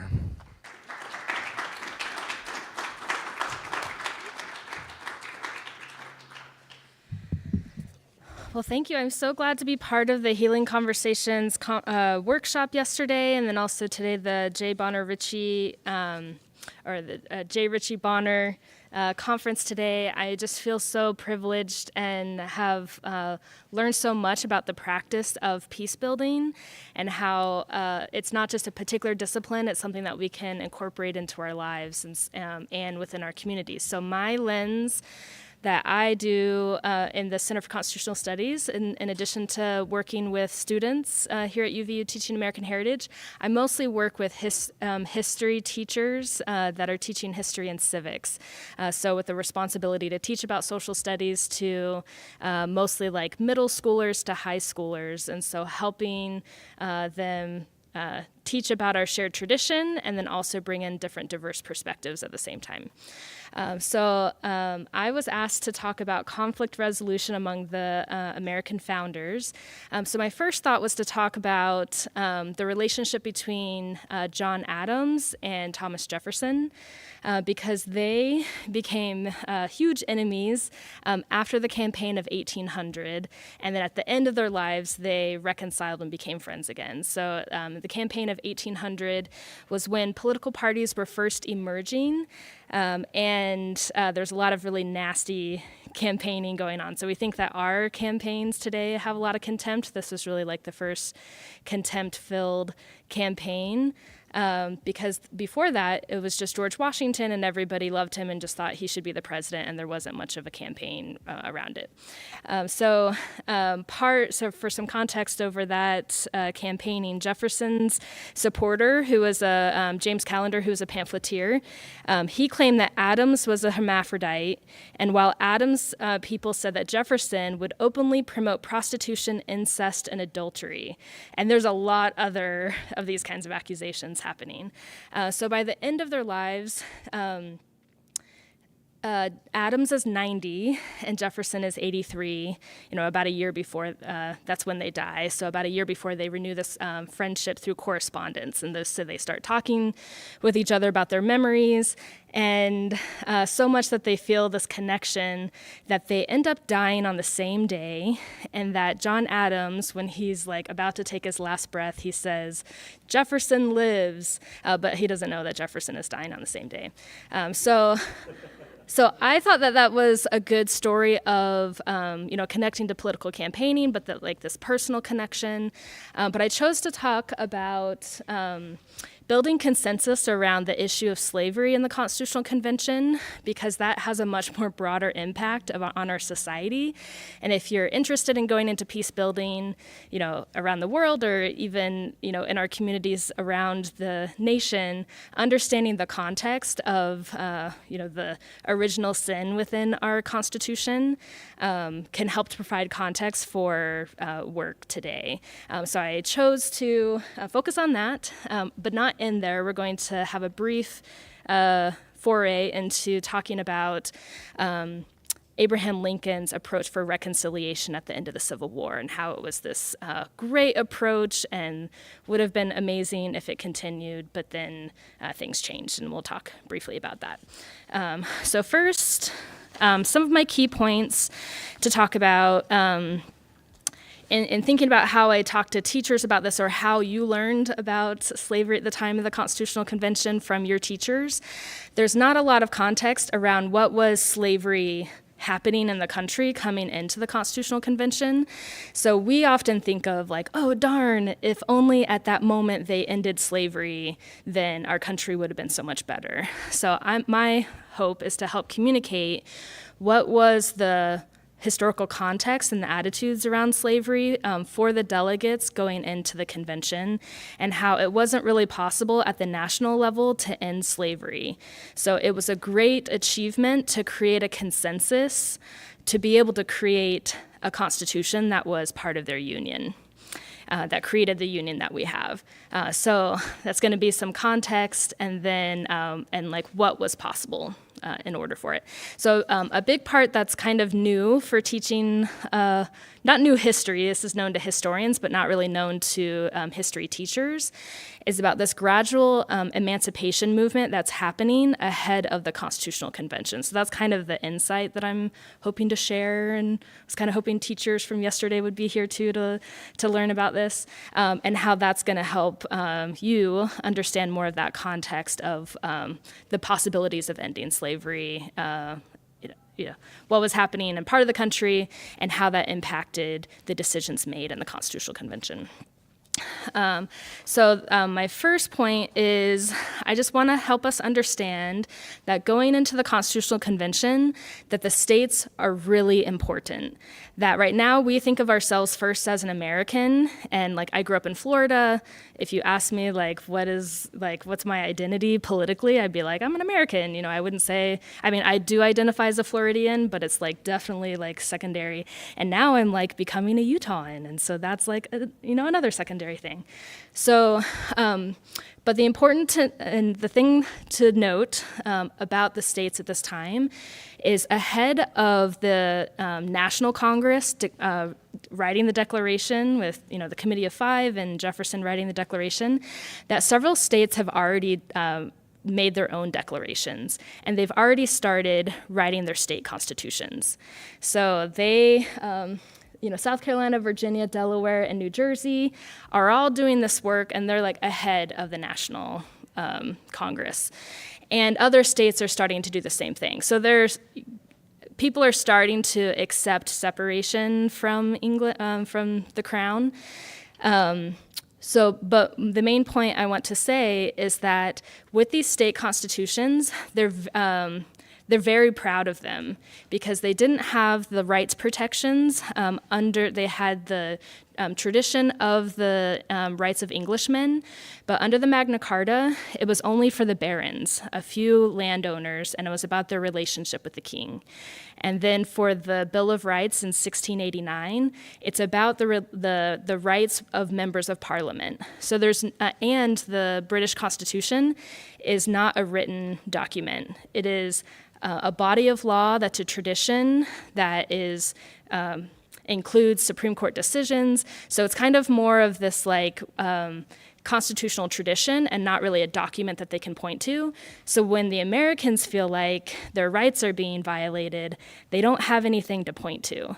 So when they create their state constitutions, they're really proud of it because each of the state constitutions have a place where they can point to and say, this is where my rights are protected, and that if there's any kind of government violation against them, that I have a place to stand on legally. So their connection to their states, they're very proud of their government, and that each of the states are kind of like their own mini country. So when they're coming together to create some kind of national connection, it's really not to form a national identity. The only people that really have a national American identity right now, leading into the Constitutional Convention, are those who fought in the Continental Army, because they were part of going from state to state, and they're part of this continental body that's led by a general. But everybody else who isn't really part of the Continental Army, they're really loyal to their state first. So that influences the dynamics of what's happening when they come into the Constitutional Convention. So also, another idea that I want to make sure that we establish is the sense of uncertainty and instability at the end of the war. So it's really amazing that they were able to come together and create some kind of agreement that united the states. So the part of the instability included that they're highly in debt. It's really expensive to conduct war. So after victory is declared, the Siege of Yorktown, which is the last major battle, is 1781, and then the peace treaty isn't signed until 1783. And in that process, Bryan mentioned earlier about the perspective from the English perspective, that they just decided this is really expensive, a lot of people are dying, it's unpopular at home, we don't really care because all of our money is coming from the Caribbean for the most part, so we'll just let them let them go off and be their own thing because they're probably going to fall apart soon anyway, and we'll just swoop in like 10 years was kind of the thinking around it. So that's why it's kind of like a moment in a paragraph in their, and the British Empire has done a lot of things around the world to talk about in their textbooks. So there's a lot of uncertainty. States are starting to fight with each other, and there's border disputes, especially between Pennsylvania and Connecticut. And then also part of the treaty was that you have to treat loyalists respectfully. The loyalists were those who didn't fight on the side of the Americans. They stayed loyal to the crown, but Americans didn't uphold that, especially in the South. It was a very, the war in the South was a lot like a civil war where brother fought against brother very often. And so when the loyalists it's the end of the war, then a lot of times their land was just confiscated. They're just no one to stop them. They know that they're on the losing side, and then they were just kicked off their land. And so that was part of the treaty, that they shouldn't do that, but Congress didn't have the power to enforce it. And then lastly, Congress didn't have any money because the states were supposed to pay taxes, but Congress didn't have any power to enforce them to pay taxes. So there's a lot of issues, and their victory is very fragile, and the future is very uncertain. So that's more context leading into what would be the Constitutional Convention. So this is, there's a few meetings that happen to try to solve these problems. The most noteworthy one is in Annapolis in September 1786. So the Constitutional Convention happens in September of 1787. So the year before, a few states get together. They're trying to solve some problems, and including some problems over trade. And Hamilton is part of it. And Hamilton is a big thinker. And he's saying, do you really think that we should get together every so often to solve all these local problems? Wouldn't it be better if we just had a Congress that can do the things that we want them to do? And so these delegates who attended this meeting was like, yeah, let's do that. And so they said, okay, in a year from now, we're going to have a big meeting in Philadelphia. We're going to have each of the states come, and we're going to really solve these problems. And so and in Hamilton's report, which he circulates to others, he says that it's dictated by anxiety for the welfare of the United States. So Washington is the hero of the Revolution, and at this time, he has made this big grand gesture and has resigned his commission as the commander-in-chief of the Continental Army. So I like to use this image. This is, if you've been in the U.S. Capitol, this is one of the large portraits. We actually saw this in the background during the most recent, when Trump was giving his second inaugural. So this is from John Trumbull. He's was one of the main artists of the Revolutionary period. And the way that he drew this was that the cloak draped on the chair behind him is supposed to represent a throne. And at the time, many people wanted Washington to be king, but instead he turned his back on being king, and he's handing over his commission to Congress. And so ahead of this happening, so he's been telling everyone he's going to do this. It's in the tradition of Cincinnatus, who was a classical figure in Roman history, in that if you were an educated man at this time, you knew the story of Cincinnatus. That he was a general, and at a time when there was a crisis in Rome, the way the government was structured in Rome, the Senate was really good at deliberating, but they weren't very good at making really quick, fast decisions. So they had this mechanism where they could turn power over to one person who could help lead them through the crisis, and they could potentially continue as the dictator. So Cincinnatus, after the end of the crisis, he turns power back over to the Senate and then retires to his farm. So Cincinnatus is this model of civic virtue for revolutionary Americans. So when Washington resigns, it's referencing Cincinnatus. So he comes to be known as the American Cincinnatus, and he makes a speech about it, drawing on this tradition, and then he's like, I'm completely resigning from public office, and now I'm retiring to my farm. So when Hamilton is trying to get him to come back to public life and come to what would become the Constitutional Convention, he at first says, no, I've made this like big gesture, everybody knows, I'm the American Cincinnatus now. And so it's kind of undoing everything I did if I just came back. And so, but as we know, he eventually is persuaded. So he's persuaded because James Madison, who is a Virginian, Hamilton convinces Madison to influence Washington through asking his opinion about the upcoming meeting. And through asking his opinion so much, he eventually persuades him or tempts him into actually joining the meeting. So that's how we got Washington there. So this is one of the main points of today. So if you're kind of going in and out of paying attention, this is one of the main points to catch. So all of that is context, and we're going to get to a little more context about slavery. So this is a very unlikely meeting.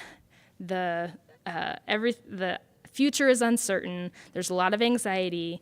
So when the delegates are coming to the Constitutional Convention, and they're coming because they get word that Washington's going to be there, there's several fears that they have. The first main fear is that they've now created a republic. It has a lot of issues because they haven't figured things out, but in their history, they have no examples of a republic that lasted. They've all failed. So they're worried about that. They're also worried about representation, which to us does not seem like a big deal because it's just like how you vote in Congress. But to them, it was the most important issue, because they were worried about if you change the way that you vote, then some states could eventually be more powerful than other states, and their voice and power in government would be diluted. So that was another issue. And then secondly, after representation, was the issue of slavery. And I'm going to give a little more context of why slavery was so important for this time. So, and this is the part, if you're for a history teacher, that they don't really know about and would really help add understanding to understanding the issue of slavery at the beginning of our country. So in Pennsylvania, the Constitutional Convention is in 1787. In 1780, 7 years before the Constitutional Convention, Pennsylvania passes the Gradual Emancipation Act. And so what this meant was that any enslaved baby born after 1780, when they reached 21 years old, 28 years old, each state does different ages when this gets copied, but 28 years old, then they are free. So if you were born the year before, 1780, unfortunately, you're still enslaved for the rest of your life. But this is the first Emancipation Act that's happening in the states.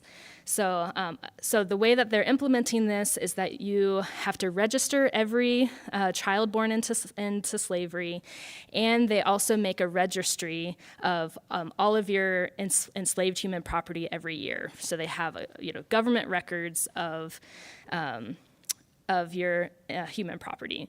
So, and then it also made it illegal to purchase slaves, newly purchased slaves within Pennsylvania.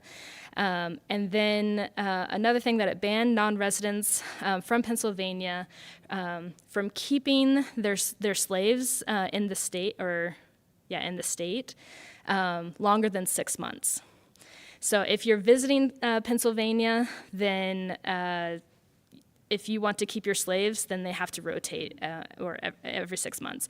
So Washington, a few years after this, he writes to a colleague about this idea of gradual emancipation. He says that he hopes to see some plan adopted in Virginia by the Virginia legislature by which slavery in this country may be abolished by slow, sure, and imperceptible degrees.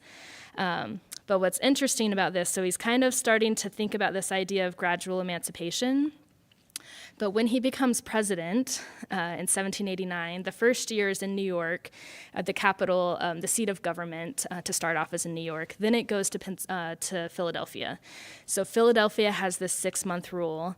Even though in the past, he's mentioned a few years before, he'd like to see this gradual emancipation, he quietly rotates his slaves when he's president. He doesn't want people to know that he's doing this, but he makes sure that they make trips back to Mount Vernon, so their clock of 6 months restarts every time. So that's kind of showing the contradiction around the practice of slavery this time. So this law is amended 8 years later to stop people from taking a pregnant enslaved woman across state lines to birth her baby so that it would be born into slavery. So they pass an amendment to stop that. And then also, the amendment also prohibited transporting, or also amended in 1788 to immediately free the enslaved held by people becoming permanent residents of Pennsylvania. So before the law was you couldn't purchase a new slave. Now you can't even bring your slave to Pennsylvania if you are going to permanently live there. So this is the start of this gradual emancipation movement.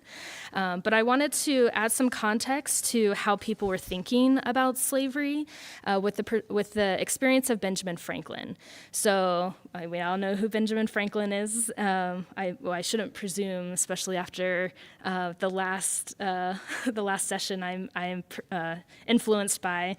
So Franklin is an innovative revolutionary. And he also has a printing business. So in 1749, we have records that he purchases enslaved people and makes them work in his printing shop.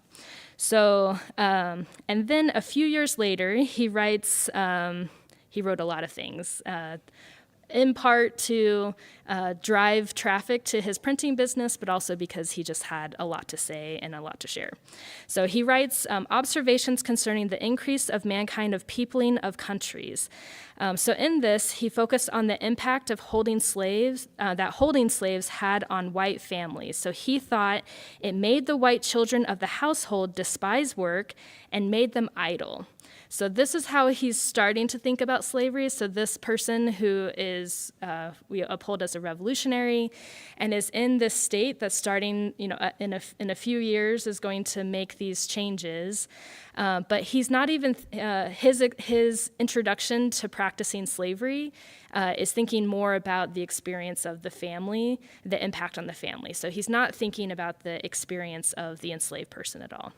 So in 1759, he starts to support a school that is providing education for white children, and then also the same school is also doing this separate education for free black children and also enslaved children. So he goes and he visits the school, and then he writes about this later, that he observed that they made considerable progress in reading for the time that they had respectively been in school.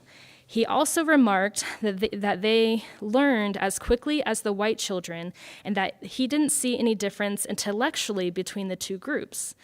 This was a radical idea even among some opponents of slavery.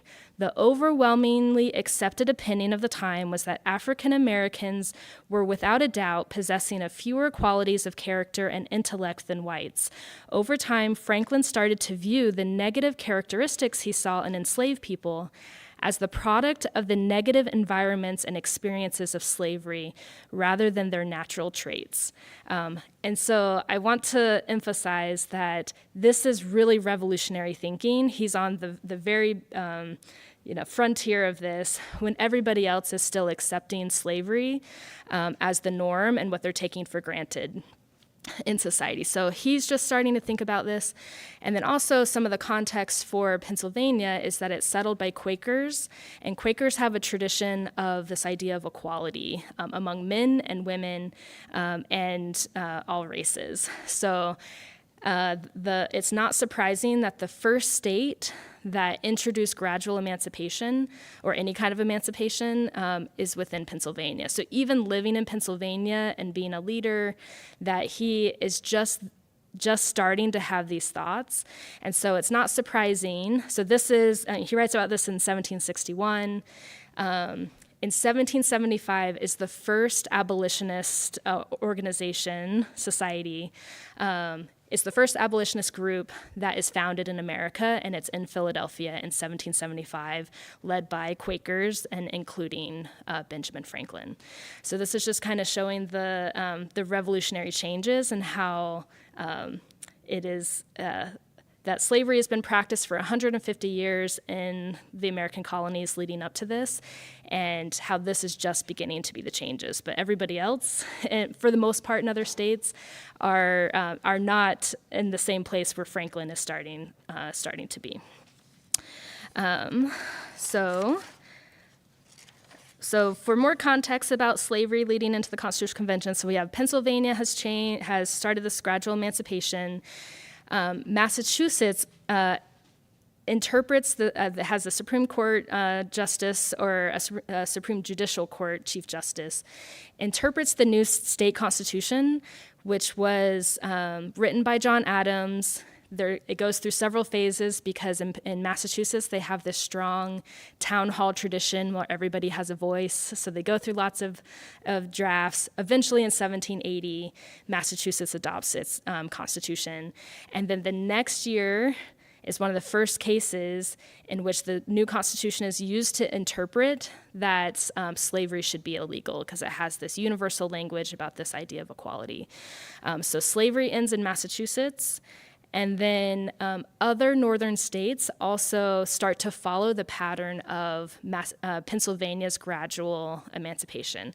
I forgot to mention that the gradual emancipation was kind of a deference to enslavers to say, we're not going to end everything immediately, that we would worry about that being too disruptive. You have 20 years to plan, that you're not going to have your enslaved laborers, in 28 years. So other northern states, recognize this strategy and they start copying it. So Connecticut and Rhode Island adopt a similar gradual emancipation in 1784, and then that's before the Constitutional Convention. Then after the Constitutional Convention in 1799, New York adopts something similar, and then also New Jersey in 1804 adopts something similar. And then another thing that's happening with slavery ahead of the Constitutional Convention is that the Northwest Territory, several of the states have Western land claims, and they give up their land claims to Congress to govern it or to decide how to govern it. And so part of deciding how to govern it, in 1784, there was a proposal drafted by Thomas Jefferson that does not get adopted. But including in this Northwest Ordinance of 1784 that didn't pass was that there would be no slavery, and the main question it was addressing was how would these Western states, or how would this Western the territory be governed? And they decided that they would first be territories, and that once 20,000 people settled this area, then they could apply to become a state, and then that state would be equal to the original states, which was like normal to us now, but like that was a big idea. That instead of just continuing to expand the borders like an empire that they knew was really common, now they're going to create states that then would have an equal voice with the other states. And then so when Jefferson drafted this, in addition to saying that there wouldn't be slavery, he said in all of this territory, in any states that we create in the West, not just for the Northwest Territory that we're talking about here, slavery is illegal. And so that did not get adopted. But a few years later, in 1787, then the Northwest Ordinance is adopted. And so instead of saying no slavery in the Western states, it just says no slavery in the Northwest Territory. And at the same time, there's included a fugitive slave clause, meaning that if your enslaved human property escapes, then you're able to hire a bounty hunter to go hunt them down, trap them, and drag them back to your place of enslavement and force them to continue to work. So compare this to, so this is in 1787. Earlier in 1772, there's a Supreme Court case in England known as the Somerset case, which outlaws slavery on British soil, not within the colonies, but on British soil. So there was an enslaver who purchased a slave in Virginia, brings him to England, and then they said, well, because he came to British soil, then he's free. So this is in the background of, well, do we want that to be what we do here? And so that's part of why the provision was included if we're starting to, and to accommodate enslavers, that if we're starting to make some territory to say there's slavery is outlawed, we're also going to include this accommodation of this fugitive slave clause. So all of that is context for the fears for the delegates coming into the Constitutional Convention. So there's developing, so there's slave societies in the North. There's societies with slaves in the North, and there's slave societies in the South, meaning that in the South, their whole economic and social structure is around what they call the peculiar institution of slavery. So in the northern states, there are slaves and societies with slaves, but it's not the central support for their economic life and their social life. So there's that division already, and the Southern delegates see this emancipation movement happening in the states, or in the northern states. So they're fearful that going into this meeting, that it's remarkable the meeting's even happening, they're worried that their slave society is going to be threatened by any decisions that this body of men is going to make. So there's So that's context for the fears going in.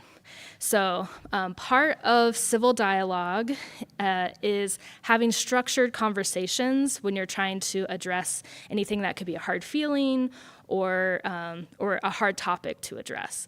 So the delegates in the Constitutional Convention, one of the first items of business was to establish rules for conducting their business.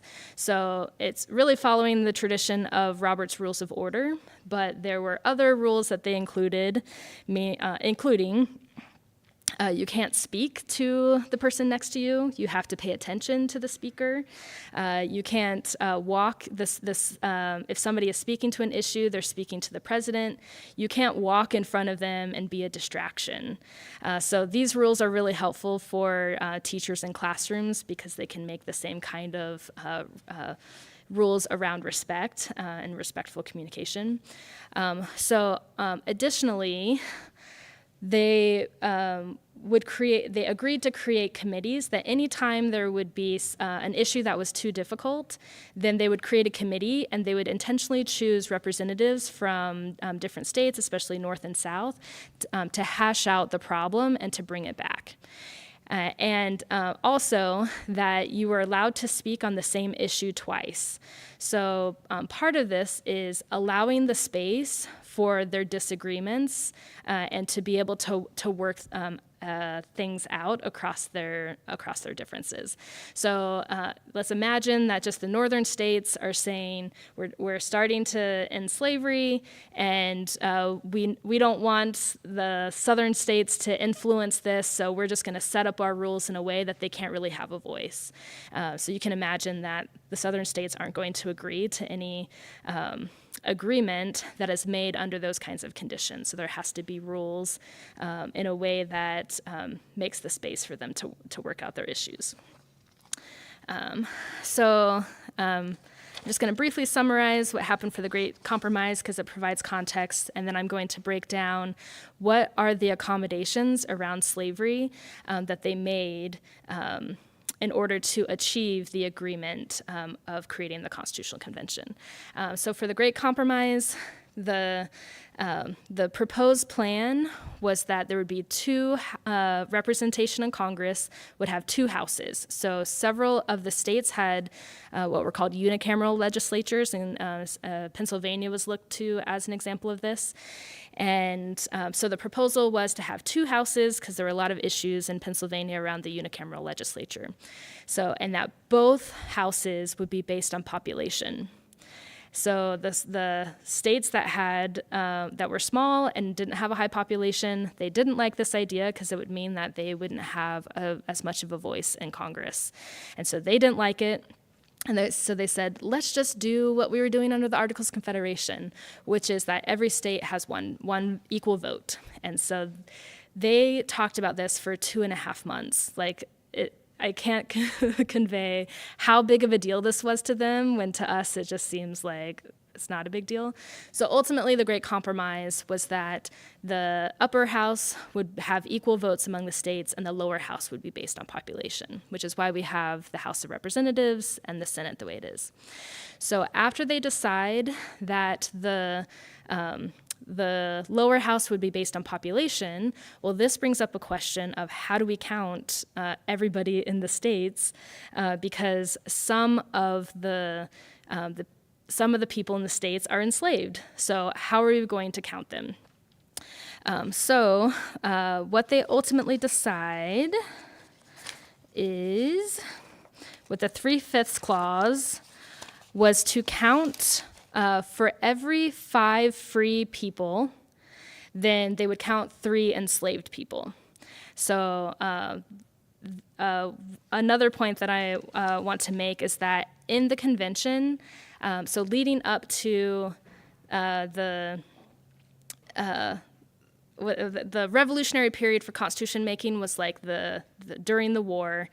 And at the time of the convention, they weren't very revolutionary. They're just using precedents in order to make their agreements. So the precedent that they draw from, there was a proposal earlier under the Articles of Confederation that the 3/5 figure was the outgrowth of a debate that had taken place within the Continental Congress in 1783. The Articles of Confederation had appointed taxes not according to population, but according to land values. The states consistently undervalued their land in order to reduce their tax burden. To rectify the situation, a special committee recommended apportioning taxes by population. The Continental Congress debated the ratio of slaves to free persons at great length. Northerners favored a 4-to-3 ratio, while Southerners favored a 2-to-1 or a 4-to-1 ratio. Finally, James Madison suggested a compromise, a 5-to-3 ratio. All but 2 states, New Hampshire and Rhode Island, approved this recommendation, but because the Articles of Confederation required unanimous agreement, the proposal was defeated. When Constitutional Convention met in 1787, it adopted Madison's earlier suggestion. So this is not something that they come up with. They're taking precedents from other places, and so drawing on this ratio. and that now the way that they're calculating taxes and representation in Congress is applying this 3 to 5 ratio. So that's one precedent that they draw from. The other precedent, or another precedent, is in debating or what would become the fugitive slave clause. So they reference the decision in the Northwest Territory, the Northwest Ordinance of 1787, with that ending slavery in the Northwest Territory, but also including a fugitive slave clause. That happens it happens in July 1787 in Congress when the Constitutional Convention is happening. So a month later, they decide on this fugitive slave clause within the Constitution. And so how this happens is because a guy named Charles Pinckney, we'll hear more about him, and he has a cousin named Charles Pinckney, so we'll double hear more about him. So he comes to the convention with his plan of the things that he wants to make sure he is included in, whatever thing that they create. So he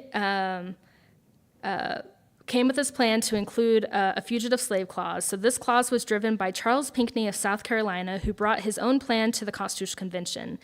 In April of 1787, on the eve of the convention, the Charles Morning Post published an advertisement for Cudjoe, a 35-year-old escapee, along with 7 others who had escaped from St. Andrew's Plantation and had once been owned by Charles Pinckney's father.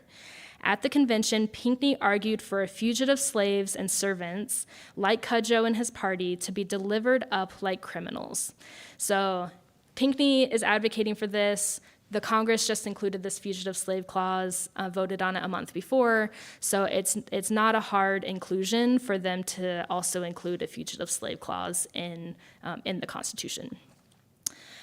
So the last accommodation or compromise around slavery in the Constitutional Convention is around the slave importation, or the importation of slaves. So what this was that the delegates in convention were able to achieve consensus around how to count enslaved people for taxes and representation. They agreed to the fugitive slave provision. The last point of consensus over the divisive issue of slavery would be over how to tax the transatlantic slave trade, known as the importation of slaves. So what power would the national government have over what is called the importation of slaves? Could it end this form of trafficking of persons? Could the national government tax kidnapped slaves, treating them like other imported commodities? So while abolitionism was only emerging, the first abolitionist society established in Philadelphia was in 1775. Many people at the time criticized the transatlantic slave trade, also known as Middle Passage.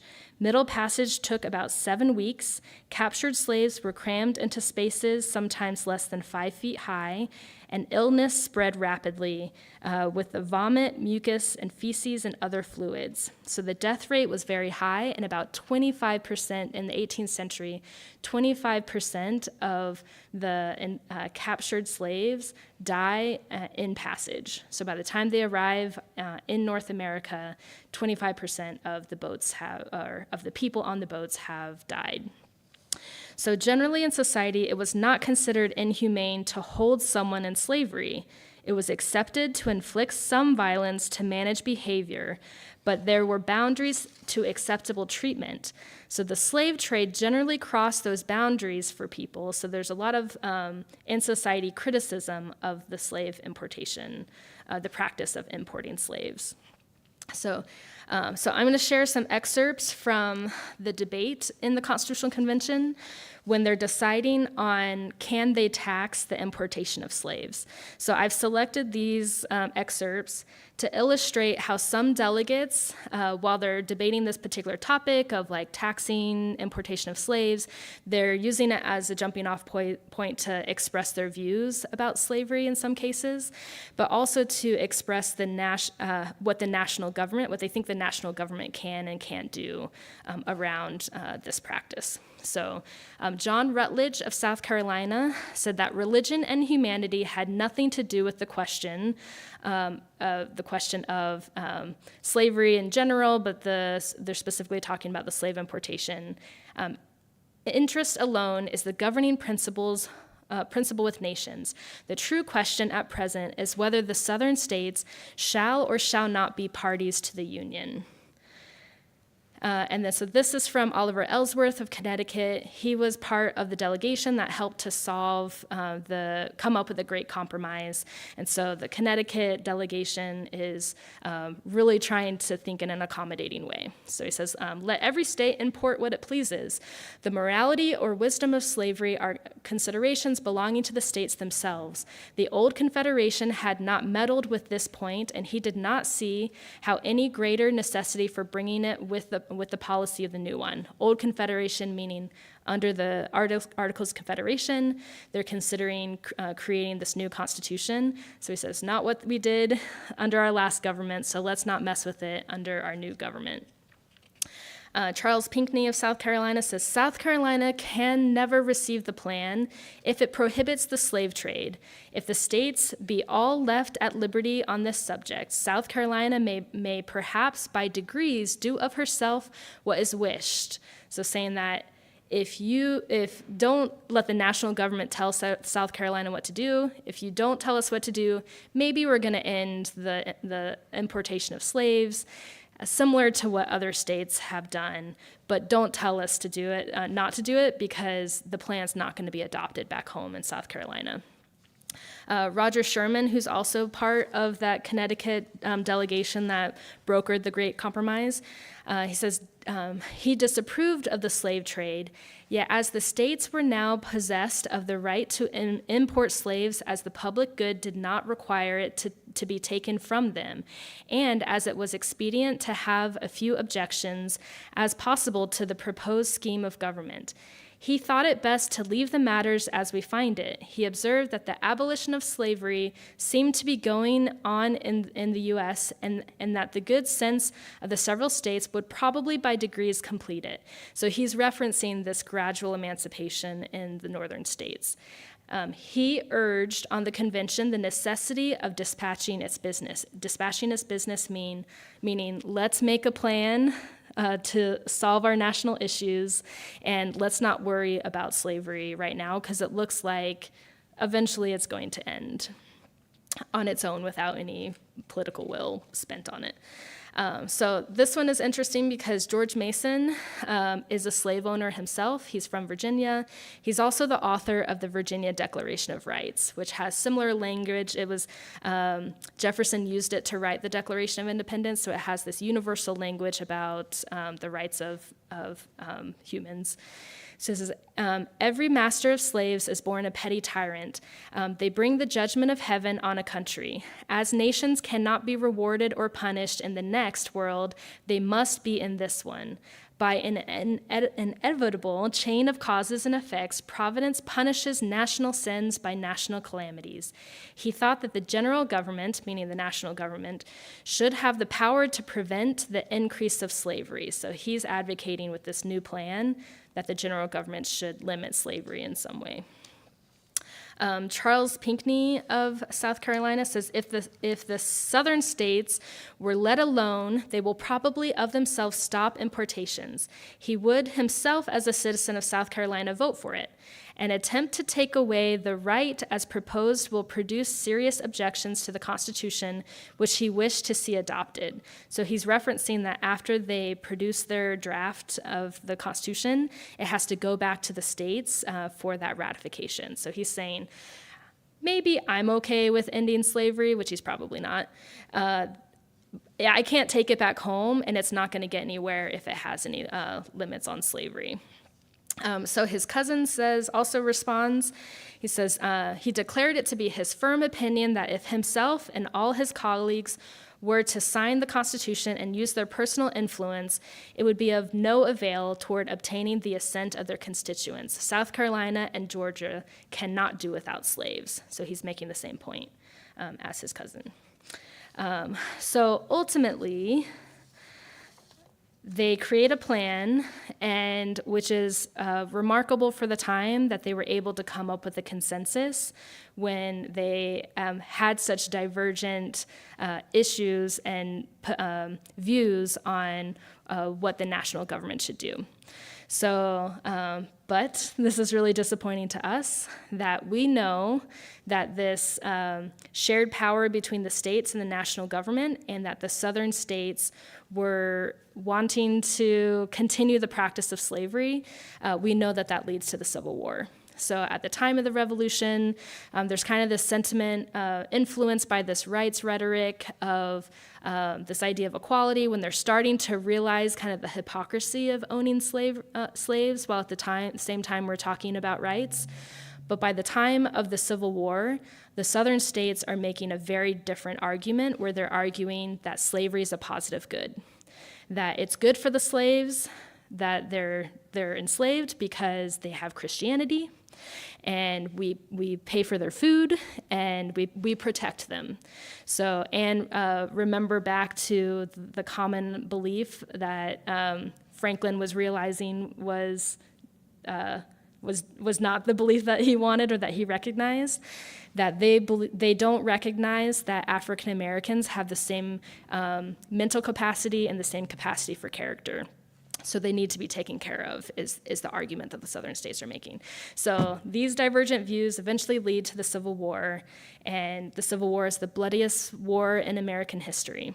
To not end on that, we're going to talk about reconciliation, the approach, Abraham Lincoln's reconciliation approach. So I drew on Carl's definition of reconciliation from this morning. This is my capture of his definition of it. So this really describes well what Lincoln's vision for Reconstruction was. It was an attempt to restore meaningful relationships between the North and the South, and to nurture the common good, the union of the states again, and to establish a future view in which all conflicting parties feel that they belong, that together we are all Americans, and that was his vision. So the way that Lincoln talked about this, so he gives his second inaugural address. The 13th Amendment has already passed. The 13th Amendment ended slavery in the United States. So Lincoln, with the Emancipation Proclamation, freed slaves in rebelling states, but it's just a military action, and it's just temporary for the conflict. In order to end slavery, then they need a constitutional amendment. So they passed the 13th Amendment, and at the time, there's no southern states in Congress because they're not admitted back to the Union, so it's a lot easier to pass the 13th Amendment. So the war is coming to a close, but it's not the end when he gives this second inaugural address. So people are really hurting from the tragedy of war. About 1 in 3 Americans have died. So we can imagine that almost every family has lost somebody close to them. So when it looks like, when they know that the war is coming to an end, a lot of people want Lincoln to punish the South for this tragedy that the South has brought upon them, as their perspective. So Lincoln's speech is a surprise to the audience, that they don't expect what he's going to say. So he uses this language. He says, with malice toward none and with charity for all. So he says, one theme that Lincoln emphasizes in his second inaugural is that with malice toward none, the first step in reconciliation is a personal choice to withhold hate, to see each other in our American natural rights tradition of deserving of life, liberty, and the pursuit of happiness. Instead of inflicting more pain to avenge the pain suffered from war, Lincoln promoted a conscious decision to emphasize healing. And then he also promotes this idea of inclusivity, charity for all. He says that all dreaded the war, all sought to avert it, all knew that that slavery caused it, and that both read the same Bible, and that all which may achieve and cherish a just and lasting peace among ourselves and among all of our nations, all of our nation. So This policy or mindset of reconciliation influences the surrender at that ended the Civil War. So at Appomattox Courthouse. So they allow the Southerners who are surrendering, they can take, the officers are allowed to keep their arms, the rank and file members throw their guns into a pile, they're allowed to take their horses, and they're allowed to go home. And Lee says, "Do you have any food? We are starving." And we're not able to feed the Union prisoners of war that we have. So in this policy influenced by Lincoln, then they offer the food that they have and provide it for them. So what is tragic is that Lincoln gets assassinated. So he gives in his last speech, here, I didn't want to go there yet. So in his last speech, Lincoln gives the speech out a window of the White House. And he says that in his last speech, Lincoln advocated for giving the vote to, speaking of black men, whether they should get the vote. He says, "to the very intelligent and to those who served our cause of soldiers." So there's not this idea of this universal or all black men receiving the right to vote yet, which is the 15th Amendment. So that hasn't happened yet. So a guy named John Wilkes Booth is in the audience, and he says, that means, and he uses the N-word, which I will not. He says, "that means the N-word citizenship. Now, by God, I will put him through. That is the last speech he will ever make." So Lincoln is killed because of his desire to expand the right to vote to black men. So what's really tragic is that one of the great what-ifs of history is that what if Lincoln wasn't killed? That if we had continued on this policy of reconciliation for the South, how would our history ended up differently? We have no way to know.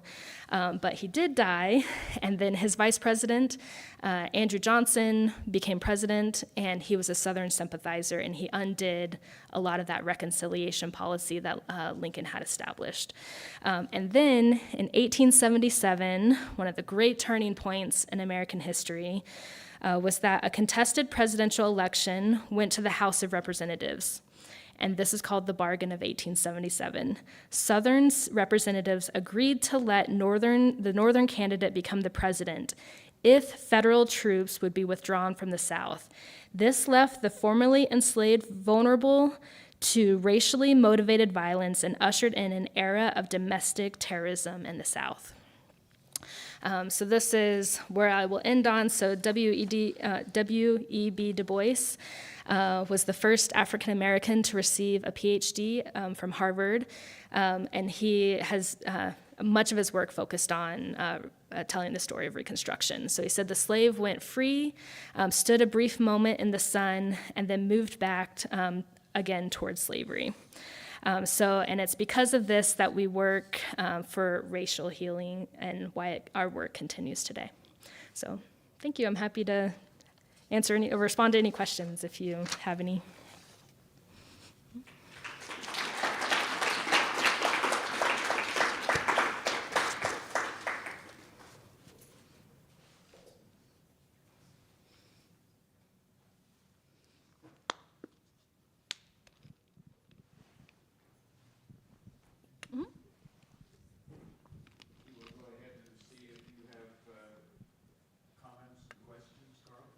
Thank you very much. You went fairly quickly over it right after the Civil War. Mm-hmm. You said the Southern states weren't represented. Oh. Mm-hmm. How long was that? How long did that last? It's a gradual process. So by the it's within 5 to 10 years, then the Southern states, all the Southern states are back in the Union and are part of Congress. So So when Black men get the right to vote, then there's a lot of men of color who are elected to public office. So 2,000 in local and public office. There's a member of Congress. The Louisiana governor is a Black man. And so there's that brief moment. But then as the Southerners get power again, then they intimidate them and limit their constitutional right to vote. So I don't know the numbers, but like generally I think it's like 5 to 10 years in that process.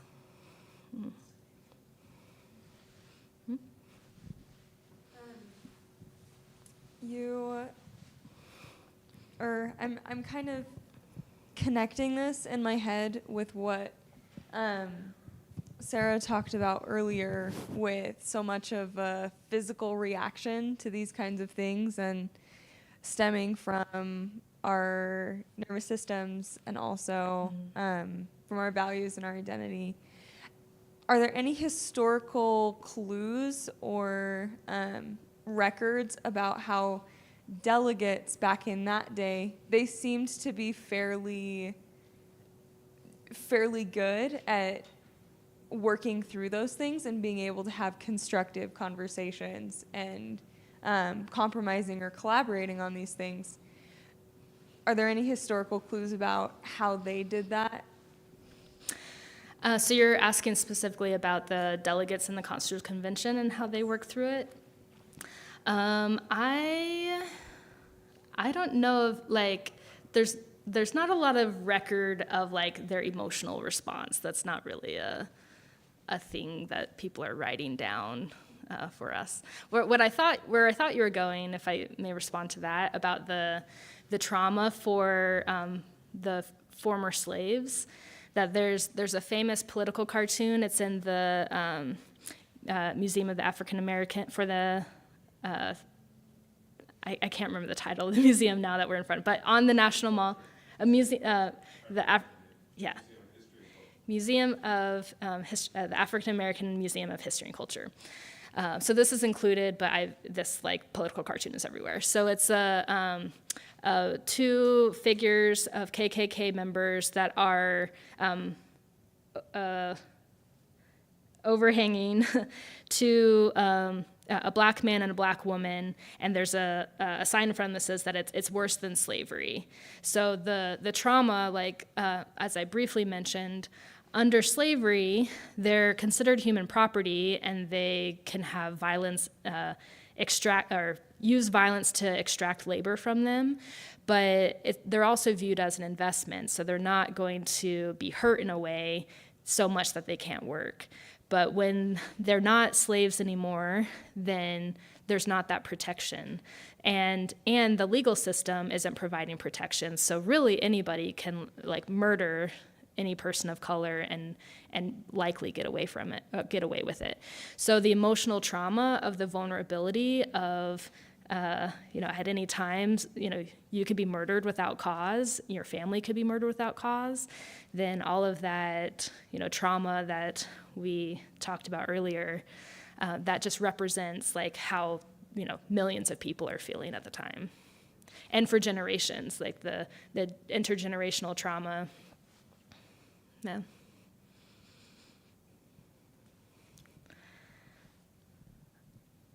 Other thoughts?